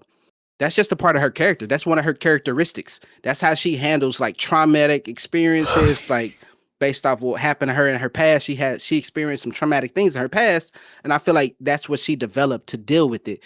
With when she's going through something, you know, she's going through a lot of stress. I feel like she'll use something, or she'll use like part of that charisma she created or whatever it is to just try to cope. I feel like the comedy was a coping mechanism for these fucking out of body and fucking weird experiences that she was having, and you know, experiences that she was giving other people. I just feel like that's what that was. I don't feel like anybody else was fucking playing in this movie. Nobody else was laughing in this film. Nobody else was trying to crack jokes. The antagonist figure, his name is Noah Scanlon, played by Colin Firth. He almost stole the movie. If not for Emily Blunt and the way she crushes what Steven envisioned the character to be, I feel like she literally embodied everything he envisioned the Margaret character to be. But the antagonist figure, and I'm saying figure because I don't think he's evil. I don't believe he's evil. Maybe has he done some bad things? For sure. He's done bad things, but at the cost of what do they call it? National security. Yeah, Larry, you know what I mean? I think he had good reasons. Like, I feel like, and I feel like people need to rewatch this movie, and I feel like people need to understand, like, these characters are so fucking layered, bro. They're like, bro, this character, hold on, this movie has over. Yeah, this movie has like over 15 characters. I know that's a gripe of mine, but it's fucking Steven Spielberg, bro. Like he's the best. They called him out on that though. He's the best filmmaker of all time, and everybody gets screen time. Everybody gets enough fucking screen time, bro. I don't care if it's in the beginning of the movie, in the middle of the movie. Like literally, everybody has their phase. Like I can't even fucking explain it, bro. I might go see this movie again. I feel like everybody has their phase. Everybody has their just due. There's nobody who's left open-ended. There's nobody who's left like really unfulfilled in a way. Like people like the characters that you end up caring about, there's nobody left unfulfilled, bro. This fucking Noah guy who plays the antagonist figure, who's the head of Wardex, I believe. One time it's Wardex, right? Yeah. Mm-hmm. Wardex, this company, Wardex, he's the head of them. And I feel like, yes, has he maybe did some bad things in the past with the type of tech that they have based off all of these excavations and retrieval projects that they have from all these like, you know, different types of UAP experiences, like because they've retrieved some technology from this stuff, like how we all speculated they have, and you know, with the Roswell things and stuff like that, there are crash retrievals, and I feel like with the tech that they pretty much fucking re-engineered or reverse engineered, he uses some tech to do some things and to do bad things, but it's all like bro, he's not evil, bro, but he has to. No, he is. They called it out. He has to do bad things in order to protect. He doesn't, like, there are two different beliefs in this. Like, there are people who believe when he did that. There are people who saw that video, Larry, where I ain't want to spoil it, but when he, come on, we saw that video. What was he doing? There are people who believe that if people find out, they won't be able to handle it. There are people who believe that people want to know, they want to find out. They like even the religious people, even like it touches on, like it's very philosophical. It touches on the geopolitical aspects of the world that we live in today, with the heights of World War III and stuff like that. Like that's like people joke about that type of shit on Twitter. Like the only thing that can end World War III is aliens, and da da da da da. In 2027, they're gonna fake a UAP disclosure. Like they're gonna fake an alien invasion. Like that's a rumor that's been around for like the last 3 years or the last 4 years or whatever. That by 2030 they're gonna try to fake disclosure. They're gonna try to fake an alien invasion or whatever, or something like that. And I just feel like, bro, these fucking characters, dude, like they're layered. They're more complex than it comes off as, except for that fuck nigga boy. Boy, you a fuck boy. You're not layered. You're a bitch. You're one note. But Colin Domingo, like kills it. Great. Oh, you mean Corbin Darnell. Coleman Domingo. Coleman Domingo. My bad, he's your new favorite actor. My bad, he's your new favorite actor, bro. You said Colin Domingo. Colin Domingo. Call me asparagus, bro. Coleman Domingo. He's great. He's fucking great, bro. He's literally like carrying our protagonist figures throughout this movie. He's literally like saving these people, bro. He's really fucking good. And like I said, he got a good voice. Oh my god, his voice is, man. That's a man right there. That is a man. What did Drake say? What did Drake say? He's just so good. Oh, he's just so good. Buck, that is a man's voice. I don't give a fuck what you say. He gay in real life. You might got a shot. If you think that's a man's man. That's a man's he man. is. I forgot about that. But what he does, what he's doing in the movie, what his purpose is a metaphor. It's a metaphor for the questions that this movie's asking. I agree. I've been waiting. And it's like when you see him on screen, you're like, where is he? What is he doing? Like, what is going on? And when you find out, that's how I conveyed it. I'm like, holy shit! All of these questions that the characters have been asking, the movies have been presenting, the script answers all the questions. It you don't care that in real life he got a shitty poopy cock. Anyway, the movie answers every fucking questions the characters ask. Every question that the script presents, the movie answers along with Are you the sure fucking about that ending, Larry? It didn't answer a question. I had some unanswered question at the end. Shitty poopy cock. I did as well. Y'all good? Y'all done? Y'all niggas spent 30 minutes, bro. I'm enjoying it. Alex spent 10. Like I'm enjoying the movie I reviewed. Larry, don't get mad at me. Okay, it's been 5 minutes for me. Give me It's been longer than 5 minutes. Give me a few more minutes. Give me a few more. It's been only 5 minutes, brother. Can you give me a few more? I know you don't like to hear me talk. But nigga, damn, it's only been 5 minutes. Hit the sun guy. 3 more minutes. 3 more minutes. Watch one movie this week. Well, we had 3 big movies. Like, bro, let me lean in. Can I lean into this shit? Let me lean into this shit, bro. This might be my favorite movie of the year, nigga. I'm just saying, this might be my favorite movie of the year, bro. Nigga, based off the script. You seen the Fast 3 times in theaters, nigga. Hey, Larry, get on him, Larry. Get him, Larry. No, I'm just amazed by, like, Spielberg is a fucking goat. He answered every question that the script presented. He tied up everything, but the how. See, I'm not trying to like spoil anything, but there's a thing that the character Hugo, played by Coleman Domingo, he has a project, and the project is a metaphor for the script and the questions. Like, think answers. This movie is about answers. It's about presenting the truth and the answers to the audience, the people in the movie, the people watching the movie. The world has a right to know, and we have a right to know what the fuck you are doing in the background. We have a right to know what the fuck is going around what the fuck is happening when we see you. Like, what is happening around you? Like, what are you doing? Like, what project? Like, what are you doing, my nigga? You sitting here guiding everybody, telling everybody where to go, what to do. Nigga, what are you doing? Because your background looks pretty fucking interesting and elaborate, and it gets answered, bro. Those questions get answered. Like, every question in this movie gets answered, bro. And it's like a full. It's wrapped up so well. They answer all the fucking questions. Like they don't leave the audience stuck, not knowing what the fuck is going on, or like it's a long movie, but it's easy to follow because they slow walk. It takes its time, bro. It doesn't rush. It doesn't rush at all. Now I'll talk a little bit about like the actual filmmaking. He loves his fucking tracking shots. Like there are certain shots where it will follow. It's following a chase scene for like nigga cars are going at a fucking at 60, 80 miles an hour, and it's literally just following them. Like it's like a fucking drone shot almost. Like I feel like I don't know if he used drones for this movie, but during the chase scenes, the fucking camera, like I don't know how the camera is following the characters because there's no tracks. Usually when a camera has a tracking, that's why they call it a tracking shot. They put the camera on little railroads, on little tracks, and it follows the track that they set out for it. But nigga, characters walk through where the camera was, and I'm just trying to figure out like how the fuck did he even pull off this shot, bro? How did he pull off this tracking shot when that's like probably CGI maybe? Like, but like, man, like the filmmaking aspect there, CGI spotty at sometimes.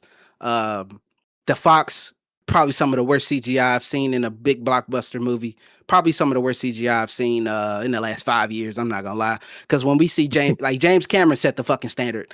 There's no fucking excuse for bad CGI anymore. When we got Avatar. There's no fucking excuse for bad CGI from anybody. I don't give a fuck who you are. The industry has the tech. Use the fucking tech. Use the fucking tech, nigga. James Cameron pioneered it. Use the fucking tech, nigga. You got it. Use the tech. But fucking filmmaking, as far as like technical aspect, good, shoddy at times, as far as like the CGI and shit. Character work. Amazing character work. These characters fucking this script fire, nigga. I don't give a fuck what nobody say any gripe that they got. They get like the amount of fucking characters and the amount of dialogue that needs to be juggled.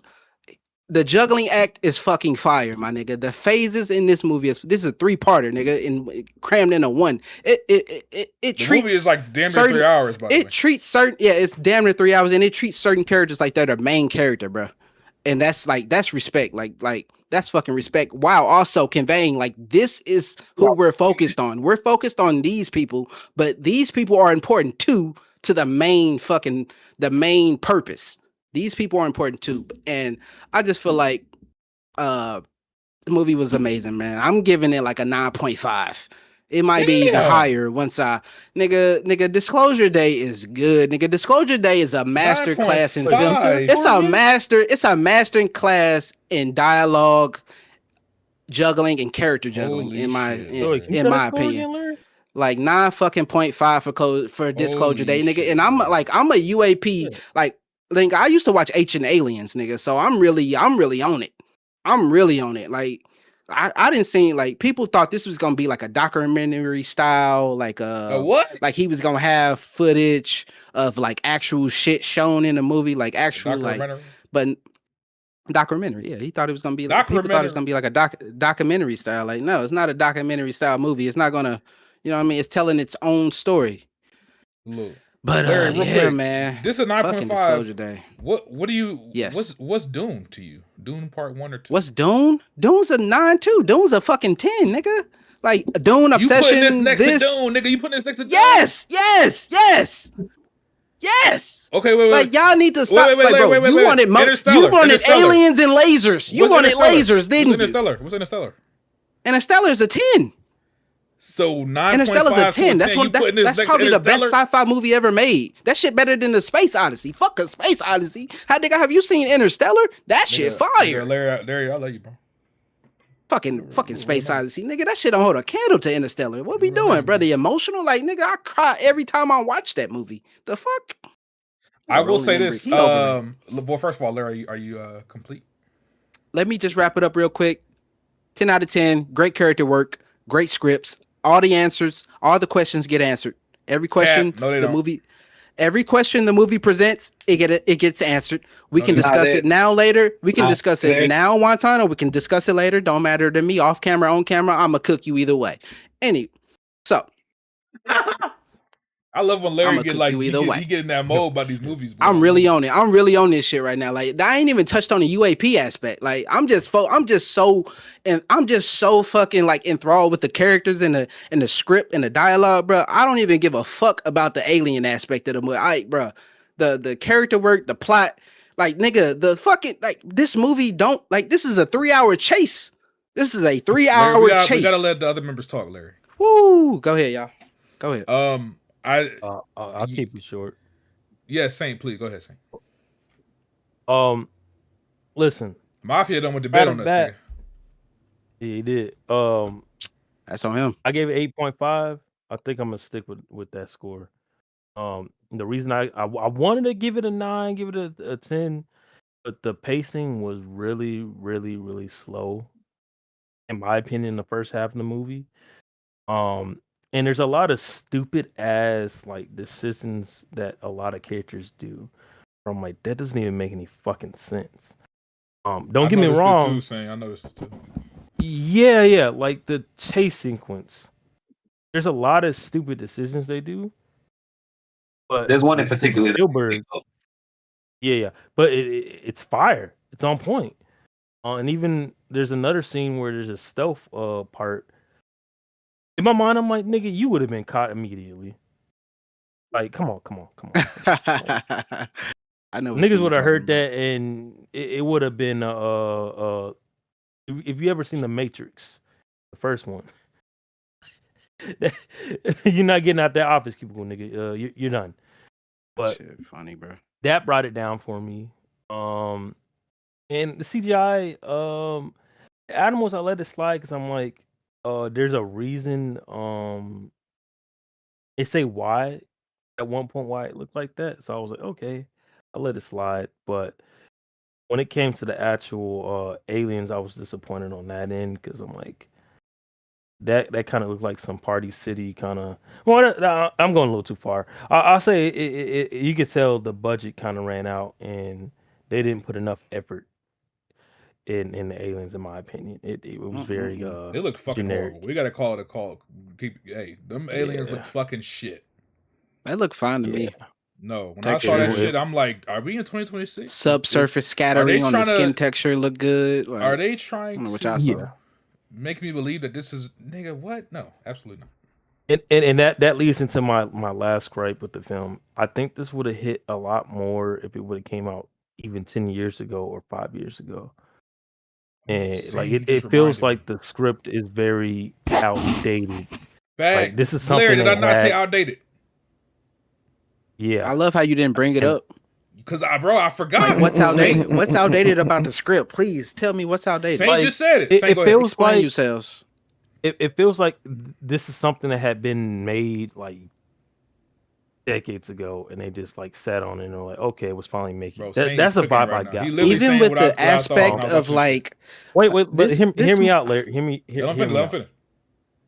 That's like a minor gripe that I have of it. Like, it was minus like 0.5 for me. But when it came to Emily Blunt's performance, I think this is her best performance by far in any movie. I hope she gets a nomination or something for it. I honestly think so, because the whole talking about the panic attack scene? Trailer. That scene was really good. Yeah, he was good in the movie. I mean, the language is shit and the other. It was some good shit. Yeah, the language, she did that. She naturally came up with attack. that pitch and everything. Like, so I give her so much credit because she did a really, really good job. Yeah, there's some times where like there's comedic relief in there, and you think, oh, that could be out of place. But by the time you get to the last act of the movie, I kid you not, everybody in my theater, and it was a packed out theater, and this was around like 7 p.m. Different crowds, mainly an older generation. Everybody was sitting up and on the edge of their seat. You could hear a pin drop because shit got real. It was like, okay, the serious tone that a lot of people were asking for, and even I was kind of expecting just off of the trailers, it got real, and everybody was like, oh shit. And there's a lot of course, this philosophy takes and whatnot and questions throughout the film. But what I got from that last act is, what if we were in that situation for real? I Like, love that combo how she would had you with the react? nun. I thought that was cool.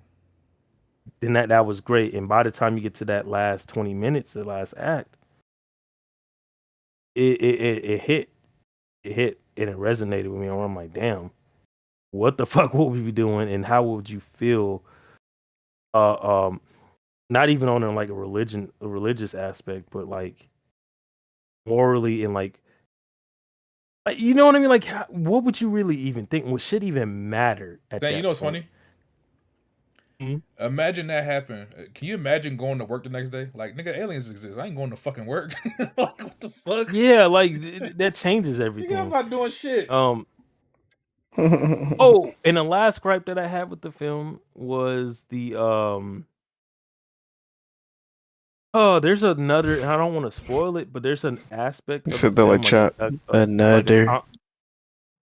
there's a conflict in the film that it's like overshadowed a little bit, and I get because like the moral of the story is like this is bigger than. What's the conflict? You wanna? Talking about her and her boyfriend? No. Fuck it. What, World War III, Nick? Yeah, it's World War the III Korean going shit. About the on, Korean shit. and that kind of gets like it doesn't seem serious. It's not. It's like I don't know why it was even. It's not important. That shit not important, bro. The movie tells like you it's not important. The movie, like nigga, they literally cut that shit off to cut something else on. Like, Larry, look, let me get. Y'all niggas gotta rewatch movie. Y'all gotta pay attention. Larry, let me he mad at you. Y'all gotta pay attention. What I'm saying is, I get the moral question and like, oh, this shit doesn't matter at the end of the day because it would bring people all together, right? But I felt like the World War III was so like minor that like you didn't even realize that shit was going on to like one part of the movie. It was like one specific scene when they're at a gas station. That's like the only time it's like, oh, okay, that's very serious. But like, I don't know, they didn't really like convey that much. That shit was like going down. But yeah, I overall enjoyed the movie, and by the time you got to that last act, I think it was worth the full price ticket. 8.5 out of 10. This is truly cinema, and I don't think Steven Spielberg is. I don't think he's done. Like this was worth the wait because we talked about this like over a year ago or a year ago, like 2 years ago. When they got that first trailer made you crazy, because that first trailer was stupid intriguing. Yeah, it was. Yeah. In sense of storytelling, this shit is Can I say something real quick off of what Saint just said? Going back to the film being a little outdated. Watching this film, watching the film in the theater, I'm saying to myself in my head, this feels like a movie from the 90s or early 2000s. It just felt based off the dialogue, the way the script was structured, even down to the way scenes were filmed, the entire vibe of it. It just like, that's why I said earlier, this felt like Spielberg. You can watch this movie and tell it's a Spielberg film. And why can you tell that? Because the niggas made 100 fucking movies that we've all seen. This felt like a Spielberg film from the 90s or the 2000s. That's what it felt like. And that's not a necessarily overly negative thing. It's just something that stood out. This and you know what I'll say? Original. You know what I'll say, Larry? Fairly original. You know what I'll say, Larry? Yeah. It's really actually not very original. The nigga has made 2 other sci-fi films that touch on this similar topic. This film, right now on the internet, a lot of people seem to be I'm actually seeing a lot of negative comments right now. People are not really fucking with the movie. But one thing I did see that I actually agree with. Somebody said this movie was beautifully directed, but the script had a lot of issues. And I agree with that. Spielberg did his fucking job great. Y'all not touching on issues from the script. But all my issue is through the script. The comedic, all the comedic undertones, the fucking dialogue. I don't see that. I don't understand. Like, it's all through it's the way. There's only one character who would probably be doing comedic undertones. But it doesn't matter. One it doesn't person. matter who everybody else is like. Everybody else is like. She's a main character, nigga. She's a main character in the movie. It's clearly a coping mechanism because nobody else is fucking laughing. Nobody else is laughing, bro. Larry, wait. You can explain why it's happening. It doesn't change the fact that it's there. I don't give a fuck why it's happening. I don't care about the reason why. It's the fact that it's there. You know what I'm saying? That's the issue. Comedic. I'm not Larry. I'm not asking the question. Why is she cracking jokes? Nothing was funny, bro. I get why. We know it's a coping fucking mechanism. I'm saying I don't think it fits the tone. That's all I'm saying. Can you give one example of a comedic? No, because you don't agree. Can you give just one example? Can you just give one? I just need an example, bro. I just need to know. I can give an example. Just give me an example. I can give an example. Give me one example, bro. Real quick. I can bridge the gap. Real quick. Remember how we said in Hail Mary the comedic nature didn't match at all at the gravity of what was going on. Thank you. Wonton is saying that when they're in the car and he's like, "Yo, can you tell me what's going on?" She's like, "I don't know. I just wake up tomorrow and everything." Like, "Yeah, you know, I do that, huh? Yeah, you know." Like, her personality is what he's saying is throwing him off from time to time. Because she just because she is that's how she communicates or whatever the fuck as a whimsy character. It's overruling the tonality of the scene. It was written purposefully to gain laughs from the audience in the theaters. That's my point. No, nobody about theater laugh. Like, what are y'all talking about? Who was laughing? Nobody in your theater. Larry, there's literally a fucking scene when the nigga, she's in the car with her boyfriend, and she's been saying Daniel's name, Daniel Kellner. He's like, who the fuck is Daniel? That's a natural reaction. Hold on, let me finish. That's a natural reaction from a boyfriend. You're not even let me finish. Then they get in the car. She calls Daniel. She says his name, Daniel Kellner. Her boyfriend. Oh, Daniel Kellner again. Nigga, the theater laughed. There's shit. That's a natural reaction. Okay, Larry. How about this? You would have asked the same question. Like, who the fuck is Daniel? One time, let me ask him this. Let me ask him this. Same car scene. Hold on, same car scene. How about the time that he tried to run? How about he tried to run over the phone and he had to do it 3 times? That was all comedic relief. That was not. Yes, it was. She throws the phone off. He misses the phone. He missed the phone, my nigga. It was meant for comedic relief. You can't see it. He missed it twice, and then she got out the car, and then she that was comedic relief. No, that's real. Like how would he be able to see the phone? That's comedic. Go ahead, though. You acting like an egg roll right now. You got that shit is not comedic relief. That was not comedic relief, bro. A minute. That shit was just a nigga who was missing a phone, bro. That's real, bro. That's just real. Nigga, wait, BT ain't gave his review yet? He's on a pat. Go ahead, Larry was yapping. BT, please. I wasn't yapping, y'all nigga. You and Alex spent 30 minutes. You and Alex spent 30 fucking minutes, nigga. I couldn't even talk for 15 minutes before you niggas started interrupting me and trying to cut me off. But go ahead, bro. Go ahead. Go ahead. Nigga, one time you spent 20 minutes, bro. Then Alex joined in an extra 10 minutes. But go ahead. Why am I getting thrown in this? All right. 8.5 out of 10. That's my review. Go see it. Next person. Larry, you spent 40 minutes on fucking He-Man, bitch. Why am I getting thrown into this nigga? You know it's crazy when BT don't want to talk. God damn, when BT don't want to talk, it's a cold day in fucking hell, nigga. Nah, wait, relax. Don't put me in this shit. BT, one time dragging us into his beef. Please, BT. Did you have anything that stood out to you that you wanted to say? That nigga one time said, "I don't like you popping shit out for real, fam." Hey,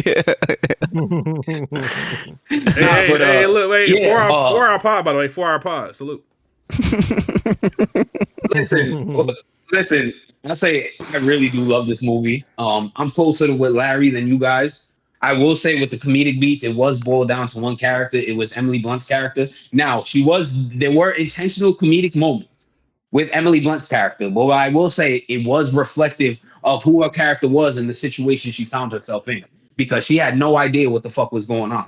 So when she would meet a character and just start spewing off this whole spiel about this character's life, or she would start speaking this other language and she had no clue what was going on, that was very intentionally comedic, but it was also in character. So it wasn't something that they tried to force. So I'm in between. Like it was. It's not that it's forced. It's just that I don't like that. I don't like the way that was written. I wouldn't have written it that way. I thought it was well done because I thought Emily Blunt put on a fucking masterclass. She was phenomenal in this fucking movie. I thought the movie from Jump Street, from the very beginning, where they had fucking when they had Friday Night SmackDown at the very beginning of the movie to the very end, had me at the edge of my seat. I saw a lot of people complaining about the pacing of this movie and thought that it was very slow and it got boring at points. I never got bored. At Yeah, I any never point, got bored either. I thought they did a great job of creating tension off rip and then holding that tension throughout the movie. Right. I really enjoyed the dynamic between Jane and Homeboy's character. Can't remember his name off the top of my head. Niggas been going at it a long time. I'm a little tired. I can't remember Homeboy's name, but I really enjoyed their dynamic. But I thought when the movie was at its best, it was when it was focused on Emily Blunt's character. I will say Wyatt Russell. Yes, Daniel. Wyatt Russell's character annoyed the fuck out of me in this movie. He annoyed the fuck out of me in this movie. That whole gas station sequence and the way he was interacting with Emily Blunt. It's like I put myself in his shoes. And I was just really, really fucking annoyed with the way he carried himself and the way he held himself throughout the entirety of that fucking that whole shit up until he left the movie. Essentially, we saw him one more point where he was pretty much gone after a certain point, but he annoyed me. I thought the villain. I'm with Larry where I hesitate even calling him a villain. He's very much so an antagonist in the movie. But even when you go to the point, if something like this were to happen, and there was somebody trying to release information to the public, you would understand his side, especially given the state that the world is currently in, where they established we are on the brink of World War III. Like the world is about to go to shit. We are on the brink of nuclear holocaust. Like, so I understood his hesitancy. We're in DEFCON. Yeah, we are in DEFCON state. They were at DEFCON 2. One step away from DEFCON 3, which is nigga, you remember what Kanye said, I'm about to go DEFCON 3 on the Jews. And when he pressed that button, nigga, it went crazy.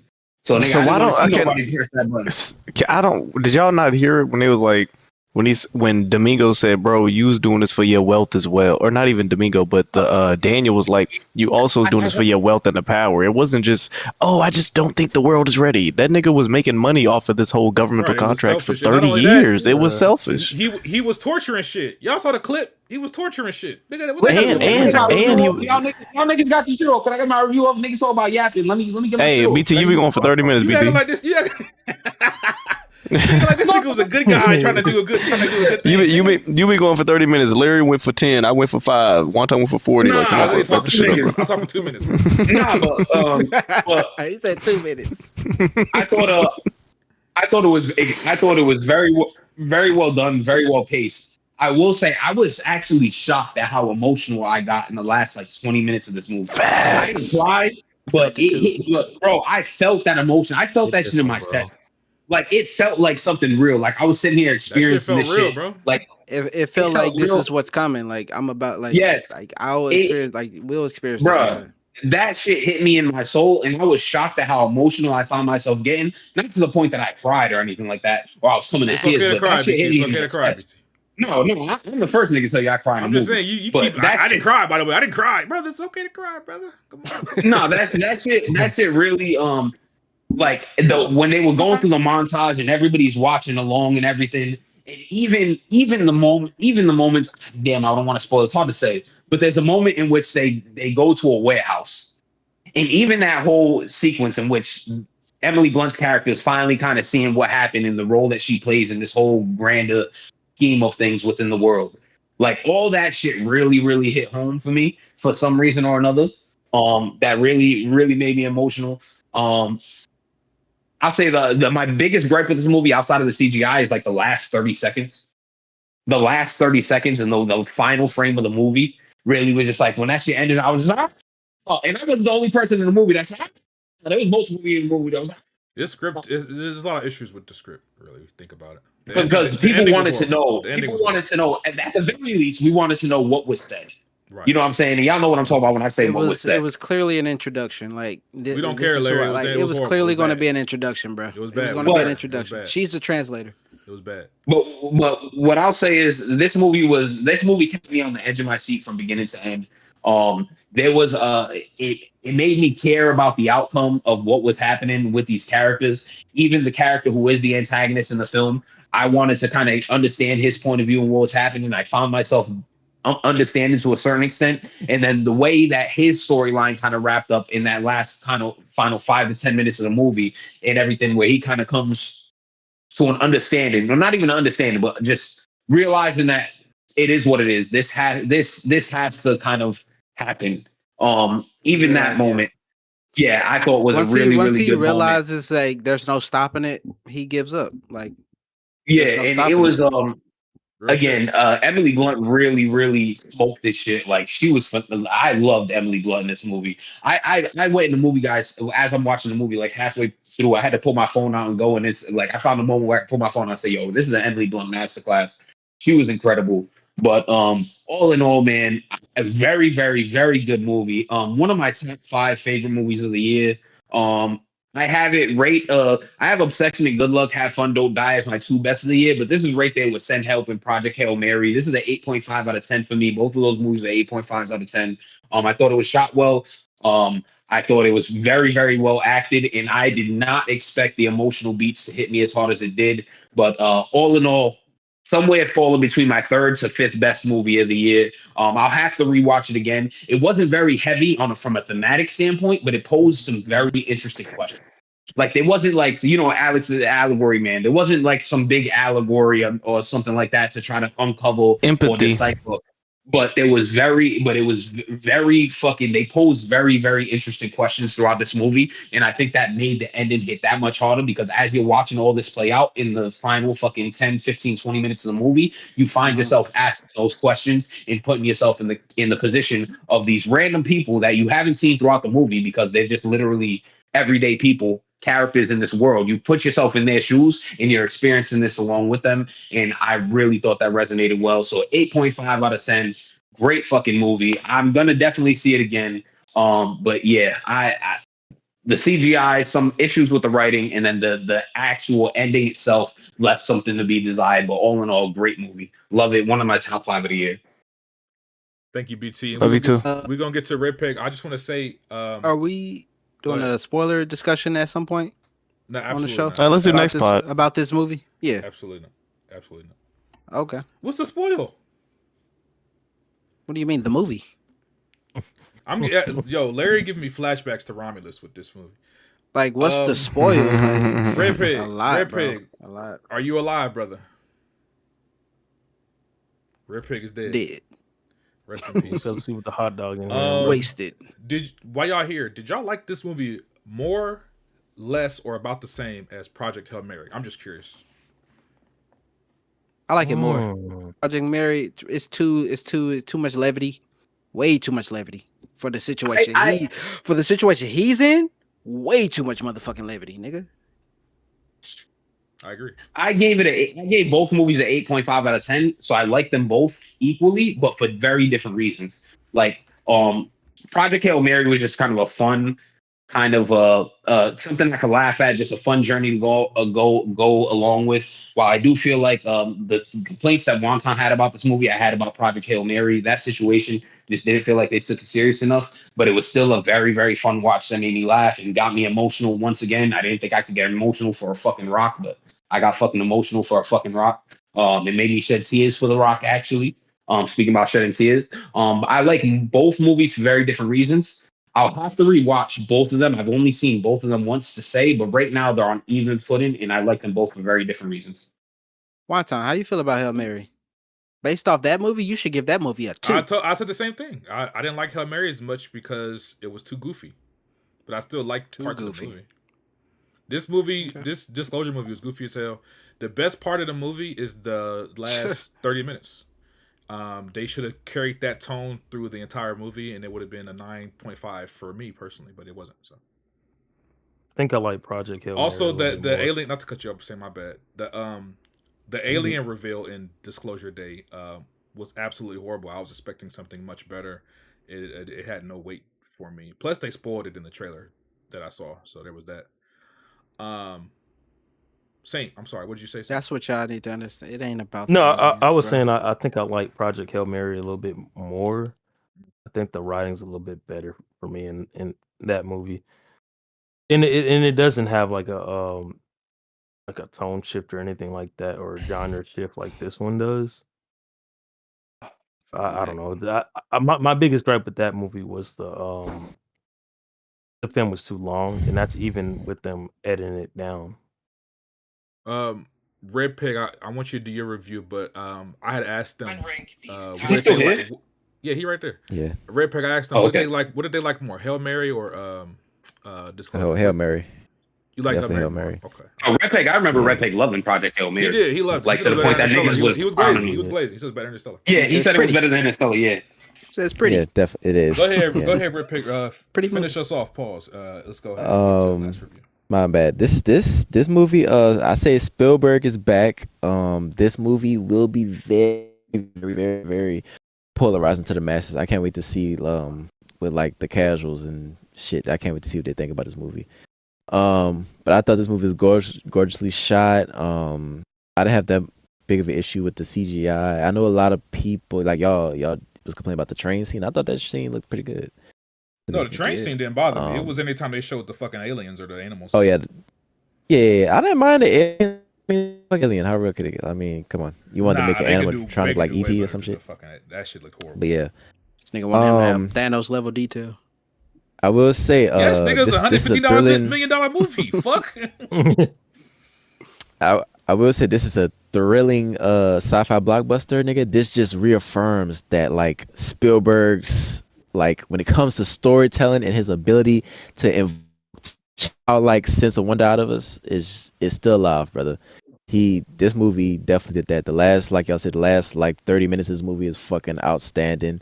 But with that being said, I feel like this movie has incredible moments, but like the overall like narrative felt underbaked to me. I wasn't a big fan. Yeah. The final act, like y'all said, had me like on the edge of my seat, but like what we get from the central conflict of the movie and like to the final seconds, like the ending of the movie is fucking ass. I'm sorry. The end of the movie is fucking ass. It left me underwhelming. It left me underwhelmed as fuck. I was not a big fan of that at all. I would have gave this movie at least like an 8 or 9 if that ending wasn't so bad, nigga. That ending left me with more questions. How do you have that last 30 minutes and then just end it like that? It was so up. Man, yeah, bro. My thing was it was so abrupt. Like Larry said, I just wasn't a big fan of it. Especially the moment before, especially with the moment before that. Like, bro, I want to know what was said. Exactly. I felt like the ending was just anticlimactic. It was Larry, an introduction, did you write the script, Larry? The alien is literally about it's a translation. She's about to introduce herself. The alien's about to. But you don't know that. Now we bro, spoiling. The movie abruptly cuts to black. It's on some Sopranos shit. And it cuts to black, directed by Steven Spielberg. Like the disclosure happens. The disclosure happens. This movie, the reason we came to the movie, the chosen ones get a talking to. Wait. Listen to what Larry just said, Red Pig. The whole reason we came to the movie happens off screen. Oh shit! Oh my god! Holy fucking nigga! What? So my issue was I felt like the ending was we didn't get a satisfying resolution. Like it wasn't a clear message about what the aliens wanted. We never got what the aliens wanted. Like it's a lot of shit that wasn't really explained to me. It's not about what they want. It's about the people knowing. It's about Disclosure Day, guys. The movie's called Disclosure Day. I was gonna say I do understand Larry's point because I don't think that's what the movie was about. More so the aliens, more so the people. It's not about the aliens, guys. It's about us. It's about us. With the ending of the movie I didn't like that. This movie also I felt like I agree with Montana Alex. This movie, like the concept and all that shit is great, but I feel like the execution felt dated. Some of this shit did feel like some of the the exposition, like it felt Men in Blacky. You know what I'm talking about? Yes. Like felt very Men in Black. 90s. Yo, this nigga Red Pig can be a real movie guy when he want to be, dog. He cooking right. This nigga Red Pig can be a movie guy when he want to be, dog. And it's him. He agree with you, nigga. This is my son's son. This is my son's son. I raised this thing up from a bean sprout. Get out of here, bro. Diaper. Change my diaper one time. Change my diaper. Yeah. Look at him. Look, basically, I found yeah.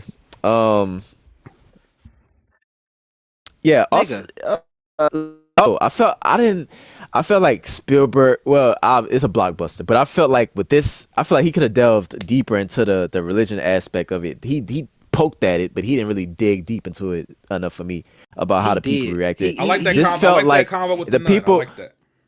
Yeah, but the people felt like I feel like the whole world was like too calm seeing this shit. It made you think, like, was Jesus an experiencer?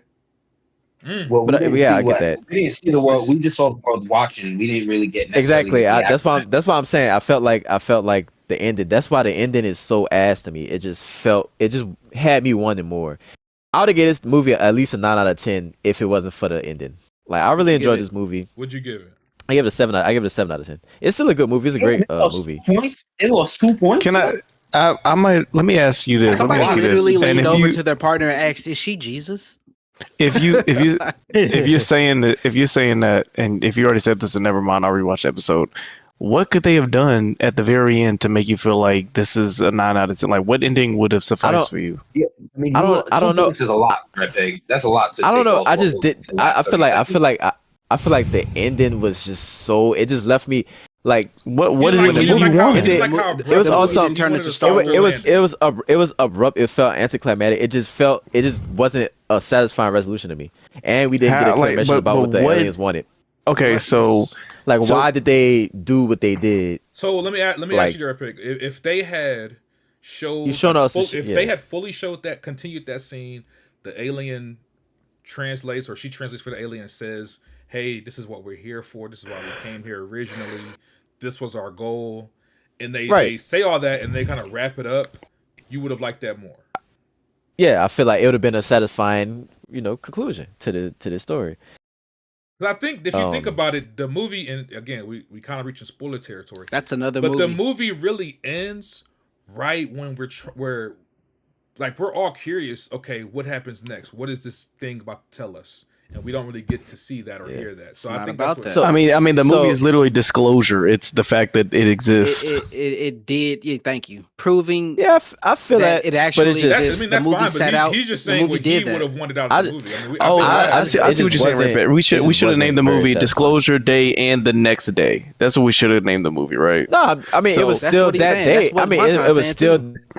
Because just you could do both. It don't have to be so literal where they only talk about the main. Exactly. It don't have to be. The movie is not about why the aliens or how it's about the people, bro. It's about you, me. It's about us learning learning that these things are true. That's what it's about. It's about getting the information out and showing the people that this stuff actually exists. Larry, that's what it's about. Now that you mention it, I'm gonna just say this, and then we can wrap it up. They did answer the question as to why they came. They literally said, Coleman Domingo literally said, the reason why we haven't evolved, they're trying to show us why, is because we don't have any empathy and we get in our own way. He literally said they're trying to help us evolve, but we cannot because the entire world doesn't have empathy for each other to go to the pursuit of the stars. That's what they're trying to do. Hence why we're in fucking World War III and exactly. DEFCON 3. So and on top of that, like I said, if you read up on UFO stuff, people that's had experiences, people that have seen orbs or remote viewing, whatever you want to give them credence to, all of them, or I'm gonna say at least the past 5 that I can think of, said that when they had their experience, they felt this overwhelming sense of love. They felt this overwhelming, warming sense, and they just started crying because they didn't know any other experience other than just an emotional pull to it. Like there was this one dude that was a pilot. He said they picked up an egg, they were flying with it. And when he looked at it in the camera, he started crying and he started feeling like he knew it and shit like that. So they might not have been satisfying for you, but they did answer that. He said that they're trying to show us how to get further than what we are now. I don't want to. That's why I don't want to get into spoilers. Like, that's why I want to have a discussion, or actual discussion about the movie, and not just reviews. I would. Well, Larry, I feel like the people would really like that. I feel like the people. That's what this channel is for, Larry. If you want to go record us, please, by all means. Oh, say less. Oh, what? Yes, get your camera set up, do a little video essay, whatever you want to do. I don't care. Just like this, baby. Become a channel member, man. And then send the audition tape to Kai Sinat so you can get a stream of University, nigga, and so you can put on for the movie guys. I do sound like I'm hating on the movie. I think the movie is really good. I think the movie is amazing before the end. Ray Pig loves Spielberg. Yeah, I love Spielberg. Ghosts. I thought this felt like a nostalgia like summer blockbuster. I thought this shit was fire. And this is a like Missouri film. This is a Missouri film. Thank you very much. Like I said, Emily Blunt, she was fire. The nigga, You don't live in Kansas. yeah, she was fire. I thought the cinematography. Also, y'all didn't talk about John Williams' score in this movie. I thought the music was pretty good. Throughout this whole movie. What? You ain't fuck with it? I like John Williams. Especially I was too captivated. The score toward the end, like the music. I thought it was fire. It worked for the movie, but it wasn't a standout. Yeah, I thought it was fire. Shout out to John Williams. That nigga like almost 100 years old. He was retired. He only came back for this movie. So, shout out to John I hope Williams. he's doing okay because I know he had like stepped away. Like, yeah, because he just public for a minute because he's getting up. Isn't he like 99? Yeah, something like that. Pretty old. Yeah, He had originally said that he was going to retire. Bro, but he's in his mid to late 90s. He's like 94 or something like that. Also, I had one little tiny issue before I continue. I felt like all the some of the characters, like the relationships were underbaked to me. I didn't feel like Daniel and Jane, they didn't like solidify like any or like portray any sort of exactly like yeah. I'm saying like the gravity behind a relationship, it didn't really hit for me. That's what I'm saying. Most of the issues with this movie are through the script, the writing. It has nothing to do with what Spielberg did. It's the nigga that wrote this shit. Yeah, it felt like Spielberg was doing, the best he could with this shitty ass script, basically. Nah, y'all gotta go back. Y'all gotta go. Yeah, Spielberg. Y'all missed some shit. Y'all missed some Spielberg shit. Spielberg imagination is definitely what saved this movie. Nah, nigga. Yeah. Clearly you didn't. You missed some shit. You missed the metaphors, all that shit. You missed the metaphor for the building, if I missed for the it, it wasn't construction. important. Fuck it. You missed the warehouse. You missed that whole plot. To be fair, I'm not like I don't give a fuck about aliens and do they exist and blah blah blah. I don't give a fuck about this. I'm ready for the next Spielberg movie. Hopefully, it's not about fucking aliens. I don't give a fuck about aliens, nigga. If it's not fucking Transformers. I think I love aliens. Transformers, only aliens I give a fuck about. This nigga Spielberg done did at least 5 movies. He did a couple of alien movies. That's what I'm saying. This is his most interesting one to me. Hell no. Nah, it has the tech.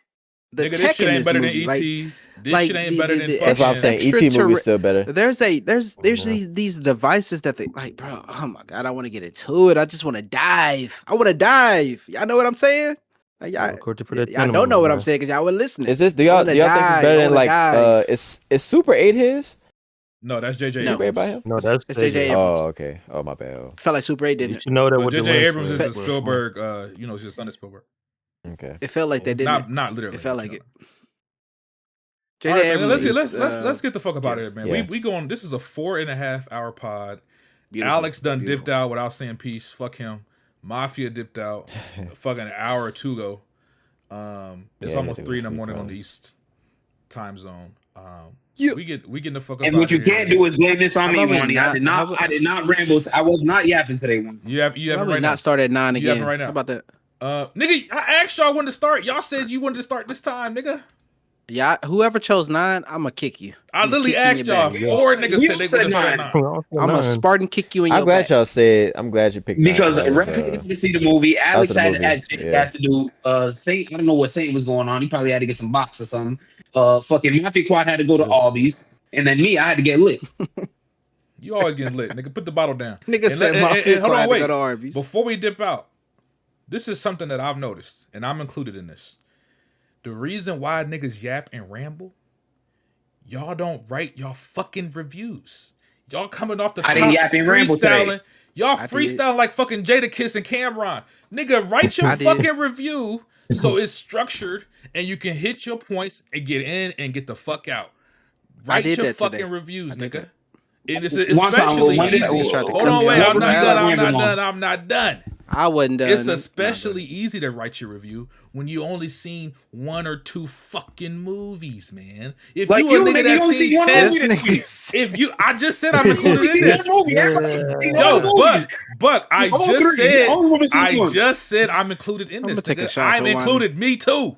I'm speaking to myself. I'm mad at myself right now, but I'm also mad at you niggas. So again, I didn't ramble though. You can't blame this on me. I made it doesn't matter. You've had instances prior. So again, we talk about today though. To try to remedy that going forward, I think it might just a suggestion.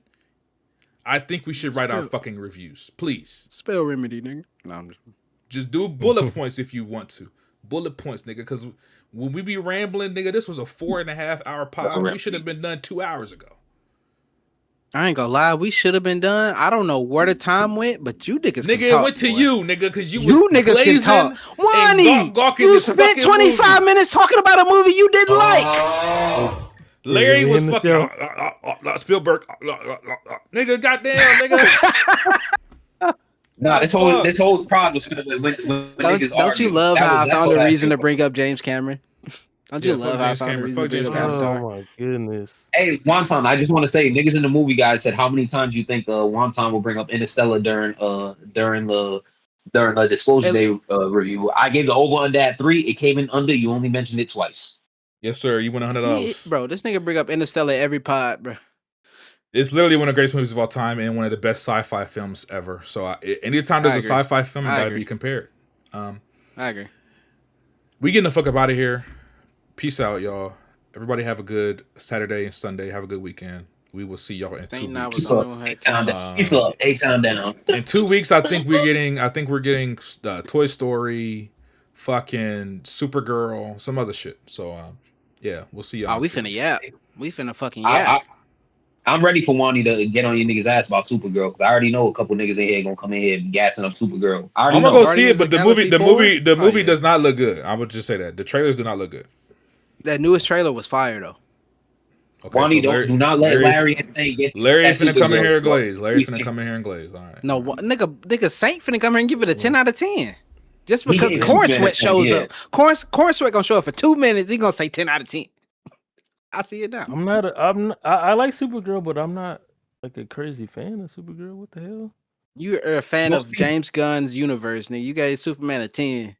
You finna eat this shit up. Just because you said that, it's a 14 out of 10. Insane. You finna eat it up. I'm surprised Saint's still up, nigga. This past Saint bedtime, nigga. Saint is nigga, I drunk a month right now. Nigga, Saint is 10 bottles deep in that fucking ketamine. He on the Xbox. Yeah, man, he lit. I'm finna take. As soon as we get off here, Saint gonna be balls deep. So Saint gonna be balls deep. All right, y'all, we out. Deuces.